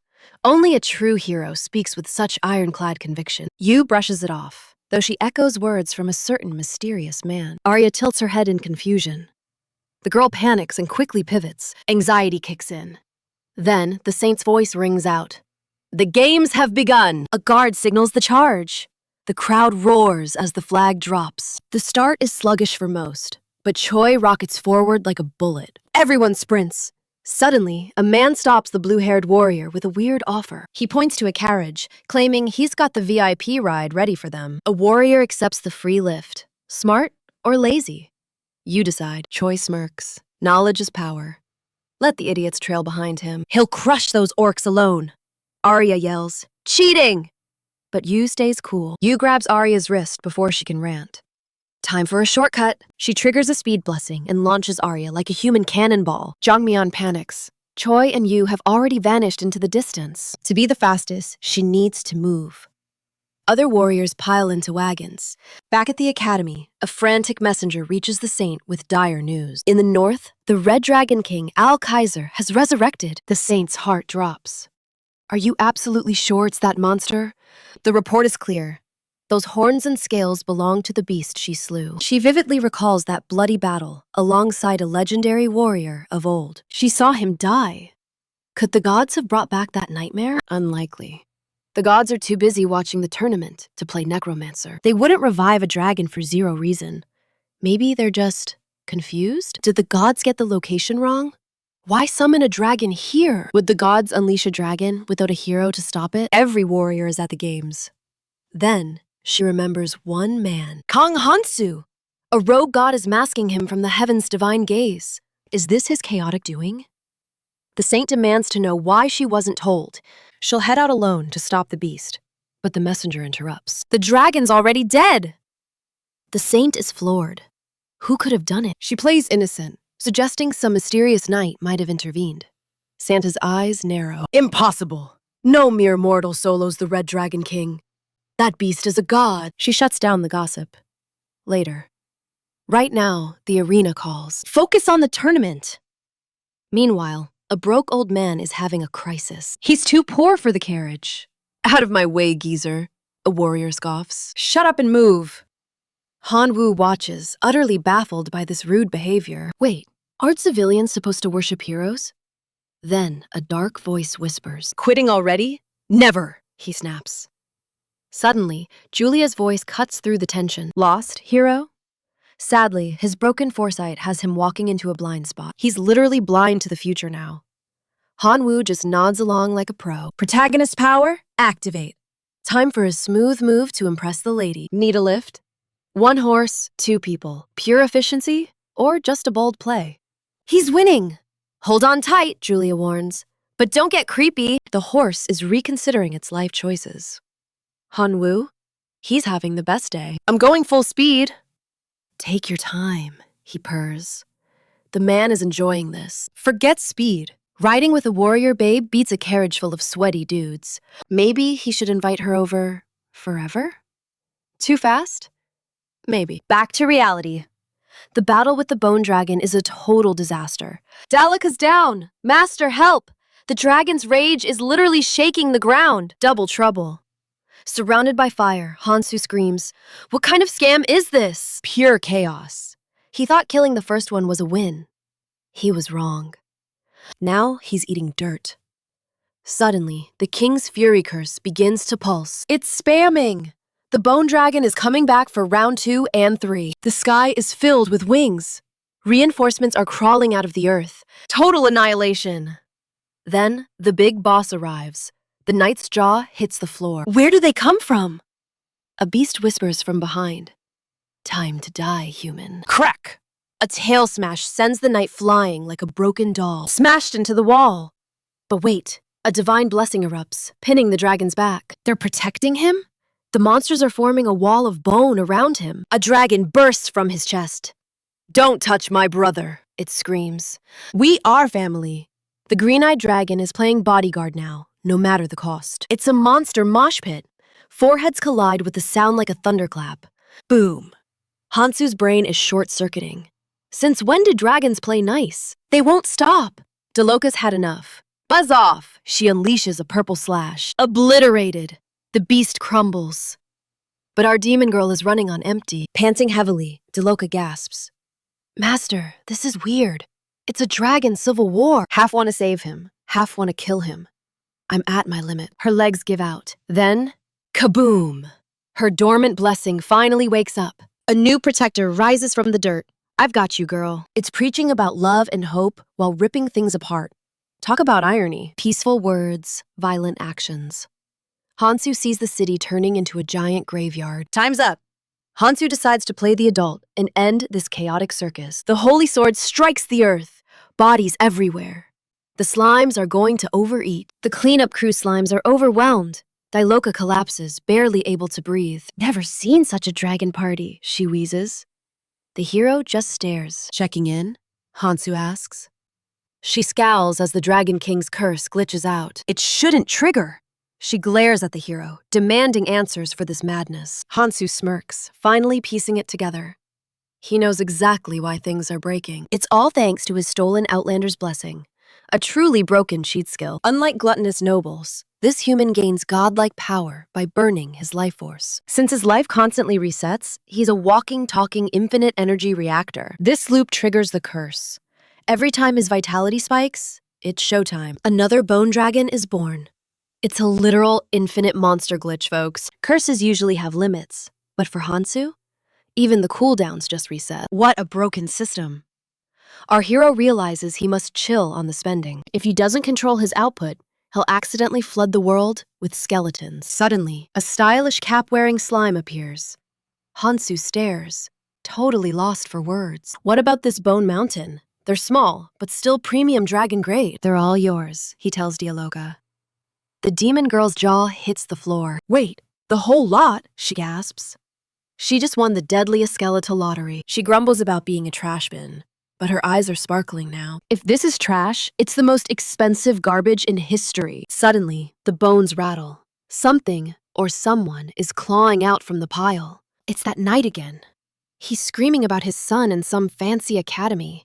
He tries to act dignified, but Hansu is just staring blankly at him. Dialoga sighs, translating the mustached man's frantic and desperate shouting for us. Apparently, the man wants our hero to escort his precious son to school. Somewhere, a goddess is patting herself on the back for this perfect plan. The knight declares this invitation is gratitude for slaying the wicked dragon. Hansu sweats, knowing damn well he's the one who actually wrecked the city. Refusing, Dialoga teases.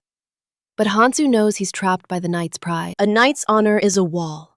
You either accept the reward or get smashed. Meanwhile, the crowd is growing. If more arrive, this heroic scene becomes a circus. Let's bounce, Dialoga chirps, way too excited to ditch the crime scene. Hansu gives her a look, but the demon girl just smirks mischievously. Then, the knight shouts another incomprehensible sentence, looking straight at the youth. He bellows, "Kang Hansu!" Our hero blinks, wondering if it's a nearby landmark. Dialoga laughs, explaining that this shabby place is actually the knight's home. Still, they're definitely a step up from the common thugs he usually handles. Why follow me? He asks. Dialoga huffs, crossing her arms in pure annoyance. Hansu grumbles about being belittled, reminding her he works for the actual prince. Sure you do, she mocks as they leave, watched by eyes from afar. Dinner time!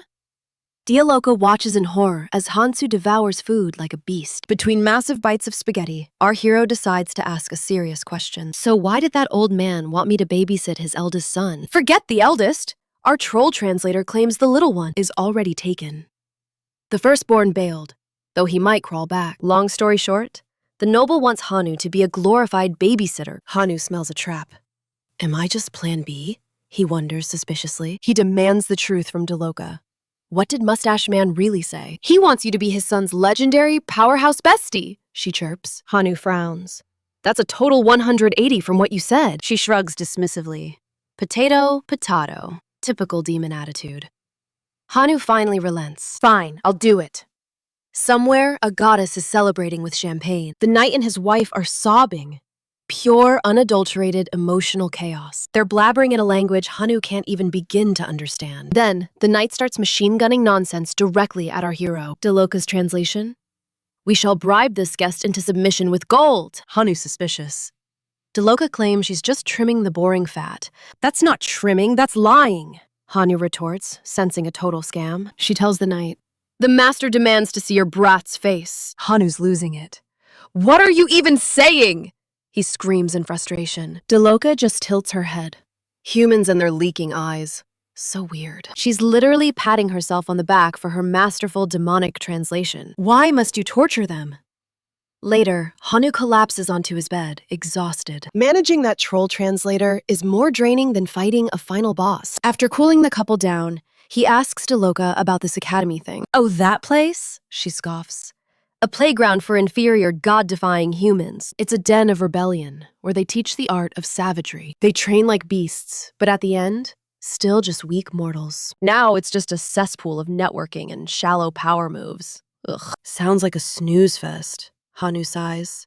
Suddenly, a wild, loud mouth appears. Look at this level 1 peasant, he roars, insulting Hanu's entire existence. He trash talks the night and tells the sun to go berserk. Hanu growls. I speak jerk speak fluently. Enter the pink-haired brat. The kid pulls a face only a mother, wait, no one, could love. Hanu remembers the father's tears. Time for some tough love parenting. Hanu style. I'll turn this brat into a scholar, even if I have to. Wait! The kid screams, but it's too late. Kapow! Right in the face. Welcome to reality, kid. The brat snaps back, calling Hanu a moron. He mumbles some insult, but wham! A second fist lands in his gut. Consider this a gift, Hanu explains. A lesson in filial piety and pain. Be a better son. Boom! A massive explosion rocks the entire room. Smoke clears. Hanu is wrecked. His pristine sword snapped like a toothpick. The blade is ruined! Hanu glares at the kid, recalling his mission. Can I save the world if I can't even save one brat? The doorframe shatters in his grip. Is the little monster still breathing? Diloka laughs. The brat enjoyed bullying a weak level 13 like you. Did that punch break him? She wonders. Hanu tries to clear it up. Look, there's been a mistake. My level is way lower than that. The demon was merely indulging in some light-hearted bullying. The boy wakes up with a face like a swollen grape. He lets out a pathetic, childish shriek and bolts. But Diloka is not done playing tag yet. She blasts him with a wave of violet energy. Oops, my finger slipped, she lies with a straight face. Hansu stares at the charred, smoking brat. So, what is the plan for this human charcoal briquette? Diloka suggests a rather permanent makeover. Should we separate his head from his shoulders to hide the identity? Our hero declines the murder, but has darker ideas. Got any dragon bones left? I have a special delivery to make. The demon gazes at the wreckage in confusion. Can the brat even walk? Or is he just luggage now? A confused knight wanders onto the chaotic scene. Suddenly, a woman's cry for help pierces the heavy air. The outsider lets out a truly awkward chuckle. Meanwhile, a healer begins mending the brat's broken ego and body. Hansu notes that the medical service is top tier. The boy's health bar refills with supernatural speed. The moment he is awake, he spots Hansu. I will end you! He screams, having learned absolutely nothing. Our hero sighs, realizing some people never learn. He unleashes a shockwave that rattles everyone's The King's Fury skill triggers in full glory. A horde of dragons manifests, hungry for absolute destruction. One beast decides Hansu looks like a snack. The massive dragon stands frozen with a hero-sized meal. There stands the Titan, hero tucked neatly behind teeth. The tension in the air is thick enough to choke on. Suddenly, the outsider delivers a violent dental appointment. One punch sends a giant dragon fang flying into orbit. The impact grazes the boy's cheek ever so slightly. Hansu emerges from the gullet, grinning like a total psycho. Now we are best buddies, he cheers maniacally. Cut to the saint, who is having a much worse day. She groans about the dwindling donor funds. Keeping these warriors fed on prayer alone is becoming impossible. Running a sanctuary is not cheap, you know. Divine power does not pay the monthly electricity bills. She faceplants onto her bed in pure exhaustion. New era, same old headaches, she mutters into her pillow. Her mind is a mess of budgets and burdens. Then, her crystal ball starts buzzing for her tired attention. What now? She groans, face still buried in fabric. The saint has officially reached her mental limit. The sphere announces that Hogwarts is on the line. They have been waiting for an interview since sunrise. She blinks, confused by the persistent early callers. I thought we were done with the warrior recruitment drive. The attendant insists it is a very special case. The director wants a face-to-face meeting immediately. With a heavy sigh, she accepts her grim fate. Good news, ma'am, the employee chirps with annoying optimism. The saint perks up, desperate for a win. Fine, give me the highlights. I really need them. The Red Dragon King's mutant rampage is finally over. Case closed, and the world is slightly less on fire. The city is a wreck, but casualties are low. She breathes a sigh of relief amidst the urban rubble. She tables the disaster report for another time.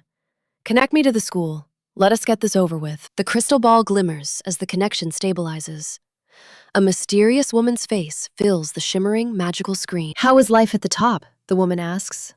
Miserable, the saint replies, skipping all the fake pleasantries. She is annoyed they called while she was swamped. The world sleeps soundly because of you. the woman teases. Flattery will not work on this overworked holy woman. Get to the point, or I am cutting the signal. The lady on the screen just puffs her pipe. Her green hair sways as she enjoys the saint's irritation. You always were the impatient type, she chuckles. Finally, she decides to drop the games and talk business. This year's batch of fresh meat looks promising. They have high hopes for the new, talented recruits. They are opening the ancient ruins for a trip. Newbies and warriors, bonding over old dust and danger. The saint's finger drums a rhythm on the table. Underground ruins? She asks, her interest finally piqued. She realizes they mean the infamous, deadly labyrinth. You actually broke the divine seal, did you? The woman nods with a smug, self-satisfied grin. Quite the feat, would you not agree? It is historic. To someone like the saint, seals are nothing. In your hands, even God's locks turn to... The protector frowns at the weird, slimy analogy. Being compared to a monster is not exactly a compliment, but the labyrinth that place is on another level. This is not just some ordinary, boring dungeon crawl. A relic of the mythic age, born from the gods' divine corruption. Every artifact unearthed there pulses with a twisted, forbidden energy. But such power attracts lethal, otherworldly terrors. Even Hogwarts' director is shaken. Nations are scrambling, terrified, yet desperate to breach the seal immediately. To Santa, it's just the perfect playground for bored, hungry warriors. A feast for hunters without prey. The Shadow Lady gives a nod. Santa vows to leak the intel once this tournament bloodbath concludes. Hurry, she wheezes, her frail body failing as she begs for fresh air. Santa ends the call. Ignoring the lady's desperate plea for more gossip, silence falls as the protector slumps, weighed down by dark premonitions. How many of these brave fools will survive this impending nightmare? Elsewhere, by a crackling fire, a mage approaches our hero, Hanu. Meet Lisha, the cute sorceress. Hanu just gives her the silent treatment. He pokes the embers before finally grunting a welcome. Internally, though, he's gloating. 2 beauties by his side? This harem life is sweet. Leah eyes him skeptically. Is this the legendary guy you mentioned, Julia? So most orc ankle marks wins the whole damn thing? She clarifies. Sharp as a wizard's staff, Hanu smirks, impressed by her wit. Magic's in the bloodline, kid. Brains have nothing to do with it, Julia gushes, honored that her genius friend met this absolute legend. Despite being only level 6, this man carries the gods' own favor. Behold the power of a true chosen one, the heaven's favorite child. Hanu tries to play it cool, but Leia's still not fully sold. Seeing the protagonist in action is the only way she'll believe the hype. Beneath 3 moons, they realize the forest is eerily empty of orcs. Tracks! Leia spots footprints. Someone else is already clearing the path. Even with their shortcut, they aren't the first ones on the scene. Searching for Leah costs them precious time. The competition is moving fast. Slimes are scavenging the leftovers, a sure sign that predators are nearby. Suddenly, they stumble upon a mangled orc, slashed to pieces by steel. This wasn't a monster attack. A master swordsman did this messy work. Hanwu's blood boils. Who's stealing my kills? Then, boom, a massive explosion. He charges toward the noise, desperate to reclaim his stolen glory. Get your hands off my loot, he yells, bursting into the clearing. He freezes. Arya and Yu are turning orcs into literal mincemeat. Yu gathers a sun-like blaze in her palm, aiming for total annihilation. Fire meets flesh. Meanwhile, Arya's blade dances through orcish throats with ease. A beast lunges at Arya, but Yu snaps its arm like a twig. Her divine gear activates. Her very skin becomes an unbreakable, deadly weapon. Infinite durability. The orc's screams echo as she pummels it into dust. Game over, Yu cold-bloodedly declares, unleashing one final, point-blank fire blast. Kaboom! The head goes flying. Hanmu stands there, jaw on the floor. Press? He stammers. Oh, Hanwu, you're actually early for once, she smirks. Hey, I should be the cool one here. Why are you so OP? How can a boring class president possess such overwhelming, godly strength? Logic dictates the elite student naturally reigns as the class president. Yu argues that this fantasy realm has entirely different survival rules. You cannot simply study your way to legendary strength here. She snaps back, boasting her athletic stats were always peak level. The concept of a warrior makes 0 sense to her. Hanwu grumbles that this isn't following standard web novel tropes. Yu suggests they part ways to avoid any more pathetic bickering. Hanwoo graciously hopes she manages to secure a second-place finish. She retorts, hoping the boy actually manages to place first. Our hero wonders why everyone is suddenly so supportive of him. It clicks. He is obviously the main character of this grand epic. Naturally, the class president is his destined female lead and lover. An evil god wants to smite him, while a goddess swoons. He celebrates his heroine, but Julia senses something sinister approaching. Vile orcs appear, drooling over the scent of fresh human meat. They demand the girls, threatening to end Hanwoo's life. Julia draws steel as Leah begins weaving a deadly incantation. Hanwoo steps forward, commanding the ladies to stay behind him. He fires a massive blast, blowing the monsters into the sky. Suddenly, his hunting curse accidentally buffs all the nearby enemies. An orc lunges forward, swinging a massive bone-crushing club. He aims to eliminate the boy with one brutal strike. Hanwoo is sent flying, but his survival blessing activates. Leia notes that warriors aren't as grand as she once imagined. Julia agrees, comparing him to a truly special, elite-tier hunter. That legend crushed level 6 orcs while at level 1. The girls hope to encounter that true monster at the academy. The two charge forward, completely ignoring the curse's power boost. Julia pulverizes the monster's club into 1,000 tiny pieces. Leah finishes the job, turning the orcs into charred barbecue. Even with a curse buff, these trash mobs are beneath them. Now they must decide what to do with the unconscious hero. Leah suggests Julia carry him, but she refuses the burden. They both claim to be in pain, sharing silent glares. Evil gods laugh hysterically, while a childish lord watches on. Choi finally reaches the open plains, ready for the hunt. Jang thanks the driver for the high-speed travel service provided. The driver is honored to assist a warrior of her caliber. Choi is visibly irritated by the drama and his companions. He is reminded that he chose the carriage in the first place. The blue-haired boy warns them not to ruin his hunting streak. She laughs, mocking the strongest warrior while he seethes with rage. An orc appears, calling the newcomers skinny little pigs for dinner. The team spots the enemies and prepares a lethal spell. They unleash a storm of firepower, showing the orcs true despair. Choi guards the rear! As an orc cowers our blue-haired powerhouse, delivers a devastating blow. He's not losing first place to anyone. Another orc roars, aiming for Mion's team, only to be sent flying by pure brute force. But the green tide is rising. They're surrounded. The boys realize they're about to be flattened like pancakes. They scream for Mon. She's stranded, defenseless, right in the monster's circle. Why me? She cries. Why are these monsters only targeting her? It's the charm blessing, a scent that makes every male heart flutter, even orc hearts. They're all in love. Mon screams for a savior. An ally rushes in to help, but oh no, he trips on an orc. He faceplants into the dirt. Somewhere, an earth god is facepalming too. Absolute disappointment. As the blonde girl screams again, a beauty god watches this drama with popcorn. This is better than any soap opera. The boy is useless on the ground. Another teammate shouts for Mon. It's all for you, Mon. Just take one for the team, he shouts. Everyone is shocked. Mon is speechless. Did he really just say that? We can't all die for you. Be the bait and save us all. The saint has your back. You'll survive. What a bunch of heroes. The glasses-wearing boy offers a pathetic apology to their queen. Mon can't believe this betrayal. Weren't they her loyal knights just now? They promised everything. Yet here they are. She misses Hansu already. I should have stayed on Earth, she laments. The clumsy boy shouts, Don't give up! I'll save you! But Mon is done with them. She shoves the orcs back.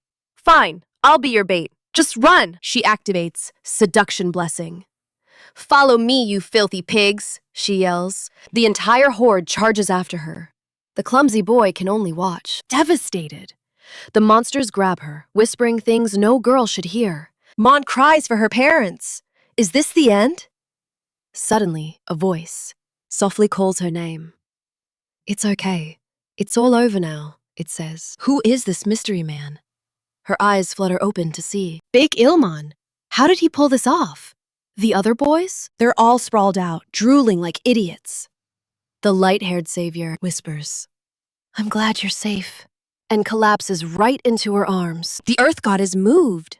The water god is literally sobbing. The fire god is hyped. Even a demon god loves this contract. Elsewhere, a girl pouts. Where are all the orcs? This is boring. It's because we have a similar type in our group, her friend mocks. She's furious. He just laughs, saying the early birds got the worms. It's true. Every single orc has been wiped out by one person. It's Yun Yun. Why isn't she with the star student Cho Gong-min? The class president is just built different, the boy notes. Same as Earth. Yun agrees. Whether here or home, the president always takes first place. We're just stuck watching her victory lap again, she sighs. But, she smirks, if you're tired of losing, maybe we lend a hand? The two are left completely baffled by her mysterious proposal. Deep inside the palace, Santa fumes over these disastrous results. Is it a cultural gap? Nothing went according to plan. Yubor Ra's failed victory is now a massive, head-splitting problem. The maid suggests bribing hero Choi with that mysterious backpack. Santa doubts if a hero who betrays friends is trustworthy. She glares coldly, making the poor maid beg for mercy. Santa sighs, leaving this mess to the gods and fate. Only the award ceremony remains to salvage this chaotic tournament. Warriors assemble! Some grin while others tremble with pure terror. Looking fabulous in pink, Santa announces the final rankings. She thanks the crowd before revealing the legendary tournament winners. Elsewhere, a carriage rattles along, carrying the grumpy knight's son. He's whining about school? Hansu wonders why he's miserable. If anyone should hate this place, it's an outsider like me. Dialoka warns she's too high-level to pass the academy gates. Luckily, slaves count as objects. The ultimate loophole for a demon. Hansu groans about attending classes while royalty hunts him. The goddess just smiles, promising him that everything is fine. Trusting a suspicious deity? Hansu reluctantly follows her lead. If you're so sure, start explaining, Hansu demands answers. But she plays dumb. Hansu just wants the truth. He won't run. But why this sudden obsession with school? The goddess promises clarity once they step onto campus grounds. Spill it, or no drawing books for 2 whole days. She panics. To a goddess, that's a truly diabolical threat. What's the sign say? Our hero asks, eyeing the bridge. Welcome to Hogwarts, the sign reads. Wait, is this legal? The guard demands IDs, but the noble's son shows a letter. Access granted. The boy instantly loses his mind being back. Hansu asks for orders, but the goddess fakes sleep. Anxiety kicks in. This definitely isn't your average magic school. Armed guards and training grounds? It's a damn military fortress. It's a city of war. Suddenly, a voice shouts his name. Some kid starts rambling nonsense that Hansu ignores completely. Just call me whatever. Hansu shrugs, acting totally cool. It's awkward calling him Hansu since he's a servant. Our hero is undercover as a lowly servant to a noble. A girl approaches with a smile, hoping for a friendship. Meet Salona, level 9. Cursed with the burden of nobility. Adjusting his uniform, a sharp-looking Hansu asks, Arrived yet? Dialoka scoffs. That suit looks terrible on a level 1. Everyone will mock you. Maybe try wearing some bright red? Dye my uniform red? Are you insane? Hansu snaps. He orders the demon to the dorms. No wandering allowed. Dialoka sulks. Now, Hansu faces his true nightmare. Exams! Trapped in this foreign world, our hero faces a grueling entrance exam with no escape. The proctor is stunned. How did a level 1 weakling crush every single physical trial? He suddenly probes about fairies, making the tiny goddess wonder if this is standard procedure. Hansu questions if such odd riddles are normal. Then, he drops a total bombshell. I've tangled with them, he smirks. Actually, I've even survived a lethal arrow to the chest. The proctor's eyes gleam with curiosity. This rookie just became the most interesting candidate here. He analyzes the boy, noticing a chaotic storm of divine blessings and dark curses within. Despite the internal mess, the rookie passes. Suddenly, a man with a massive mustache appears. He mentions a fairy overseer this year, hinting at a legendary bridge between 2 worlds. Hansu vows to give his all, earning a warm, yet mysterious smile from the veteran. Seek me out if trouble arises, he offers, letting out a jovial, awkward laugh. Hansu nods along, though the man's cryptic words fly right over his confused head. Leaving the room like a champion, our protagonist steps out with his head held high. Now what? He wonders aloud. With the exam finished, he feels completely aimless and lost. He considers the dorms, but the goddess has a far more intriguing destination in mind. She points toward a massive statue. Hansu is baffled by her sudden, intense obsession with it. I just love the art, she chirps, dragging him toward the monument against his will. Standing before the towering stone giant, the tiny goddess begins to whistle a calm tune. Suddenly, a voice cuts through the air, asking if they're admiring the legendary hero's image. It's the statue of Podonicus. Standing nearby are the Night Sun and the lovely Salona. Hansu asks if this guy is famous. The reply? He was an ancient, summoned powerhouse. He was a legendary fighter from eras past, brought here to change fate itself. Hansu watches his goddess closely. Why is she so obsessed with this ancient relic anyway? There's definitely a secret hidden here. He'll need to investigate when the coast is clear. Just then, a shadow looms. A grumpy senior appears from behind, barking loud orders. "You rookies!" Hansumak bellows, shoving a pile of posters into their startled hands. Hansu asks what the deal is, but the veteran just scoffs at his total ignorance. "Is your eyesight level 1 too?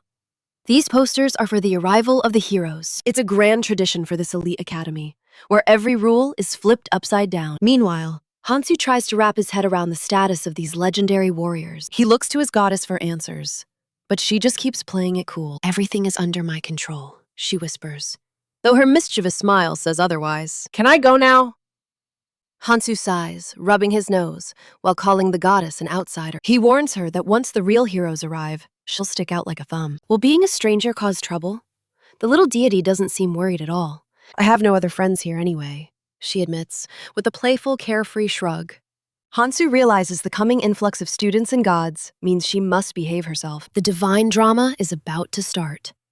He tells her to keep a low profile. "I'll trust you," he sighs. She beams with excitement, still gushing over that statue. "It's just so cool!" she squeals. Hansu suspects she's hiding a secret message within it. Is she unable to speak the truth? Suddenly, a loud roar shatters their private chat. "Stop whispering and get to work!" Hyun screams, his patience wearing dangerously thin. Irritated, our hero mutters that he can't understand a single word this lunatic says. Hyun's face turns beet red. "I'll make you understand!" he bellows, dragging them away. Hansu just chuckles and follows. Yes, sir.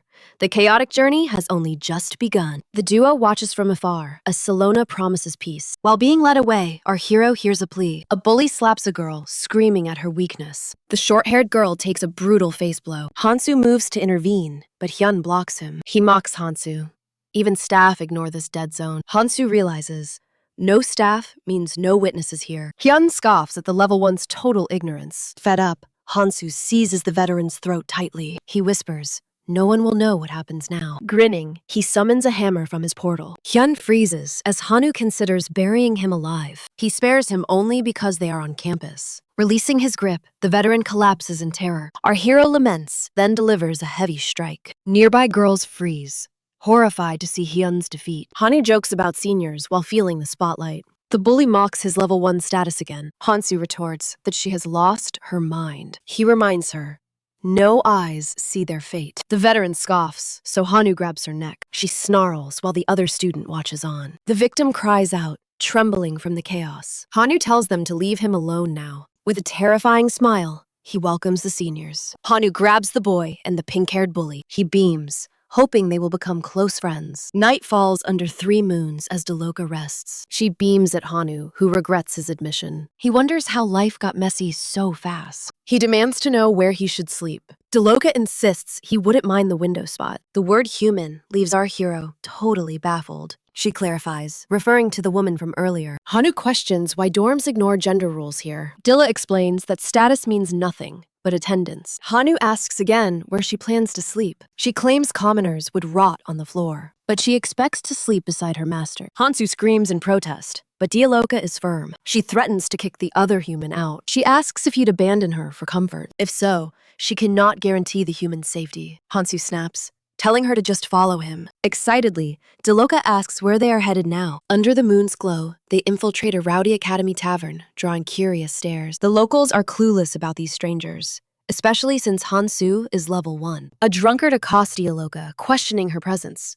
But our hero stays cool and professional. Hansu respectfully seeks guidance, claiming he's heard this veteran is the ultimate expert. The man demands a name, but Hansu vaguely mentions meeting some mysterious seniors. Keeping his secrets close, he simply states their need for a quiet, stealthy tour. With a dramatic thud, a heavy pouch of gold hits the table to seal the deal. The thug blinks at the bribe, but his greedy eyes shift toward the horned beauty. Who is she? Hansu proudly declares his bodyguard is a level 27 demon. Laughter erupts. No elite demon would ever waste time protecting a weakling level 1. Hansu sighs at her honesty, realizing that being too truthful is just causing trouble. Since nobody buys the truth, Dialoka pivots, claiming she is merely at level 13. She suggests that physical destruction is the only language these fools will actually understand. Hansu worries about the fallout, but she promises to mop the floor with them. The drunkard roars, offended that a level 1 dare whisper while being insulted. Leave the girl and scram. He offers Hansu one final chance to survive tonight. As he reaches for the coin, Dialoka's boot connects with his face in a blur. The fool is sent flying. A bald spectator screams that this level 1 is insane. How dare a weakling strike back? Our hero just shrugs, wondering why they are loud. Suddenly, Dialoka's instincts flare up as a shadow moves behind her with murderous intent. An army of bald thugs lunges. Hansu flinches, but Dialoka unleashes whirlwind kicks. Her strikes land with sickening thuds, shattering the egos of these pathetic bar thugs. Hansu considers intervening, but honestly, watching her decimate the room is top-tier entertainment. Meanwhile, under the cover of darkness, a cloaked figure wanders through the silent academy. Out of nowhere, Hansu strikes. He ambushes a girl, offering a quick apology. This school is insane. Night raids and surprise tests? What a crazy curriculum. At least the warm-up was simple, though our hero knows the real challenges await. If the enemies keep scaling up, this night is going to become a real headache. Holding back is such a pain. Dialoka questions their actual objective during this stroll. Hansu explains he's searching for a secret clue hidden within the legendary statue. He scales the massive wall effortlessly, landing on the other side with feline grace. Dialoka identifies the figure as Pedonicus, the legendary fallen champion of the heroes. Hansu nods while she reveals the scandalous truth behind the hero's disgraceful fall. Banished for his forbidden lust, the warrior turned his rage into an unholy pact. He became a vampire lord, fueled by the Night Queen's power to steal his love. Impressed by her knowledge, Hansu listens as she explains her vast demonic wisdom. Legends say a secret is woven into this stone, but finding it requires intuition. Does she see the pattern? Hansu probes for answers while they inspect it. Dialoka hesitates, unsure if she should speak, but his insistent gaze forces her hand. Look closer. She points out the subtle positioning of Pedonicus and the kidnapped swordswoman. Though no obvious road exists, the lack of obstacles hints at a clever redirection. While he stares at her, she gazes elsewhere, marking a hidden path. Is her gaze the key? Hansu wonders if following her eyes is the solution. Exactly. With a nod of confirmation, they set off toward the mystery's destination. Success! On the dusty ground, an ancient map reveals their next hidden objective. Dialoka thinks they've reached the lake, but this place is massive. Searching every inch of this terrain would be a total nightmare. She recalls the legend of a mermaid who turned to stone, waiting eternally. Hansu finds the myth bizarre and suggests they mimic the lover's pose. They strike a pose, and suddenly, the hidden mermaid statue is revealed. It's a real sculpture. They finally found the key to this mystery. Dialoka wants to smash it, but Hansu claims it's just a clue. She complains that it doesn't even look like a legendary magic fish. The statue is weeping. If she wasn't abandoned, why the soul-crushing sadness? Her gaze points toward the earth, and Hansu notices something glowing. It's a magic ring. Usually, wizards use these for cheesy marriage proposals. Our hero is underwhelmed. Is that all? He asks, feeling totally cheated. Suddenly, he's granted the blessing of forgiveness. Talk about a weird power-up. People start confessing their sins just by looking at his pitiful face. A goddess screams that they've been scammed and demands a formal protest. Hanu celebrates. Finally, he got a blessing instead of another annoying curse. The goddess throws a tantrum as school officials suddenly surround them both. A woman warns they're interrupting an evaluation and must leave immediately. Kang Hansu introduces himself, but the official demands to see ID. The guard whispers that he's with a high-tier demon. He's dangerous. The protagonist tries to explain, but they threaten him with a funeral. Hanu stays still and activates his new sad boy blessing instantly. He makes a pitiful face, and the woman demands he follow rules. A man assumes the kid is just a lost newbie and relents. He's busy preparing for the entrance ceremony and lets Hanu slide. Hanu thanks him, while Dialoka warns him never to use that look. He asks why, and she admits she'd forgive him no matter what. He's already using the blessing. She blushes, admitting to a small prank. She smiles, hiding her guilt. Meanwhile, the students are arriving in droves. One kid is hyped for Hogwarts, while the other calls it hell. A voice on the mic welcomes everyone to the brutal entrance ceremony. The announcer starts introducing the faculty before the principal takes over. Hanu notices the students are totally simping for the powerful new teachers. Deloka explains these teachers are legendary superstars in the human world. She's only there because she was bored and wanted to flex. Besides, she looks amazing in the uniform and wants everyone to know. The Guardian of Fire, a fairy elder, makes her grand, fiery entrance. It's Lady Celeb, accompanied by her miniature phoenix and a massive presence. She hopes to get along with everyone, but her power is terrifying. Hanu stares at the phoenix, feeling a strange sense of déjà vu. He recalls a memory of a kiss while a bird watched nearby. Was that phoenix judging him? Or is he just overthinking the past? A student fanboys over the fire guardian, while Hansu remains completely unimpressed. That kid was just complaining. Now he's acting like a total stan. Is this fairy actually strong? The locals look at him like he's crazy. Hansu is completely lost. Suddenly, a man announces the principal is about to speak. The big boss steps out, greeting the fresh meat with a chilling smile. This year's a real treat. A legendary VP has graced our academy halls. She's here to babysit the warriors and judge who's actually worthy. The crowd loses their minds at the mention of heroes, but she instantly casts magic. Boom! A deafening blast echoes as she warns them to pipe down now or else. Hansu rubs his ringing ears, noting this lady has zero chill. Time for sorting. She declares a brutal split between the elites and trash. The rules are simple. Beat your opponent senseless. Are you ready to rumble? Ding ding! Absolute mayhem erupts as students start throwing hands like wild animals. Half the class is buffering, while the sweaty tryhards are already diving in. It's a backstabbing frenzy. Behind them, two dudes are locked in a struggle. A brave girl swings at a giant. Hansu finds this primitive violence weirdly fun. The goddess is loving the bloodshed. Meanwhile, our boy prepares his secret move. With a snap and a fresh blessing, he's ready to commit some forgiven sins. After a total wipeout, a golden-haired bully spots Hansu through the lingering smoke. His eyes scream final boss as he nukes everyone standing near him. Terrifying. He banishes the losers to the bottom tier. Meanwhile, the tiny goddess prays. She's praying for random souls, while the knight's kid starts losing his mind. He rants about this asylum of a school. Seriously, not one normal person. The grind to the top seems impossible. Honestly, he'd rather just go AFK. Hiding with the underdogs is safer. Soon, the instructor praises the new elites. A few lucky stars made the cut. She warns that rank is temporary. If your stats drop or you slack off, expect a one-way ticket down. Welcome to demotion hell. Next, they'll be split based on their hidden talents. It's either sword swinging or spellcasting. Then comes the announcement of their new leader. Prince Razel is named class president. He offers a fake, kind, royal greeting. Hansu is visibly bored, wondering what this entitled brat is even plotting now. Elsewhere, the arena roar fades as Choi Gongmin claims the tournament crown. Santa gives him a thumbs up. The legendary Holy Blade is his prize. This ancient steel is the hero's mark and a massive power-up for growth. Choi lifts the blade, shouting his desire for strength. Suddenly, the world glows. A poof! Choi wakes up in a place that definitely isn't home. Yikes. A rugged eye patch guy welcomes him to Orcrolis. He smells a puny human. A massive orc grunts. Turns out, the winner landed in Orc City. Surprise! Back at school, a buff blonde teacher bans Hansu from his elite lecture. The man screams that basic swordsmanship is mandatory for any self-respecting knight. Get out! Hansu gets booted and bangs on the door like a rejected delivery guy. He sighs, trying to keep his cool.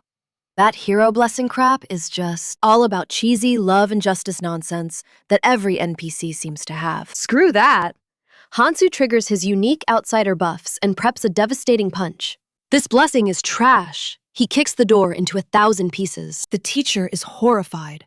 He screams that Hanu is mocking the sword. Tradition? How boring. Hanu decides to forge his own legendary path instead. The instructor fumes. He claims a style without a blessing is suicide. Suddenly, Hanu unleashes his pressure.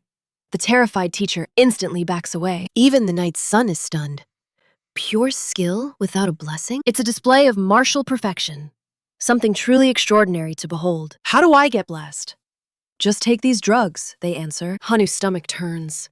They've traded hard work for cheap chemical shortcuts. As the teacher drones on, our hero is disgusted by their laziness. Suddenly, the Golden Prince struts over. Quite the performance at the ceremony. Become my lapdog for unlimited drugs. But Hanu isn't buying his nonsense. Get lost, Blondie. Rizel's ego takes a massive, soul-crushing hit. His blessing of forgiveness activates. He forces a fake smile and retreats. Next time, you won't be so lucky. High above, a goddess giggles. He's such a typical class president, she muses. This will be fun. Hanu feels a yawn coming, until the teacher's loud cough interrupts him. Theory is for losers. Let's see something truly special instead, he brags. He reveals a legendary dragon's tooth. It's his absolute pride and joy. 10 years of savings for this beauty, he boasts to the students. He strokes the treasure lovingly. Hanu just stares, completely and utterly unimpressed. Not this thing again.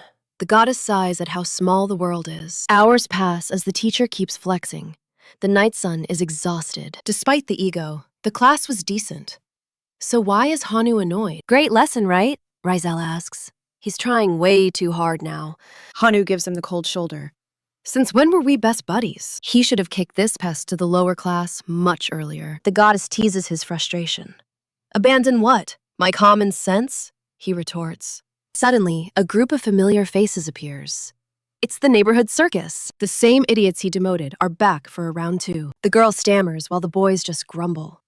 Hanu tells them to vanish. As they leave, the atmosphere shifts.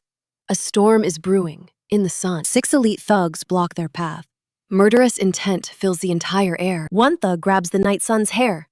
Look at these 2 losers. You sent us to the lower class. Now you'll pay for that humiliation. They're itching for some petty revenge. Hanu just sighs in boredom. You guys never learn, do you? He begins to circulate his mana. The blonde boy trembles at Hanu's aura. The pressure is absolutely suffocating. Did you think the lower class was a playground? Hanu's voice is ice. Rest a bit, kid. They picked a fight with the wrong monster. He summons a dark portal. Here's a little gift for your trouble. He pulls out a bone. His version of an apology. The leader laughs. You think that stick can stop all of us? A massive fist shatters his confidence. One hit right to the jaw. The thug is sent flying. Hurry up, Hanu groans. Line up for your beating. They charge together. But Scarface is already trembling with pure terror. With monstrous strength, the mercenary prince begins a legendary one-sided beatdown. His heavy blade outshines that prodigy knight effortlessly. Next up, the agile lake princess tries her best, but she's just another victim. Total annihilation. The blonde boy's brain has completely melted from shock. Hansu scoffs at their plans. Those thick skulls are empty anyway. Shorty screams and charges. Our hero just grins, leveling that dragon bone. One massacre blessing later, and even his friends are running for cover. Add an annihilation buff, and he's the living nightmare from their dreams. Purple spirits are begging for death while trying to haunt his mind. They want to hijack his dreams, but Hansu is a literal monster. One swing of that massive bone, and boom! Everyone is deleted from existence. No mercy! But wait, why did those double curses trigger so suddenly? Both blessings active? Even the goddess thinks the whole system is broken. He's a demon, Shorty whimpers, surrounded by his broken, defeated comrades. Demon? Where? Hansu looks around confused while the sun sets. Hey, you awake? Hansu asks the boy twitching in the dirt. The kid groans, waking up to a nightmare where he's the suspect. Who'd believe a level 1 did this? It's all on the high ranker. Since he's got the rank, he gets the blame. Perfect plan, right? Perfect. I'm heading to class.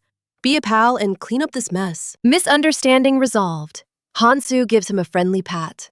And massive trauma. The goddess watches our outsider with a look of pure, suspicious judgment. She questions his motives, but Hansu is proud of his self-defense. Talk about self-awareness. He's just happy he scored that epic dragon bone. It's the perfect loot. Though he hopes that creepy orc isn't watching. That bone felt strangely alive. Like it was pulsing with hidden energy. The goddess asks his thoughts. I'd never use secondhand junk, he lies. Meanwhile, that orc specifically warned him not to touch the locals. Oops. Over in Orkrul, the sun sets as poor Choi hits the dirt. Hard. Training is hell. The orc grumbles about holding back his own power. Get up, weakling! Choi is busy coughing up a lung from the impact. This orc is a beast. Yesterday's fights were just child's play. Compared to this monster, Those other orcs were basically toddlers in diapers. It's legendary hero training time. Win or become a monster's snack. Forget the old ways, the orc growls. This session is personalized. Nobody leaves until the orc is defeated. Choi's face goes pale instantly. The orc signals 4, then grabs Choi like a toy. It's go time. Crunch! He's not crushing him, he's just loosening his muscles. Sure, buddy. Apparently, pain is the best teacher. Choi is begging for his life. Flack! A brutal headbutt for the hero. Heroes don't pass out, kid. He swings Choi by the leg like a rag. Where's your spirit? Another strike is coming. Poor Choi has zero clue how to survive. While Choi suffers, Kogmo is just chilling, wandering through the mountain peaks. Why on earth is Doloka babysitting that humanoid freak? Screams echo through the cave. The Goblin King has returned. The demon sighs.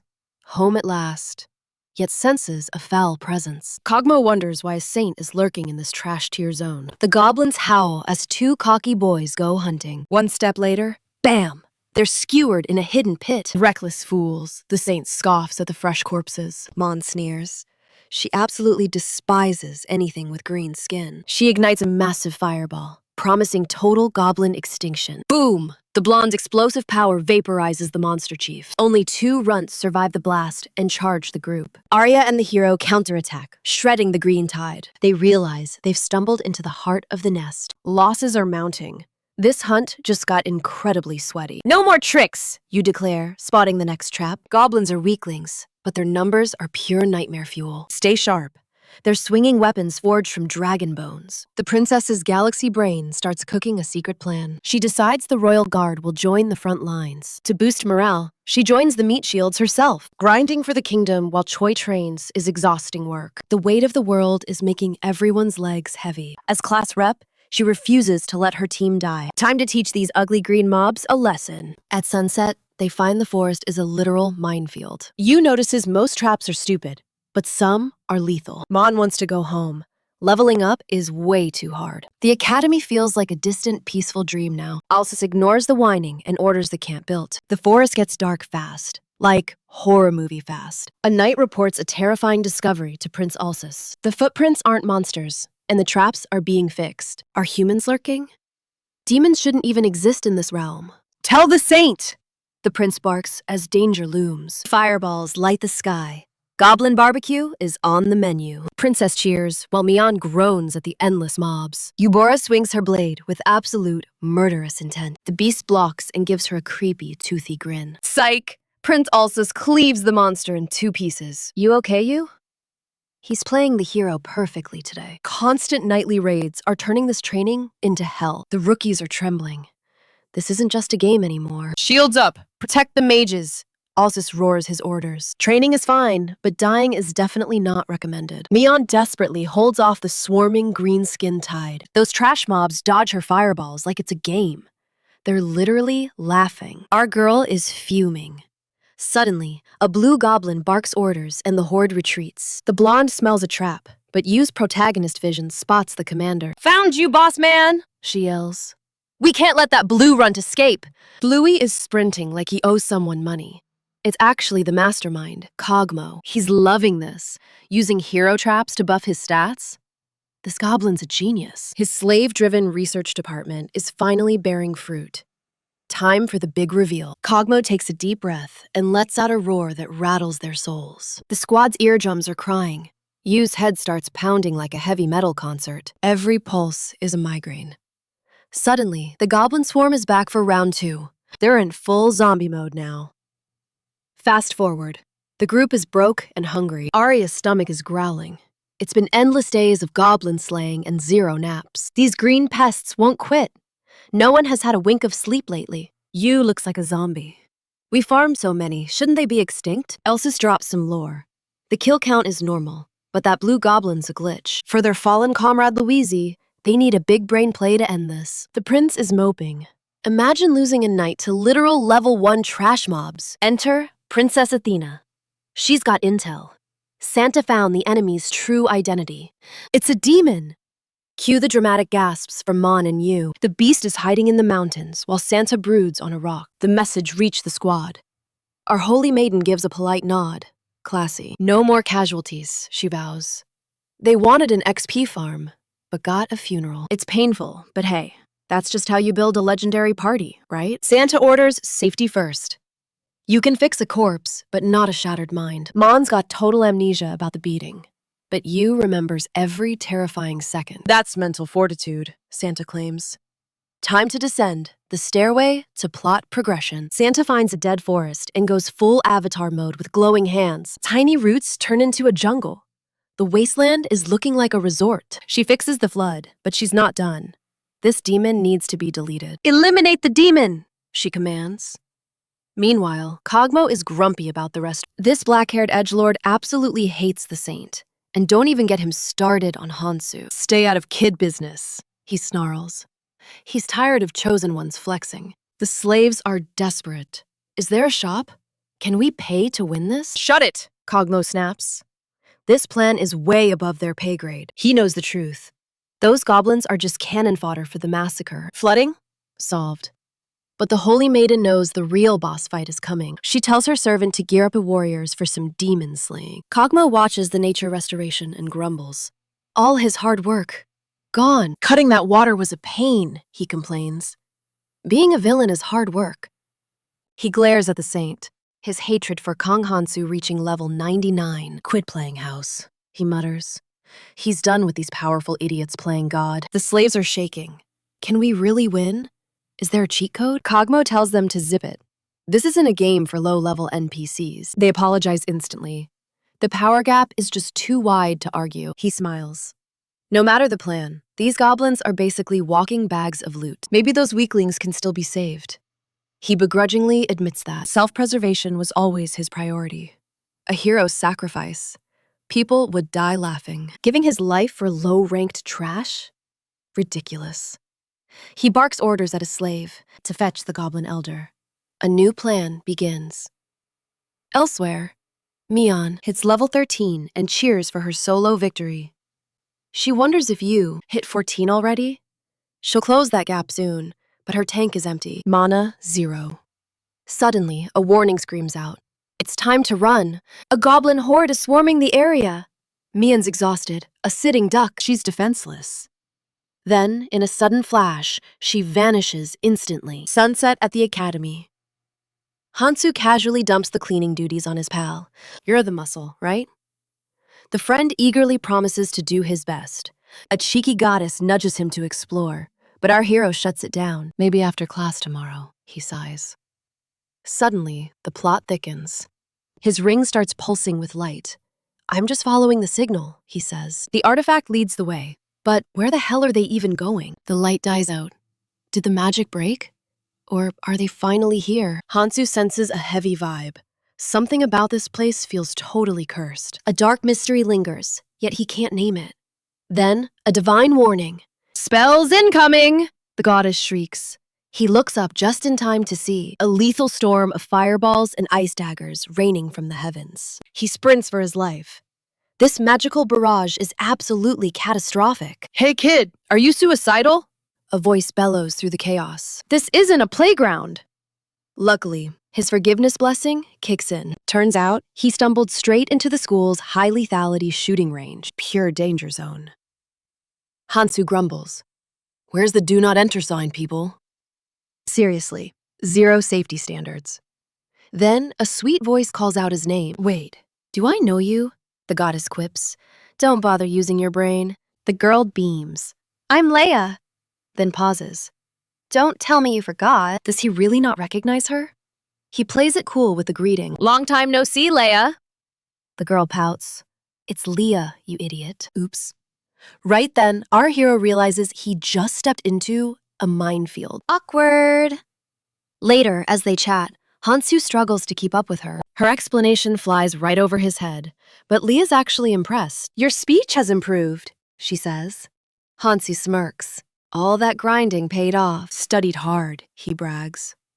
She asks if he's here to master magic. He nods. I'm manaless, he lies, while secretly eyeing their hidden secrets. Time to play spy. Leah offers to tutor him, catching him off guard. Can I even learn magic without a blessing? The little guy asks. The basics are easy, she chirps. It'll help you survive future wizard duels. Anti-mage training? Heck yes! Excitedly, she sets a date for tomorrow. What's your rank? She asks. Hansu drops the bomb. He's in the high class. Oh, the elite division, she beams. Then finding you will be a breeze. She waves goodbye with a sweet, see ya. A friend immediately starts teasing. Got a crush on the new guy? The blonde blushes, denying everything poorly. Hansu asks the goddess for her take. Her response?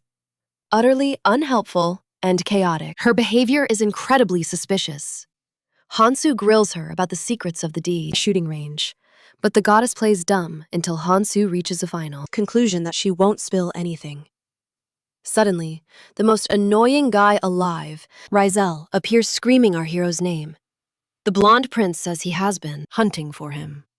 Hansu wonders why everyone is stalking him today of all days. Soon, the blessing of forgiveness activates. The hero tells him to skip the drama. But Rizel extends his hand. The loudmouth claims his usual tricks won't work this time. He insists that to become the ultimate best at Hogwarts, Hansu desperately needs his help. Our hero realizes the guy is literally reading from a script. He wonders if the prince prepared this by spying on his status window. He concludes that holy blessings have major weaknesses. The prince swears he's being sincere. Together, they can easily become the school's strongest power duo. Hansu considers it. For a annoying group, projects, it's better to have a mate shield from the same class. He offers a tactical handshake. Fine, let's pretend to get along for now, he suggests. The blonde goes in for a cringeworthy hug while repeating the phrase. The goddess shrivels in discomfort, and our hero feels the soul-crushing embarrassment too. He needs to ask Diloka how to hide his private status window. Back at the dorms, Hansu demands answers. The demoness explains that she won't reveal it easily. Diloka is casually sharpening a bone knife with a sinister smile. Command me, and I'll tell you everything. The boy uses his master power. He orders her to explain how to block stat peepers. To spy on status windows, you need a blessing. To resist that intrusion, another blessing is required. Hansu asks which one is easier to obtain. She says the hidden truth is complicated. The justice blessing only works if both parties expose themselves. The marriage blessing requires a literal wedding, and the bluffing blessing is too unstable. The camouflage blessing requires you to play dead constantly. The humility one demands the patience of a saint. Hansu asks if she's finally done. Diloka says that's all she can remember for today. Salona enters the chat and asks if it must be a blessing. She suggests a dangerous curse would work even better. Hansu finds the idea of using a curse to block status window voyeurs quite interesting. Diloka admits the human had a genius idea. A beneficial curse is the perfect solution for her master. She proposes the legendary curse of stinginess. Hansu instantly imagines himself as a greedy frog king while reflecting on this power. The demoness explains it grants absolute control over every possession, including his status window data. The price for this power? Only his entire life. Hansu just gives a sinister smile that says it all. The goddess is terrified by his expression, but he just pretends he doesn't know what she's talking about. Then, our hero and the demon girl go searching for a mission. The protagonist is frustrated to see that this is the only profitable mission available right now. Diloka asks why she was registered as a mercenary, too. The young man clarifies that to obtain the stingy curse, he needs massive wealth and many slaves. But since his assets are stuck in a sword, he's using her. Pushing this power past his limit might just be the key. She nods in agreement, but he wonders, is she terrified of his cursed hunt? It is no joke.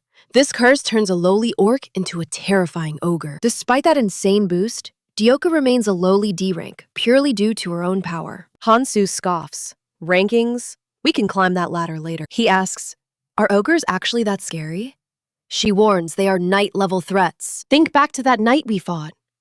But Hansu just brushes her off. You will regret that attitude, she fumes, worrying about the sheer danger ahead. Managing even 3 orcs is a nightmare right now. But our hero stays cool. Relax, he says. We are only hunting weakling goblins today. Night descends as triple moons glow. Suddenly, a gnoll lunges from the shadows. Fresh meat, it howls. Dioka counters, gathering a surge of violet energy. Her blade bites deep, but the hunting curse triggers a horrifying mutation. The beast's fangs sharpen. It heals instantly, mocking her weak female attacks. That didn't even tickle! Fuming, she snaps back at the miserable monster. Why was her strike so shallow? Hansu decides enough is enough. Fall back, He commands. The gnolls are shocked that food can talk. The girl's head belongs to me, the alpha bellows with bloodthirsty hunger. Hansu sighs. I am on a schedule here, and I was trying to be nice. Swish! One horizontal flash cleaves all three, followed by a brutal vertical finish. Dioka's jaw drops. These monsters were erased in the blink of an eye. Total annihilation. He casually tells her to harvest the loot, but she is frozen. Is she deaf? Or did that warrior's curse fry her brain completely? Suddenly, she bursts into wild laughter. Hansu is not amused. Stop joking around. We have got slimes closing in to scavenge the remains. Focus, Dioka, command me properly. she demands. She wants that dominant authority. Grab the bodies! He roars. This time, she obeys with a weirdly happy glow. She is literally beaming. He explains we need these corpses as proof of the hunt. Leave nothing behind. Fast forward to the next morning at the academy. Hansu! A voice barks. A grumpy student blames him for their upcoming punishment. 15 days of scrubbing toilets? Gross. Hansu just shrugs at the loser. You lost your spot fairly. If you want out of toilet duty, win it back. Then a much sweeter voice chimes in. It is Leah. You look energized today. She is surprised to see our boy hanging out with actual friends so early. Suddenly, a jealous noble brat wraps an arm around Hansu's neck. Hey, commoner. How do you know my precious Leisha? The brat sneers. We barely talk, Hansu sighs. But the kid goes full yandere. She is mine. Hansu's patience is thin. Why is everyone in this school so dramatic? Leah ignores the drama. Hansu, I want to give you magic lessons. He agrees, while the jealous kid literally collapses, foaming at the mouth. Pure envy. Hansu thinks he will just coast through the lessons, though. At least her offer seems genuine. Leah beams. See you later. No running away. The crowd is losing it. Why is the school idol chasing a total newcomer? Hansu finally realizes. Wait, is this girl actually a big deal here? He tells the foaming kid to beat it. But the poor soul is utterly broken. He's soul-crushed. His grand dreams lie in tatters, completely obliterated by reality. Hope is dead. Hansu leads him toward a decaying, suspiciously ancient wooden shack. Planks reinforce the walls. He jokingly claims these low-class slums have character. Suddenly, that squad of recurring idiots blocks their path once again. Oh boy. The blonde peacock introduces himself as Prince Alpis from the Kingdom of Knights. Our hero calls him Prince Mulpus instead, and the whole group instantly faceplants. 6 bodies hit the dirt before Hansu. He's confused, so Alpis starts explaining. They are high-ranking nobles representing their proud nations. Usually, kneeling before a commoner is unthinkable. A total disgrace to their bloodlines. Yet, they beg for mercy. The little goddess is absolutely disgusted by this drama. Hansu notes their ultimatum. Reach the upper class next test, or face total ruin. Failure means losing titles and enduring a curse. He's not sure what changed. Whether it's new experience or raw talent, the difficulty curve is spiking hard now. He doesn't want to carry dead weight, but he won't actively sabotage them either. Leveling up isn't his priority anyway. Alpis is overjoyed by this unexpected mercy. They weep with joy, calling the outsider an absolute saint. Hansu wonders what villainous image they had of him in their warped heads. The goddess fumes, warning him that mingling with trash will only bring trouble. She claims they're untrustworthy snakes.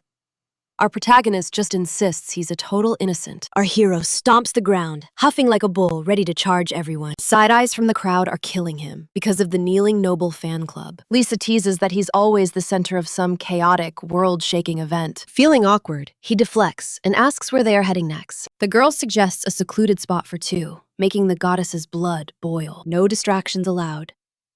Hansu feels a sudden chill, fearing the goddess's wrath. He's clueless about the destination.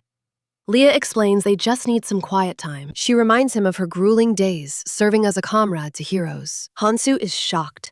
This girl was actually part of a legendary heroes party? Leia notices his obsession with warriors and mentions fighting beside the great Hanu. That guy was pure confidence. Next to him, Hansu looks like a basic NPC. The warrior was a monster, making our protagonist seem like a normal civilian. He recalls she hated working with Hanwoo, who is basically a hunting lunatic. Hansu wonders if that guy's style was even weirder than his own eccentric ways. He realizes his daily diet of fantasy manhwa actually prepared him for this. Prior knowledge makes this isekai life feel like a breeze. He's cheating reality. The goddess giggles, finding his ridiculous logic surprisingly endearing for once. Leah stops.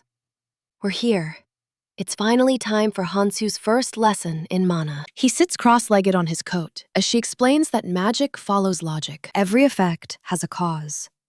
Then, she drops a truly bizarre, suggestive metaphor. She compares mana to a baby being born, mentioning warmth and intimacy. The goddess's face turns beet red before she delivers a divine face punch. Leah asks if he gets it, but the boy is just mortified now. He hides his burning face, speechless. Suddenly, she spots his mysterious ring. She laments arriving too late. Hansu stands there, completely lost in the sauce. She just laughs mysteriously. What kind of game is this woman playing now? She flusteredly begs him to stay. A strange, searing heat ignites in his gut. His hand drops as the blessing triggers. Suddenly, the air crackles with raw power. The feeling vanishes instantly. But the goddess? She's radiant and laughing her head off. The blessing levels up. Electric shocks snap everywhere, forcing the hero to his knees. Leia screams, "Are you okay?"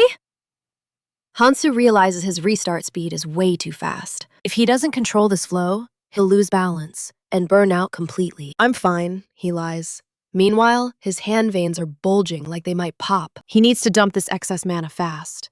Otherwise, he'll explode into tiny pieces. He channels terrifying red aura. Gripping his arm, he tries to contain the force. Boom! A massive pillar of energy pierces the heavens. The sky trembles at his power. Leia is lost. Her jaw hits the floor while tracking that red streak upwards. "I feel alive!" Hansu shouts. That surge was invigorating. "Total power-up achieved," Leia stammers. "How did you cast magic?" The outsider just shrugs. He has zero clues. "Did you use a spell by accident?" she asks. Hansu smirks, feeling like a boss. He even mimicked that swordsman's style. Fusing blessings has unlocked a whole new world. Magic is actually possible now. Meanwhile, someone watches the crimson fireworks from the academy. It's the professor, and he's speechless. Hansu confirms the magic and starts celebrating. Leah agrees, but wonders how he conjured it without any magical blessing at all. The professor storms over furiously. "Who's blowing up my campus with dangerous forbidden spells?" Both freeze in fear. The professor spots the outsider skipping his sword class. Hansu is breaking every school rule. The man's shirt shreds from his own explosive rage. "Nowhere to run, kid!" Hansu activates the blessing of forgiveness and offers a weak apology. The professor snaps, "I'll forgive you after I bury you." Both are apprehensive. The blessing shatters instantly. Hansu is shocked. The professor leaps into the air. Time for some real, painful training. Hansu argues he has a talent for magic instead. He conjures a tiny red sphere. The professor freezes, completely stunned by the sight. Power detonates, shredding the man's clothes. Hansu just laughs, while Leia watches in disbelief. Later, they reach a stunning classroom. It looks more like a botanical garden retreat. Hansu admits he had zero plans to attend. Another professor arrives, stepping over a body. He ignores his unconscious colleague on the floor. But he forces Hansu to stay. "Magic is strictly prohibited here," he warns. Hansu wonders what the point of class is. Why create monsters if students just kill them? The school's logic is totally broken. Everyone has a partner, except the class president. Hansu notices Alpus sulking alone. He calls the blonde Multus and suggests teaming up. The boy is utterly shocked. Alpus snaps, "I came here for solitude." Hansu just drops a hand on his shoulder. "You sure you want to stay at the bottom?" he asks, challenging the boy's pride. The blonde freezes. Hansu isn't taking no for an answer. It's time for growth. Everyone is staring now. The outsider is making moves no one expected. Typical Hansu. The professor starts the lesson. But Hansu is already thinking 10 steps ahead. Magic or swords? I'll conquer it all, he thinks. The legend of the outsider continues. Leia just sighs. Her hero is a magnet for trouble, and the day was beginning. He spots Alpis sulking alone. Calling the blonde Multus, he suggests they team up. Alpis is stunned. He snaps, "I came for solitude, not a lecture from you." Hansu drops a heavy hand on his shoulder. "Are you really refusing my generous offer? Do you truly want to stay at the bottom rank forever?" he asks with a smirk. Blondie caves in. Hansu grins, calling it a masterstroke. But wait, that budget chicken of a phoenix is back. Enter Sarah Breast. She beams, greeting the next legends. "You lot are humanity's last hope," she declares grandly. The beautiful instructor formally introduces her legendary teaching methods. She prays for harmony, though peace is never guaranteed. Hansu notes she is basically the school's superstar idol. That fiery bird, however, is giving him the death stare. Why is this winged pest acting like every word is personal? Did our hero offend a bird? Sarah Breast starts explaining. The local monsters are terrified. Investigation is now mandatory. Good news! Classes occur only once every 15 days. Twice a month. Hansu thinks this lazy life is perfect. He immediately insults the blonde kid by calling him Mulpus. "It is Alpis!" Blondie screams, but the teacher demands silence. Sarah's lecture dies in her throat. She spots Hanu. Panic mode activated. She looks like she saw a ghost. "Class dismissed!" Poor Molang is left dangling like a ragdoll. Plot twist. Daily classes start tomorrow. Hansu is furious. He blames Mulpus. Why are there only weirdos everywhere? Cut to the battlefield.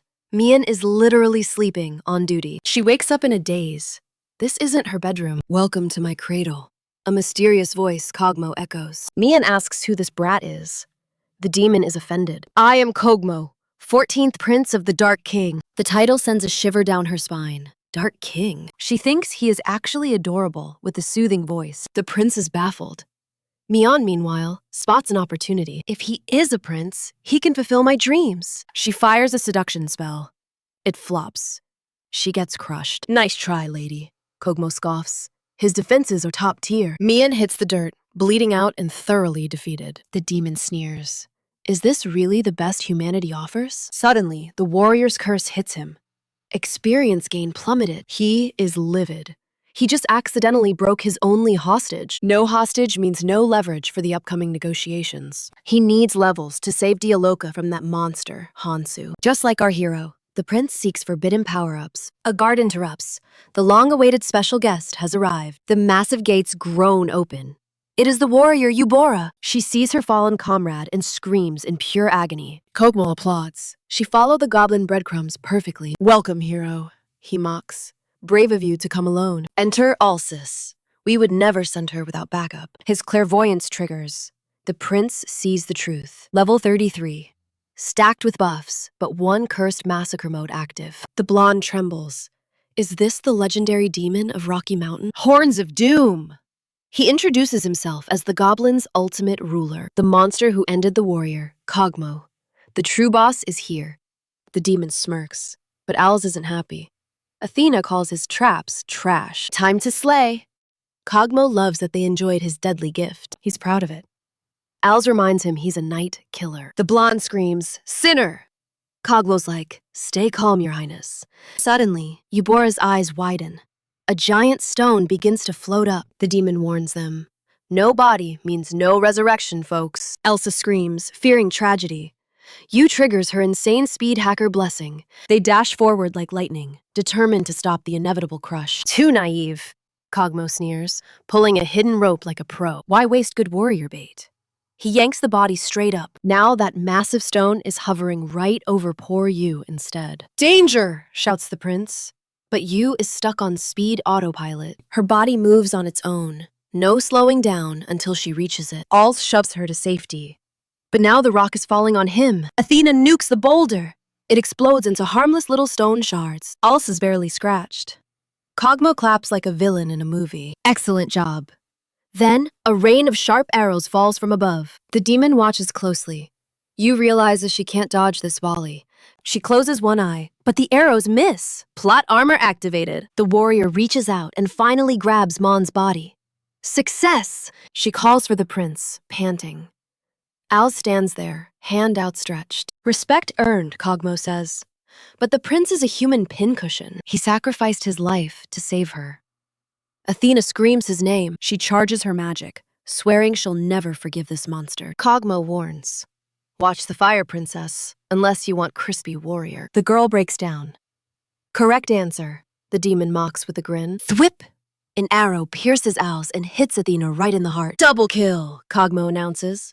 Now it's just warrior you left alone. Coward! She yells. Kogmo laughs. You guys brought a whole army! You hunted goblins with knights. Who's the real coward here, huh? He's level 22. 3 levels higher and way more tactical. Their blessings were stronger, but they got way too cocky. Sloppy. If you weren't so careless, I'd be the corpse here today. He asks if he's really a coward. Then he drops some wisdom. In a death match, there are no fair play awards, kid. Use any method to survive. You thanks him for the sarcasm. She charges forward. It's all or nothing in this final strike. A desperate strike for vengeance. The battle reaches its bloody climax. Can one warrior stop a demon?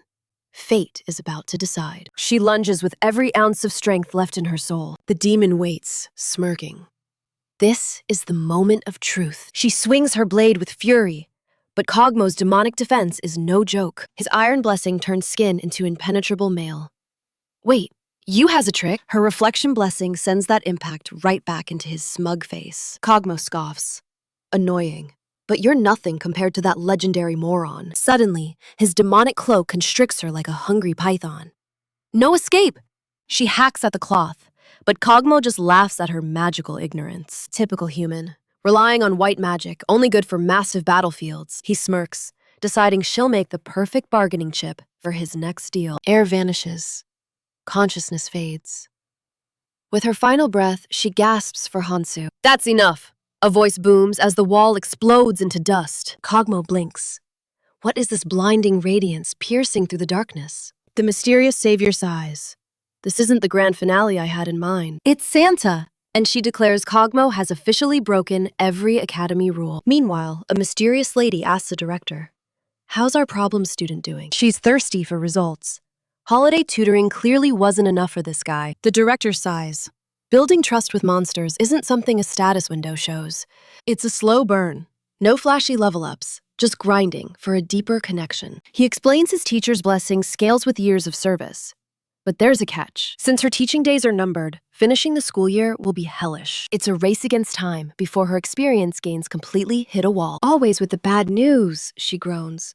Can't I get a single win? Apparently, she only recruited these students by stroking Santa's massive, boar-like ego. She worked overtime just to crawl out of the bottom-tier rankings. Finally, the director smirks. Actually, I do have one bit of good news. Has the secret labyrinth been cracked? No. It's something even more interesting. A rookie with a rank sea fairy blessing just joined the fray. Back at Sarah Breath's class, she welcomes Hansu with a dangerously warm hug. Welcome back, Master. He chirps, but she quickly shuts that down. No formal titles when we're alone, remember? Names carry weight in this world. Hansu laughs nervously, feeling like he's already failed the most basic social test. Sarah refocuses. Today's masterclass? The art of handling slippery, dangerous slimes. Hansu pulls out a bone. The class gasps. Is this guy a genius? They're mesmerized. The protagonist really knows how to command a room's attention. He used a slime's favorite snack to lure them. Truly a galaxy brain move. Sarah is impressed. A student this bright deserves some private tutoring sessions. Hansu's danger sense tingles. He doesn't look excited about this special treatment. He calls her Sarah Breath plainly. She beams. Much better. We're close. Now for the real lesson. Proper intimacy when dealing with your monster partners. Imagine your ally is a slime, Sarah says, leading him to a quiet spot. She pats her lap. Lie down. This is part of the training, I swear. Hansu obeys, looking like a deer in headlights. Did she take this too far? Relax, he tells himself. It's all part of the grind. Probably. Without his outsider blessing, he'd have lost his mind. And his soul, long ago. High above, a certain goddess is watching this training with murderous intent. Sarah's radiant smile suddenly reminds him of Salona. Pure trouble. Is this academy actually a mental asylum? He also recalls Leisha and thinks the whole world is glitching. Meanwhile, night falls in the graveyard. Shadows stir in the cemetery. Gnolls scream. Soft, juicy female meat. Juicy? Big mistake. Deloka is definitely not in a happy camper mood. They strike, but she dodges easily. This lethal demon girl grabs him. She casually tears his entire arm off. The others just stare. Staring at the severed limb won't help. She unleashes a divine blast. The whole group turns into confetti. Deloka looks at the mess. How dare these beasts challenge me? She scoffs. Area cleared. Finally. With the side clean, she wonders where her master has wandered. Speak of the devil. Hansu is chasing a gnoll with a bone. He calls it a puppy. Deloka realizes he's having a blast. 3 moons glow as slimes begin their midnight cleaning service. Hunting beats boring academy lectures any day. Deloka just leveled up, from 27 to 31. But where is the legendary loot curse? She reminds him she warned that high-tier rewards are never easy. Well, at least we got a massive harvest. Hansu beams happily. The leader begs them to stop bringing evidence of that kind. With this much excess, the rules won't count it as domination. He complains the vault is empty, yet results are still terrible. Deloka fires back. If it's a problem, then change the request. She followed orders perfectly. So what's this guy's deal, anyway? Hansu thinks the man just loves collecting monster parts for proof. He looks like a frustrated hoarder of monster evidence, doesn't he? The goddess agrees. Desperate, he offers a guaranteed rank S mission. I have a high-rank mission you two will definitely enjoy. Suddenly, our hero is happily digging in the dirt with a shovel. He thought it'd be cool, but now feels like a grave robber. Deloka laughs. Still better than school. But Hansu needs some help. Help me dig, he protests. But the lazy demon isn't budging. She claims she's too exhausted from hunting to even move. Meanwhile, the goddess celebrates her favorite lone wolf, digging all alone. Under the 3 moons' glow, the cemetery remains eerily silent. Hansu has dug a massive crater. This is taking way too long. Should I just blow the whole place up at once? He wonders. Deloka warns that explosions might destroy ancient remains and hidden secrets. Pro tip: if you ruin the ruins, you fail the mission. Hansu realizes he must dig by hand. I need more minions. I wish I had a crew to help with his labor. Then he remembers. He asks the orc to send excavation backup. A massive portal tears open and out steps a mustached man. Suddenly, a whole crew appears with tools. Are you okay, Hansu? Deloka is stunned. Is this some kind of incredible orcish magic? Hansu teases her. Oh, now you're curious because Kog'Maw asked too? She's instantly offended. How dare he compare her to that guy? Hanu quips that the real joke is Kog'Maw's existence. Meanwhile, work continues. The laborers dig relentlessly. Hanu brags that a genius always uses his brain. The goddess scoffs, claiming such trickery is unbecoming of a true outsider. He snaps back that skipping manual labor doesn't change his outsider status. Surprised, the deity actually finds logic in his lazy philosophy. Hanu notices the workforce has exploded in size, far exceeding his wildest expectations. Deloka recalls the last time this human used an insane number of workers. Dead of night, and a lady brings Hanu a snack. He inhales it. 1 bite, and the sandwich vanishes. Hanu asks about the mysterious guest warrior. She explains the guest is grinding levels non-stop to attain true power. Training continues endlessly. Hanu worries about a certain goddess catching them. He decides the warehouse is a danger zone and best avoided entirely. Rising at dawn, Deloka asks where her master is heading so early. Hanu points to the sunrise. Duty calls, and classes are starting soon. He departs, leaving his demonic subordinates to supervise the human laborers. Since she is his loyal demon, his authority remains absolute and unquestioned. Within the academy, a chaotic room spawns and slaughters endless monsters. The closet room. Lately, that room's teacher seeks Hanu out constantly. Hanu is utterly baffled by these bizarre lessons. What is even happening? They just stand there in a legendary staring contest. The outsider wonders, is this the fairy blessing's hidden effect, boosting his reputation with her? Hanu asks the goddess for her divine opinion on this awkward situation. She feels pure cringe, claiming his divine credit is currently hitting 0. He ignores her nagging.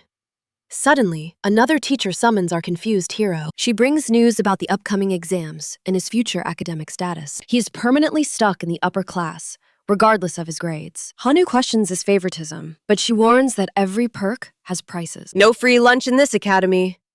The teacher reveals the heavy catch. Since Cerebreth's disciple cannot be demoted, he faces a new trial. He must attend hellish remedial classes to survive the looming midterms. Hanu explodes in rage at the last-minute notice. The teacher screams back. The school's entire reputation is on the line. This is serious business. She grabs his hand desperately, begging him on behalf of the principal. Hanu shakes off the frantic woman and agrees to do his best. Relieved, she bolts out of the room to handle other urgent disasters. Left in the dust, Hanu is convinced this entire school is insane. Meanwhile, the goddess plots revenge, her eyes gleaming with chaotic intent. She sees the perfect chance to finally humiliate that pesky fairy teacher. Hanu sighs, noting that her revenge requires his own total embarrassment. The goddess stammers an excuse, but our hero isn't buying it today. If lacking talent is shameful, then the goddess's blessings are equally trash. The divinity is insulted. She claims his logic is total divine nonsense. Hanu decides that if he must suffer remedial classes, he will dominate. He aims for top scores to make those midterms look like child's play. The following morning, our hero returns to the spooky cemetery grounds. Hansu returns, calling for Dalika, who asks about his lessons. Things are going well, he says, while she pouts about being alone. Drenched in magic, she claims he reeks of a puny fairy. He ignores the nonsense, ordering her to focus on the conversation. Fired up, Dialoka demands to know why they are lurking here. We're hunting a monster, he says, though she mocks his position. Hanu stays low, planning a surprise strike to catch them off guard. Dialoka scoffs, boasting that her demonic power is all he needs. He tells her to zip it, insisting this is a crucial test. The goddess suggests a massive dragon, craving something epic and violent. Hanu asks for a realistic training target instead of a calamity. She suggests shadow dragons or winged serpents, still way too dangerous. Where would I find that here? He snaps, losing his patience. He begs for any idea that is not another damn dragon. She thinks, then claims to have found the most perfect prey. She says, Delica, leaving the boy and goddess totally speechless. He wonders if taming demons was a mistake while they scout. On Earth, they are myths. But here, monsters are very real. In this world, creatures are split into two very simple groups: those eaten by slimes, and the lucky few who manage escape. Suddenly, a massive armored elephant-like beast crushes the ground below. It devours slimes whole, making Hansu question if it's an elephant. Dialoka calls it a lamborghini, leaving him baffled by the name. These flowers of the battlefield are famous for breaking enemy lines. The slime-loving teacher would faint at this buffet, the boy mutters. The goddess fumes. Irritated they let such a good meal go. A giant, scaly shadow appears, coiling around the armored beast. Half woman and half serpent, she is a massive and terrifying sight. Hansu is speechless as the Lamborghini collapses, totally lifeless. The Lamia smiles, declaring this the glorious day of the predator. She spots Hanu, her eyes gleaming with a sudden dark interest. Charmed by his handsome face, she decides to take him captive. Dialoka lets out a sinister laugh, her eyes burning with rage. The demoness declares she will handle this trash for her master. The Lamia sneers,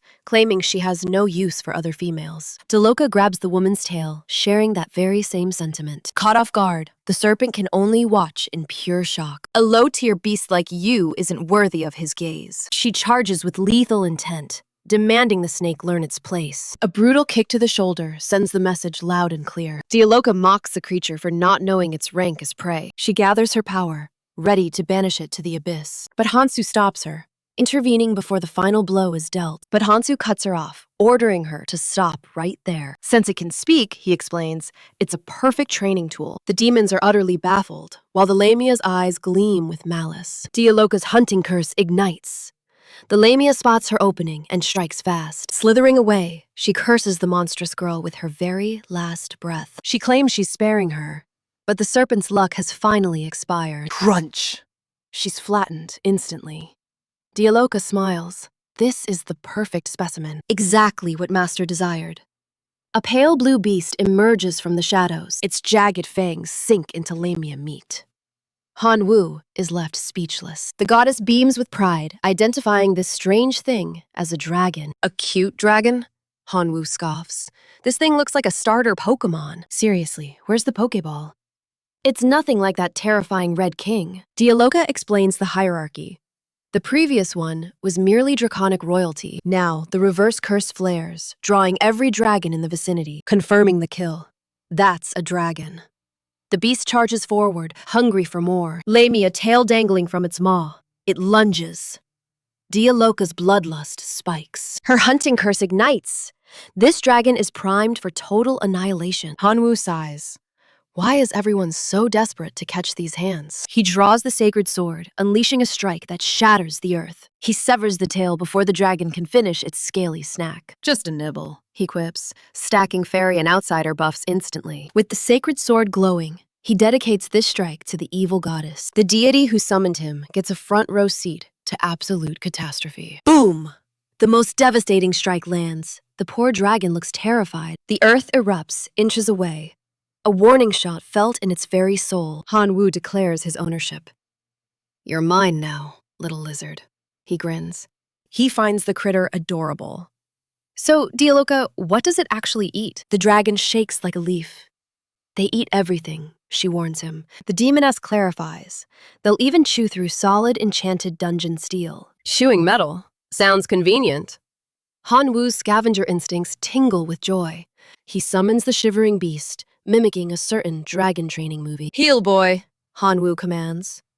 He decides on a very specific name. You're Cogmos the Second. Dialoka actually pities the poor sea dragon. Time to head back. Fly, Cogmos the Second, to the academy. Across the world, a voyeur's clairvoyance hits a massive, cursed, magical wall. Hanwu wonders how many more side quests he must endure today. He needs to reach the academy before the plot thickens any further. The wind god's getting motion sickness, and Hanwu relates completely. Arriving at the mercenary guild, Hanwu tries some smooth, heroic charisma. looking sharp today. The attendant coldly points to the mission board. He requests a cozy escort mission. Maybe a noble or a wealthy merchant. The clerk activates her observation blessing to scan his puny status window. She peeks at his levels and sighs. He looks like a total noob. No exceptions for legends, she scoffs. Hanwu's eye begins twitching. I don't have time for this, a voice from behind suddenly interrupts. It's 'cause the squad is academy bound. They invite Hanwu to join the party. He eagerly agrees, but his mental image of the team was different. He envisioned a harem of beauties. Not this rough-looking mercenary crew. A team. Get used to us, warrior Hanwu. Another laughs, slapping his shoulder. If he'd known, our hero would have just solo-leveled to the academy. Kaboom! A violent crash shatters the air. A massive, slimy horror appears. A surprise attack from a level 19 troll? Blades out, everyone! Now! The ground quakes as the troll slams down. A warrior strikes back. His sword slashes the beast's face, but the blade just slides through. Normal attacks are useless against slimes. Then, an unavoidable strike lands squarely. A shimmering blow hits the man. He screams in absolute, soul-crushing agony. Injured! Fall back! The leader barks. Don't stop! Keep the pressure on! A bald veteran shouts.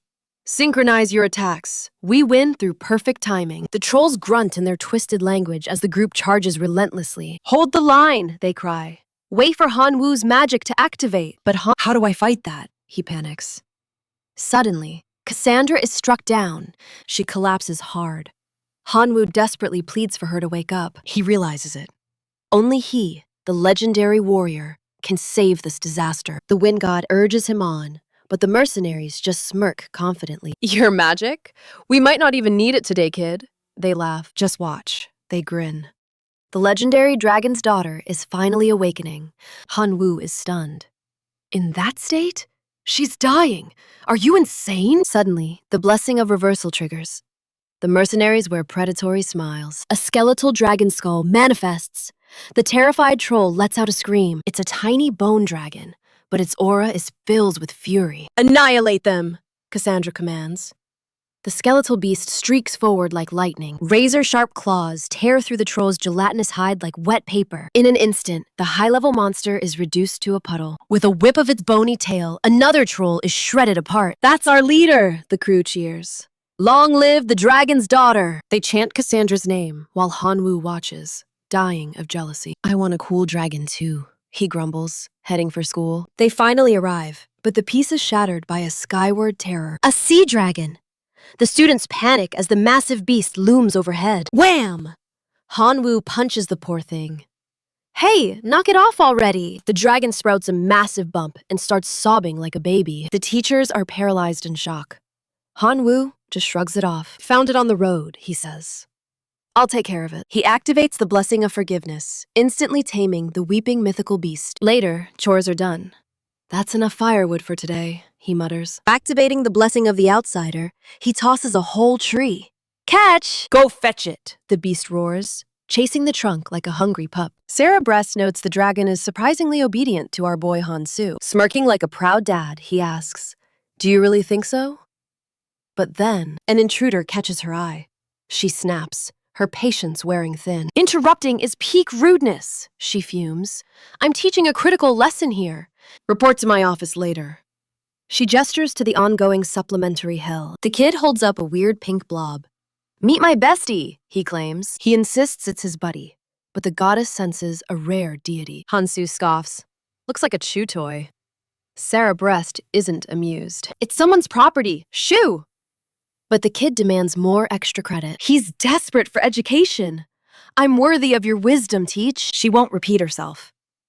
Hansu plots his escape through fake intellect. If he plays it smart, he can ditch this snooze fest. He's miserable. Fail. The escape plan flops. Hansu realizes Sarah has zero interest. Why ignore the pink blob? Maybe because she already owns a phoenix. With an amoeba and a bird, she's full. Settle down, everyone. Next topic. The dark arts. The crazy teacher asks for their vibes. Is black magic evil? She questions. That's just a classic misconception. She blames a bad reputation on some ancient, power-hungry fossil. An immortal jerk ruined it for everyone. Hansu recalls a village legend. The chief's warnings echo in his mind. Our hero turns thoughtful. Deep in thought, he heads to the cemetery and calls for Dialoka. He's mastered the basics. Now, why can't a tiny fairy use it? She sighs. Lesser fairies lack the lifespan of demons or angels. They survive on borrowed time, stretching their very existence thin. Stretching life? Hansu is hooked. That sounds like a cheat code. Dialoka drops lore. A human's one-day wound takes demons weeks. 15 days! They trade corrupted life for stolen time to recover. Yet for high demons, life is eternal and healing is instant. Unfair! It's a total mismatch. She whispers a secret about the night. So healing is the issue, Hansu muses. Dialoka isn't so sure. Boom! A sudden explosion cuts them off. Success at last! The crew cheers. Our hero grins. Relieved the hard part is over. They dive into the hole together. Man, this is deep, Hansu notes. Dialoka looks down nervously. Are we really dropping down there? Of course, he replies. The demon says she's just the messenger. She just needs to report. Ladies first, he says as they jump. Touchdown! Dialoka flicks her finger, igniting a magical torch flame. You good? She asks. Hansu grunts, having hit something weird. The room seems empty until a shadow looms from behind them. A wild troll appears. Hansu asks, "What's with this giant green pudding?" Dialoka stares. Have you seriously never seen a troll before? Hansu unsheaths his holy sword. No shame in being clueless. He slashes. The demoness dodges a rain of gross green slime. More pudding monsters appear. Even these cuties want a piece of me. One poke, and they pop. Troll guts scatter everywhere. Hansu finds the gore disgusting. Dialoka says he's a demon. He tries to speak, but the ring pulses with light. The hero gets excited. The mercenary actually told the truth. This is a treasure hunt. Hanu asks her for thoughts. They've come far. He notes the trolls are easy work. Trolls are simple. She asks if he'll uncover dungeon secrets. Later, he says. She asks if he's found a clue. Dialoka scoffs. He didn't notice the changing wall patterns. It's invisible to humans, but obvious to a superior demon. She'd be popular as a demon. Hansu tells her, "Quiet." The ring's glow intensifies, reaching a blinding, radiant peak. They face a wall. Hansu asks if it's finally here. Dialoka senses a void. Wind whistles through the stone cracks. He agrees. Activating the blessing, he clears a path. One epic punch shatters the wall into 1,000 pieces. Beyond lies furniture and lights, just like an ancient tomb. Anyone dead? Hansu asks. Dialoka cringes at his human tact. Stop being embarrassing, she sighs. Hansu says she's just exaggerating. Who are you? A chained hand erupts from the ground. Hansu apologizes for intruding. Dialoka calls the man a corpse. Out crawls a muscular giant. A literal gym monster, bearded fossil. Only a witch opens this prison, the old man roars. Hansu tells the demon to apologize to the living man. The old man grumbles about that witch and screams out. Hansu thinks he's crazy. Deloka mocks the weak human mind. The giant winds up. Does everyone here just love attacking? Hansu dodges easily. The giant keeps raving about some witch. I've done more damage than you, Hansu mocks the giant. The man charges. Hansu draws his sword, done with talking. The blessing flares. He strikes hard at the man's face. The giant blocks, but his heavy chains shatter like glass. Deloka trusts her master as he lunges for the chest. He uses the sacred sword, splitting the body in half. Deloka praises his brutality. You truly are a natural demon. Suddenly, the flesh knits together. He's regenerating like an orc. Not falling for that again. Hansu growls, slashing once more. He ended the threat quickly. Deloka sighs about lost clues. He might have known something, she complains with a pout. Hansu ignores her. Everything can be found if you search. Now, let's see what secrets this room is truly hiding. Hansu slashes again, refusing to fall for the same trap. He resolved the problem instantly. But Deloka wants those clues. She sighs over the corpse. Hansu promises they'll find everything. Just use your demon senses and we'll uncover the truth. Dalika's inspection skill hits a wall. Turns out, divine eyes don't work on the dead. Suddenly, the geezer pulls a zombie move. Dalika's scream could wake the gods. He's fully healed and sprinting like a maniac. Hansu orders, strike him down! Her slave contract forces her body to move. Talk about a toxic workplace. She dodges perfectly and delivers a brutal kick, complaining about her unfair boss. The impact is so violent, the kid closes his eyes. Rest in pieces. His head is stuck in the ceiling. Hansu warns to finish him now. If he revives and goes crazy, our clues are gone. What a headache. Elsewhere, in a dark prison, a certain demon finally wakes up. Hello, Cogmo. He's shocked to be alive, but Yu is there with a serious question. She needs to know about that monster human he mentioned. The plot thickens. Turns out his slaves didn't hate him. They actually wanted to stay loyal. Even with their curses gone, they refused to leave their 5-star master. But the threat of execution forced them into a silent, heartbreaking farewell. Cogmo regrets the missed goodbye. Yu realizes this demon is actually a softie. Stop insulting my pride and just finish me, he snaps, acting tough. But Yu isn't looking for blood. She actually apologizes for the huge misunderstanding. The demon is absolutely floored. A warrior bowing? This isn't in the script. He tries to act cool, but he has to know. Why spare him? Yu admits the council were the real cowards here. Her perspective is shifting. Cogmo was just defending his home. The humans were the true invaders. If he weren't a demon, he'd be a hero. Now, about that monster, she asks again. Who was that man? Cogmo's voice starts to tremble. He wasn't just human. He was a natural disaster in a man's skin. To him, levels are just numbers. Even dungeon traps are just simple toys. If that hero invaded, your traps would be useless junk. Total destruction. His name is Kong Hansu. Poison is a seasoning, and fatigue is non-existent. He'd slaughter a goblin army before lunch. The guy is a cheat code. Yu asks for more info, but Cogmo warns that ignorance is bliss here. Knowing that monster brings zero benefits. Just pure, unadulterated nightmare fuel. With his plans ruined by the Saintess, Cogmo has nowhere to turn. Yu sees an opportunity. Be my partner, she says, shocking the demon. The shackles shatter.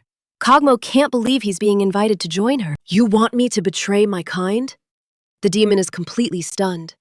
But with the Saintess around, there's no safe place for him anymore. He accepts the offer. He'll be her partner, even if he's not much. Yu thanks him warmly, hoping he'll help guide her on her journey. They shake hands, forming the world's most unlikely duo. Truly a wild development. Nearby, some fresh recruits are being introduced. Time for the new companions. A dragon was tamed in the east. The power scaling is getting crazy. The mission? Round up the monsters that fled their habitats. Standard hero work. The rookies start whining instantly. One kid groans while a girl complains. Elsa drops the hammer. Anyone below level 10 is deployed.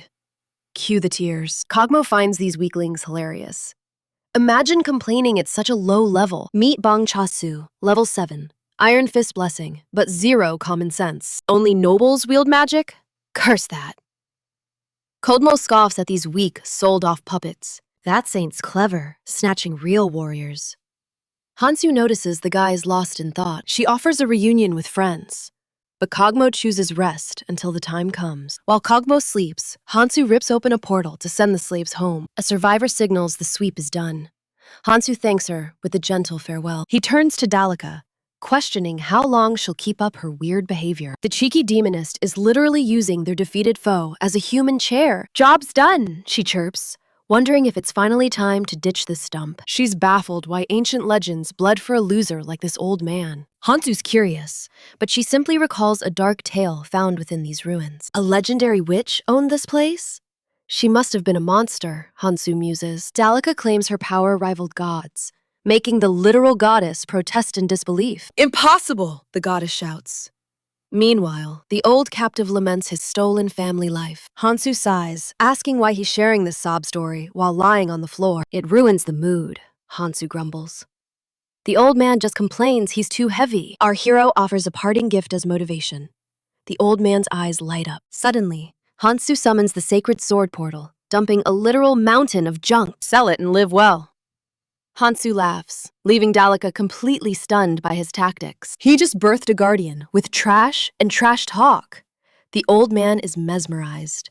He thanks the dragon-taming hero, while Dalika bets he'll guard the junk forever. With the vault picked clean, there's no need for the guild's interference anymore. The goddess stands shook by his galaxy brain play. Then, a creepy laugh echoes. Hee hee! A Michael Jackson laugh? Those annoying green slimes are back for more. More monsters swarm inside, but Hansu dances through them. Deloka doesn't hesitate. She bolts. She's wall running over trolls like a pro. "There's too many of them," she yells. It's a losing battle. Hansu explains the trap. Kill one, and 3 more spawn. The dungeon is glitching. Realizing they're stuck, Hansu decides on a reckless plan. He scoops Delaka up mid-fight. She takes a stray hit and curses the translators. Our outsider gets a wicked idea, one that's guaranteed to be absolutely catastrophic. He triggers the fairy and outsider blessings. Suddenly, the reversal curse goes haywire. Skeletal dragons materialize, looking thirsty for blood as the curse loops endlessly. It's dragon rain! The bony beasts spawn in a confused, overlapping mess of limbs. Hansu emerges from the chaos with a look of pure, unadulterated madness. "Man, these dragons are heavy," he pants, checking if Dalika's heart is still beating. She's speechless. Something inside her just broke, and Hansu is dying to know what. My self-control, it's gone. She grabs his collar and steals a passionate kiss. The goddess is beyond livid. Suddenly, the floor gives way, sending them plummeting. They land in a graveyard of dragon bones. Dalaka wonders if he planned this. Hansu's brain has officially short-circuited from that kiss. Well, at least it's clean. Even if she did waste her ultimate annihilation skills on a bunch of trash. Dalika claims she's finally vibing with the ruins. Then, the ceiling starts regenerating. It's the classic mythological auto-repair. Just like being trapped in a divine prison. Hansu compares it to a weird orc prison. But Deloka has a darker realization. Even saints can't revive stone. Once the flesh rots, the soul is scarred forever. Her demonic blessing reveals the truth. Some wounds go deeper than the skin. She's possessed. He asks if those outsiders reset the entire world again. Death remains constant. Our hero recalls that chilling vision of flesh and soul. From his status screen. Is it the curse or his own unique sight? Souls linger everywhere. Is this spectral vision a blessing or a burden? Destroy the body, he'll revive. Provided his soul stays untouched, says Dialoka. Theoretically, yes. But a blessing controlling souls directly? That's totally unheard of. Soul manipulation makes the goddess sweat. Hansu, however, is strangely intrigued. He's loving this. But she warns, vile creeps lurk even in these depths. Endless fighting is impossible. Suddenly, his ring pulses with a mysterious light. Move out before trolls swarm. Dialoka sees him cooling his battle heat. The ring's glow intensifies. We're close. Look, the destination is finally here. Behold, a massive golden gate. Hansu knows exactly what that means. Boss room. The final showdown. Dialoka boasts about her massive level gains during the hunt. He scoffs. She just stole his kills. So, how high did you climb? Check it out. Level 35. That curse is approaching faster than expected. Ahead of schedule. Hansu is baffled by her insane experience point gains. She farmed trolls. Plus, that old man's body provided level 38 stats. How many times did you murder that poor geezer? Our hero is horrified. The ring reacts to the door. She shrugs. It's just some low-tier magic. But the view inside? Absolutely breathtaking. a sight beyond their wildest dreams. A majestic waterfall paradise. Sleeping beasts and a mysterious figure in the mist. The mist hides their identity. Even Dialoka is stunned by this hidden wonder. Welcome home, husband! A voice calls out. The demon girls are not happy. She's thirsty for X. The goddess agrees. One more kill and they level up. Chill out, everyone. Hansu asks, why the husband title? Her response is priceless. Rude! She accepted his ring like a wedding proposal. Dialoka's jaw drops. The legendary witch of Ambora. She's alive?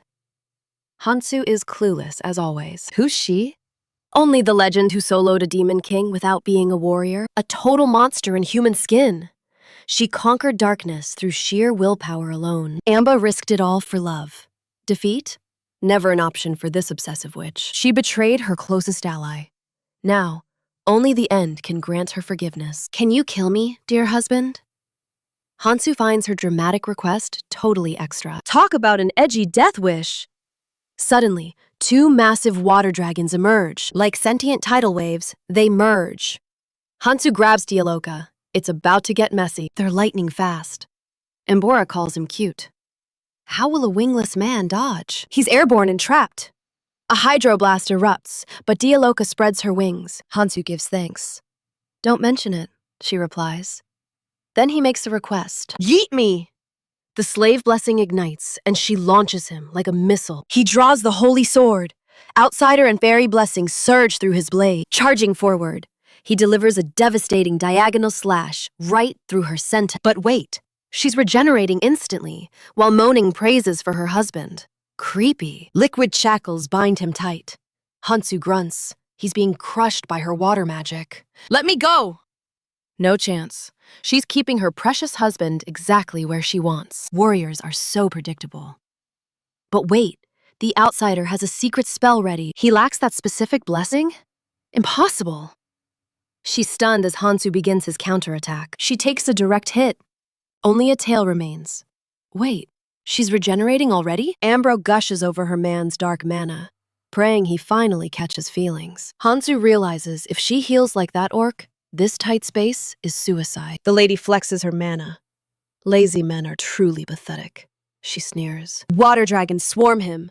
Our MC slices through, but the waves never end. He needs space. Activating the fairy and the holy blade, things get serious. He charges a massive strike, unleashing a tidal wave of pure destruction. Ambora scoffs as the explosion hits. Her ego is tougher than the blast. Hansu just smiles. Killing her was never the actual plan to begin with. Fighting a ruin-blessed tank without combat XP? That's just a nightmare. He grabs Ambro's tail like a rope, yelling for the orc's portal. Yeet! She's thrown through. Mission accomplished. And our hero is hyped. Outside, her regeneration fails. But wait, is the inventory linked to? Dialoka shrugs. If no one's complaining, then it's all good, right? Hansu jumps.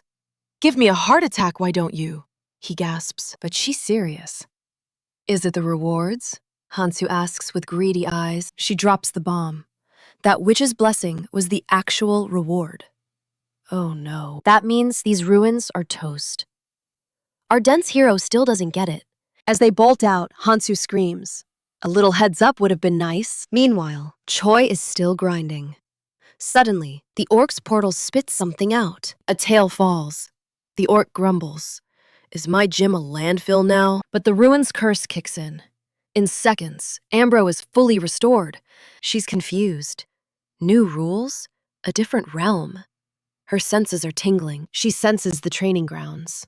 A path to becoming a true warrior. The orc sighs at the new weirdo literally sitting on poor Choi, working with a rotten fish. Choi asks if she's another of Hansu's gifts. She admits it, and wow, she's level 1 with a mountain of curses. Meet Amba, the Ruin Guardian. Get used to my face, boys. Choi pales at the word guardian. His training just got way harder. Amba points at the rude pig. You'll have to beat us both now. The poor guy's soul leaves his body. He can't believe his luck. Back at the academy, a mob is forming. Open the ruins, they shout. They demand safety for students, and that the adventure must continue. The director thought it was an earthquake, but now it's full-blown panic. The VP sighs. Trying to monopolize the ruins was a huge mistake. Since it's under the school, Every busybody wants a piece of the pie. Warriors are missing. The saint is ghosting everyone. It's a total mess. The school is empty, and the director is ready to vanish into thin air. The man suggests folding to demands. Fine, let them in, she agrees. She calls a staff meeting. Let's see if we can salvage this disaster. While the goddess naps on a dragon, Hansu laments his wasted study time. Midterms are canceled. The academy is chaos. But wait, there's more. He caught a dungeon curse. The meanness. It literally gives you diarrhea. His status window is a literal trash heap of debuffs and misery. Without that fairy blessing, he'd be totally doomed. Or so he thought. Creating Deloka was child's play, but dominating these ancient ruins? Now that's a twist. The goddess calls him a greedy brat. Suddenly, Hansu is summoned to the lab. They enter the chamber. Hansu eyes the centerpiece. Is this coffin for a human? It looks like a nightmare.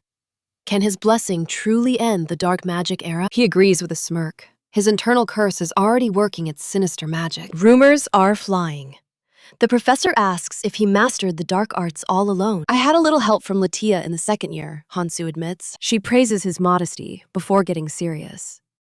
Hansu, I need a massive favor. The academy ruins are glitching out, and this is one request they can't ignore. Is it the fishwoman's ruin?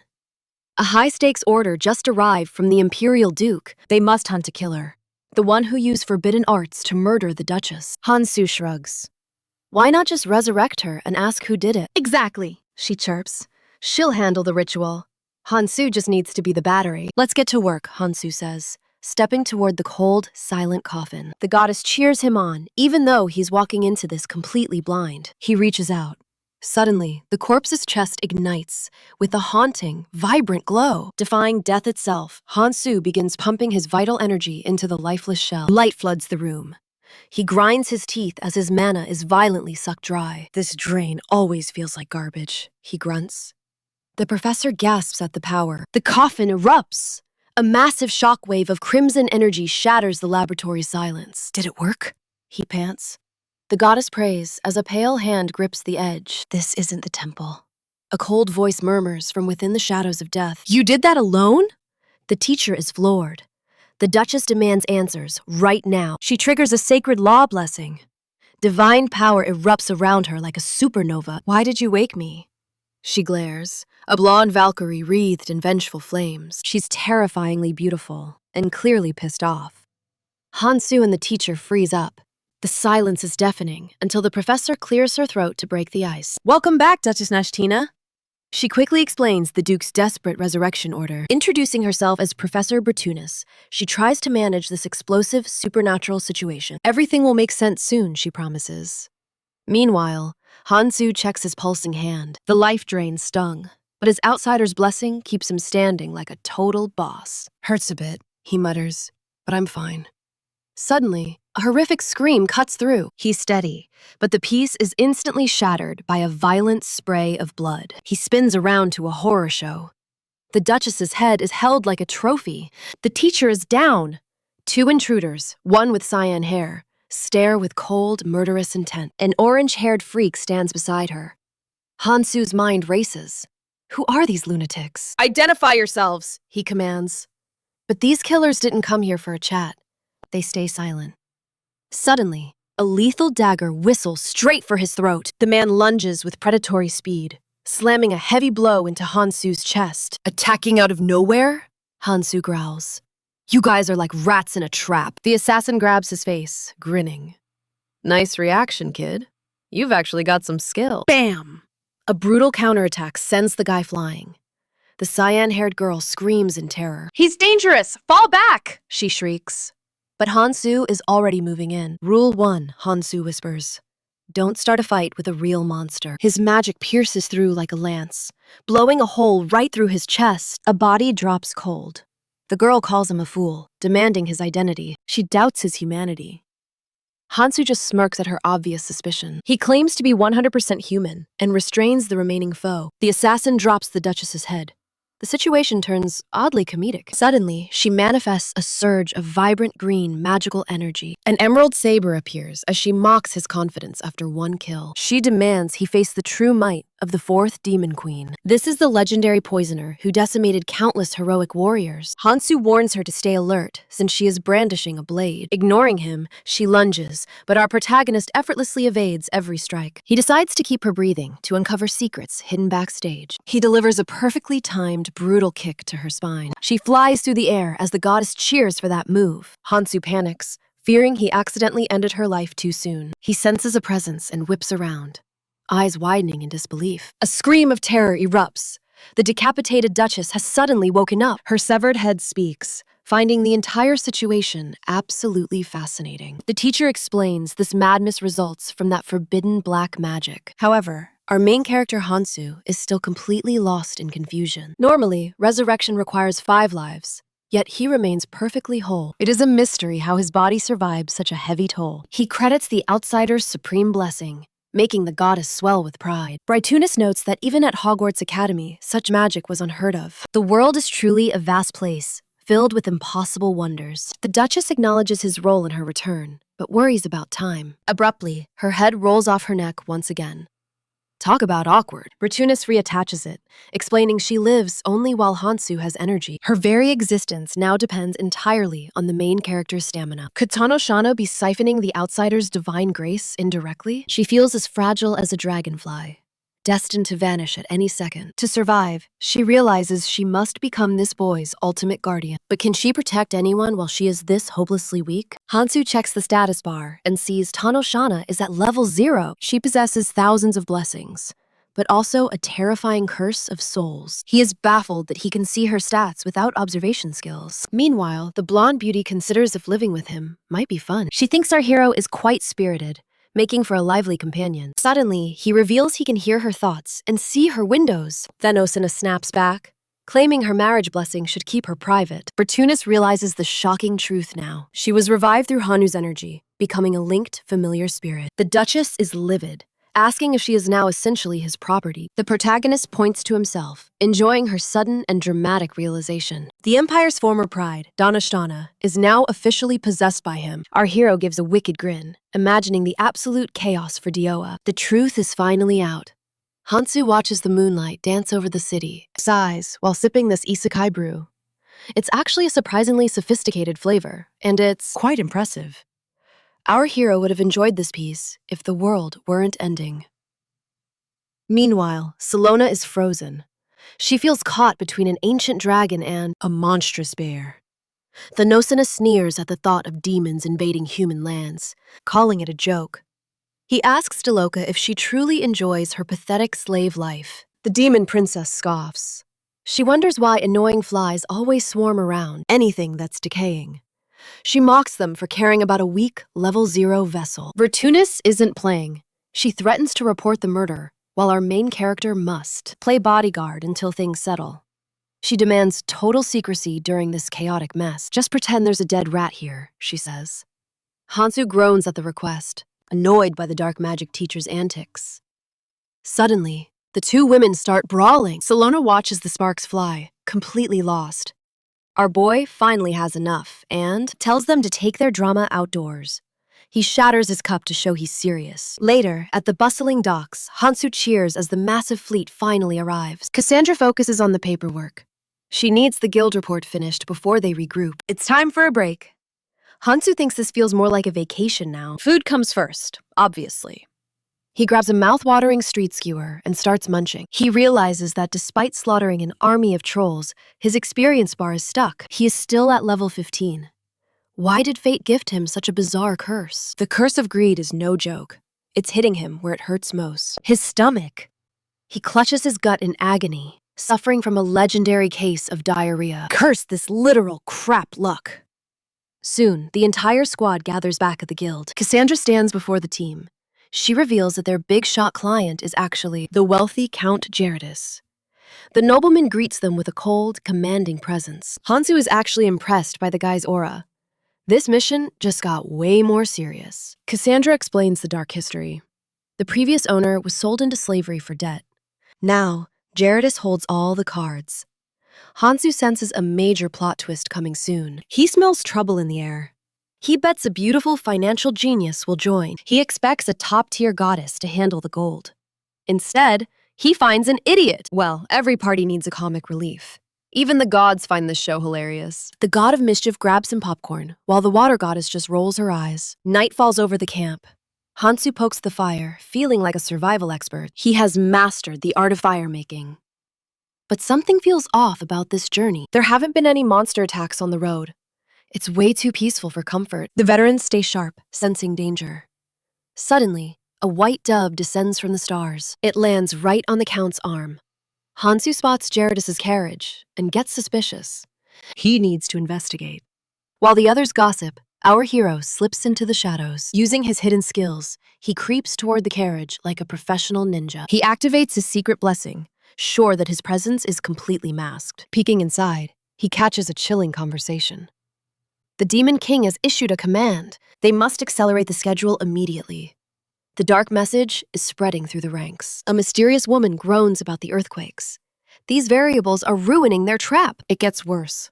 The Demon King knows everything about the invasion of the academy. The trap is set, and our hero is walking right into the jaws of death. She strokes the dove, smugness radiating.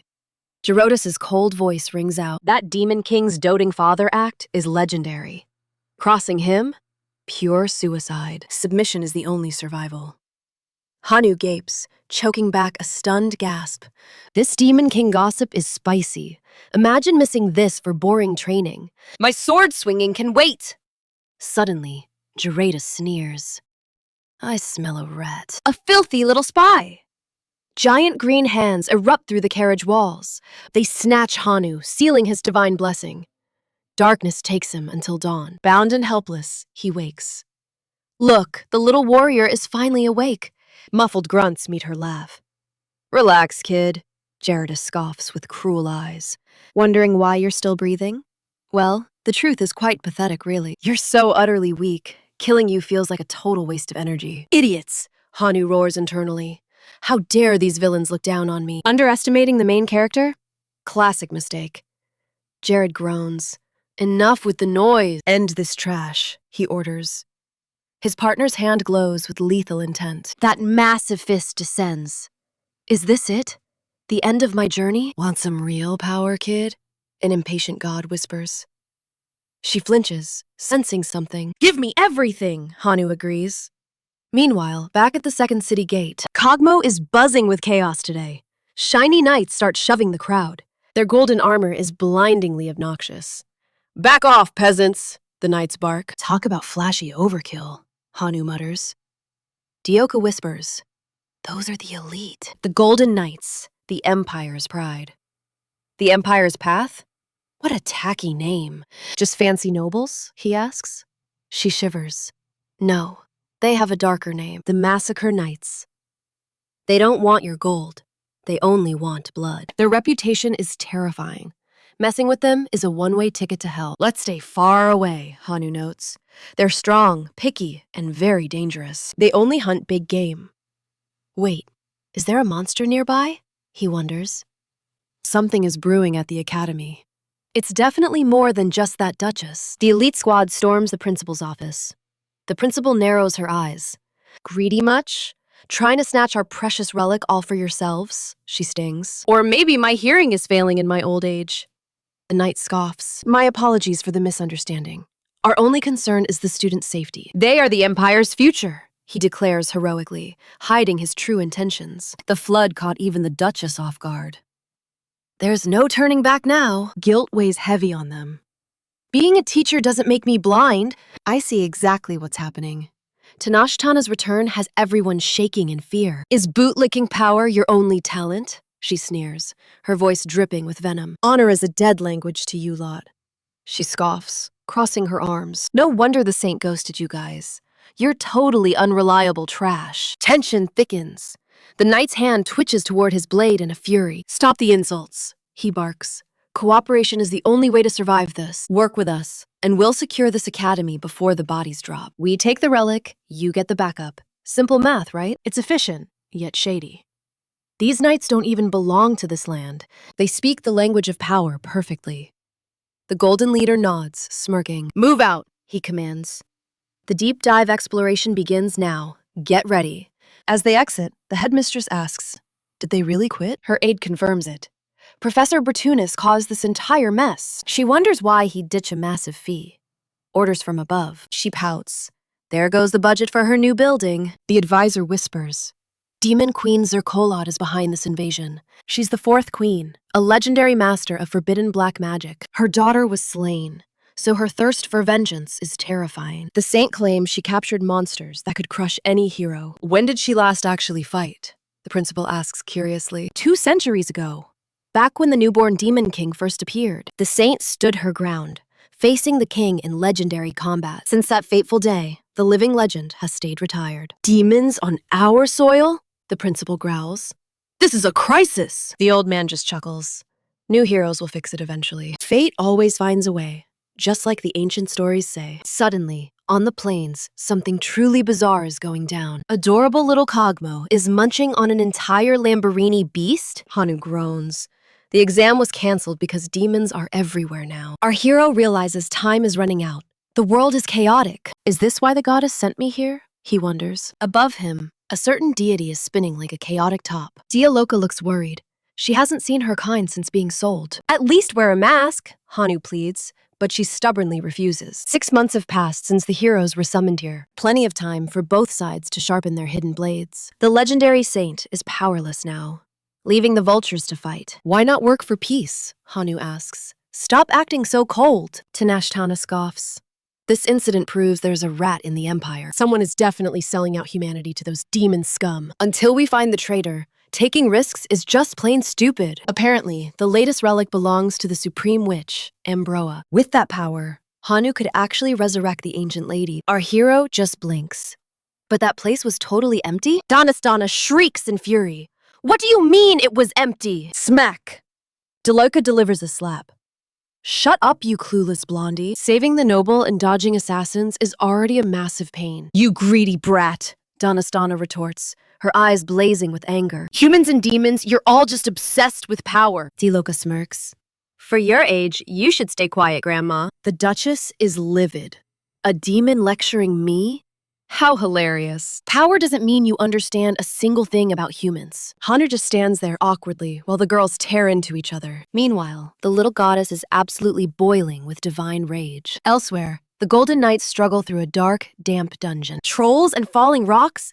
This mission is a total disaster. He warns the supplies are bone dry. We're going to be starving soon. The leader snaps it's pathetic that trolls are stopping elite knights. He slams a fist down, declaring it's time to show real power. We don't need Tana or the Saint. We'll crush them ourselves. Hanu watches the chaos while the shorty smells a rat nearby. They're rushing this strategy, which reeks of typical imperial desperation. Tanashta notes this is weird. The Golds usually have infinite supplies. They have healers and potions, so why move like complete rookies? Meanwhile, Dialoka is totally hard-eyed mesmerized by the hero's cool face. The dense protagonist asks what on earth is she staring at? She pivots to the ruins where the legendary witch fought alone. No temple priests around?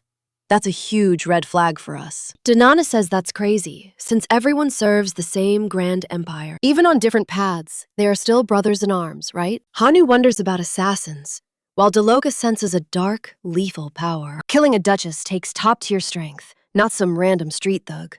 The blonde screams about justice and purging every single filthy traitor. Suddenly, Salona arrives with gossip. A noble just entered the city. A visitor from the Lake Kingdom is here, with a legendary hero. Hansu is stunned, especially since the guy loves collecting strong champions. Dialoka isn't buying it. She doesn't feel that typical temple stank. Only the saint's aura is present, making this hero look fake. Tanashana points out the distance. It's a long way from hero territory. That land is ruled by Mogrion, the black dragon of absolute gloom, and Kronos, the blue chaos dragon, making the journey nearly impossible. No archers or master swordsmen, just a solo hero? Very suspicious. Salona trusts the nobles, but Hansu thinks there's more to it. No more running away. It's time to handle this mess directly. Facing it head-on is the only way for a true protagonist. Shorty spies through a newspaper, complaining that he can't see squat. Dialoka suggests a stealth mission, pretending to just enter the area. The hero notices the goddess is quiet, probably plotting something mischievous. He asks where the skewer came from. She claims she acquired it. Are you still chatting with God? He shrugs. Maybe I am. Tanashtana watches the carriage leave as 3 familiar figures step down. The boy spots Han Wu, confirming he's the real deal immediately. He recognizes the black hair, and is completely floored by it. Realizing the boy hasn't aged a day, he's truly the same. The Duchess confirms the noble blood, meaning the boy is the hero. Hansu reveals the dark truth he was summoned by that evil goddess. Deloka cackles like a maniac, finding the coincidence absolutely hilarious. She charges forward, screaming that she'll erase him from existence. The protagonist yells in panic, but the demon is already gone. He snatches her by the waist, shouting that they'll get caught. She snarls to let go, but our boy holds on tight. They don't even realize why these three are standing here while Hanu grabs her, hits a 6 somersault, and slams her down. He tells the demon to chill, leaving her twitching and delirious. Hansu decides to bring in a real expert on the kingdom. The goddess laughs at the chaos and demands an encore performance. The shorty is terrified. Meanwhile, Dialoka is just sprawled out. The demon girl wrecked the fence while the nobles stood there, speechless. She snaps at them to stop staring like idiots and move. Dialoka regroups with Hanu and the goddess. The short guy smiles. He even brought backup. Tanishtana suddenly realizes something dark is brewing. A demon spy among the nobles? How did they not notice? Her kingdom missed a massive traitor. The nobles are sweating in silence. Hansu drops a truth bomb. Gerotus is actually a demon tribe member. He admits he has demon friends and flashes a playful grin. Not all demons are monsters, but these ones are clearly villains. Since they hate humans, they definitely messed with poor Diloka's head. It's time to dig for truth. He looks at the white-haired girl. Spill everything, he demands. She claims no ties with those snakes, but Gerotus is fishy. He never fought or married into the royalty. He was just a merchant who somehow bought a count's title. He used his business to buy power and buried his tracks. The big guy speaks up. He's got the tea on those figs. Count Gerotus keeps hiring mercenaries instead of using his own guards. That's beyond weird for a man of his status. Something is rotting. Hiring night-level warriors is common, but this frequency is just insane. Hansu shrugs and suggests they just reject the request. No way! The big guy roars. We need those experience points! He only played the noble part to survive. But secrets remain. The escort mission was a total dead end until the arrival. Dialoka notes they might never uncover the demon's true face now. Tanishtana slams the table. It is impossible they are all demons. Surely the crown isn't that blind. The blonde is equally furious. If the royalty protects humans, what have they been doing lately? Alpus sighs, noting that this generation of heroes is mostly trash. Since Juan vanished, the entire world has gone to hell. Mysteries are piling up, and Juan was always at the center. Hansu blames the wicked goddess for this entire mess. Find the others and check on Hanwu before making moves. The bratty goddess just smiles, loving how this story unfolds. Night falls. Hanu wakes up, wondering how he is still alive. He triggers his special skill. Same level as his first rival? That is a total cliché. But losing a friend to Park Han? That is a disgrace he will never accept.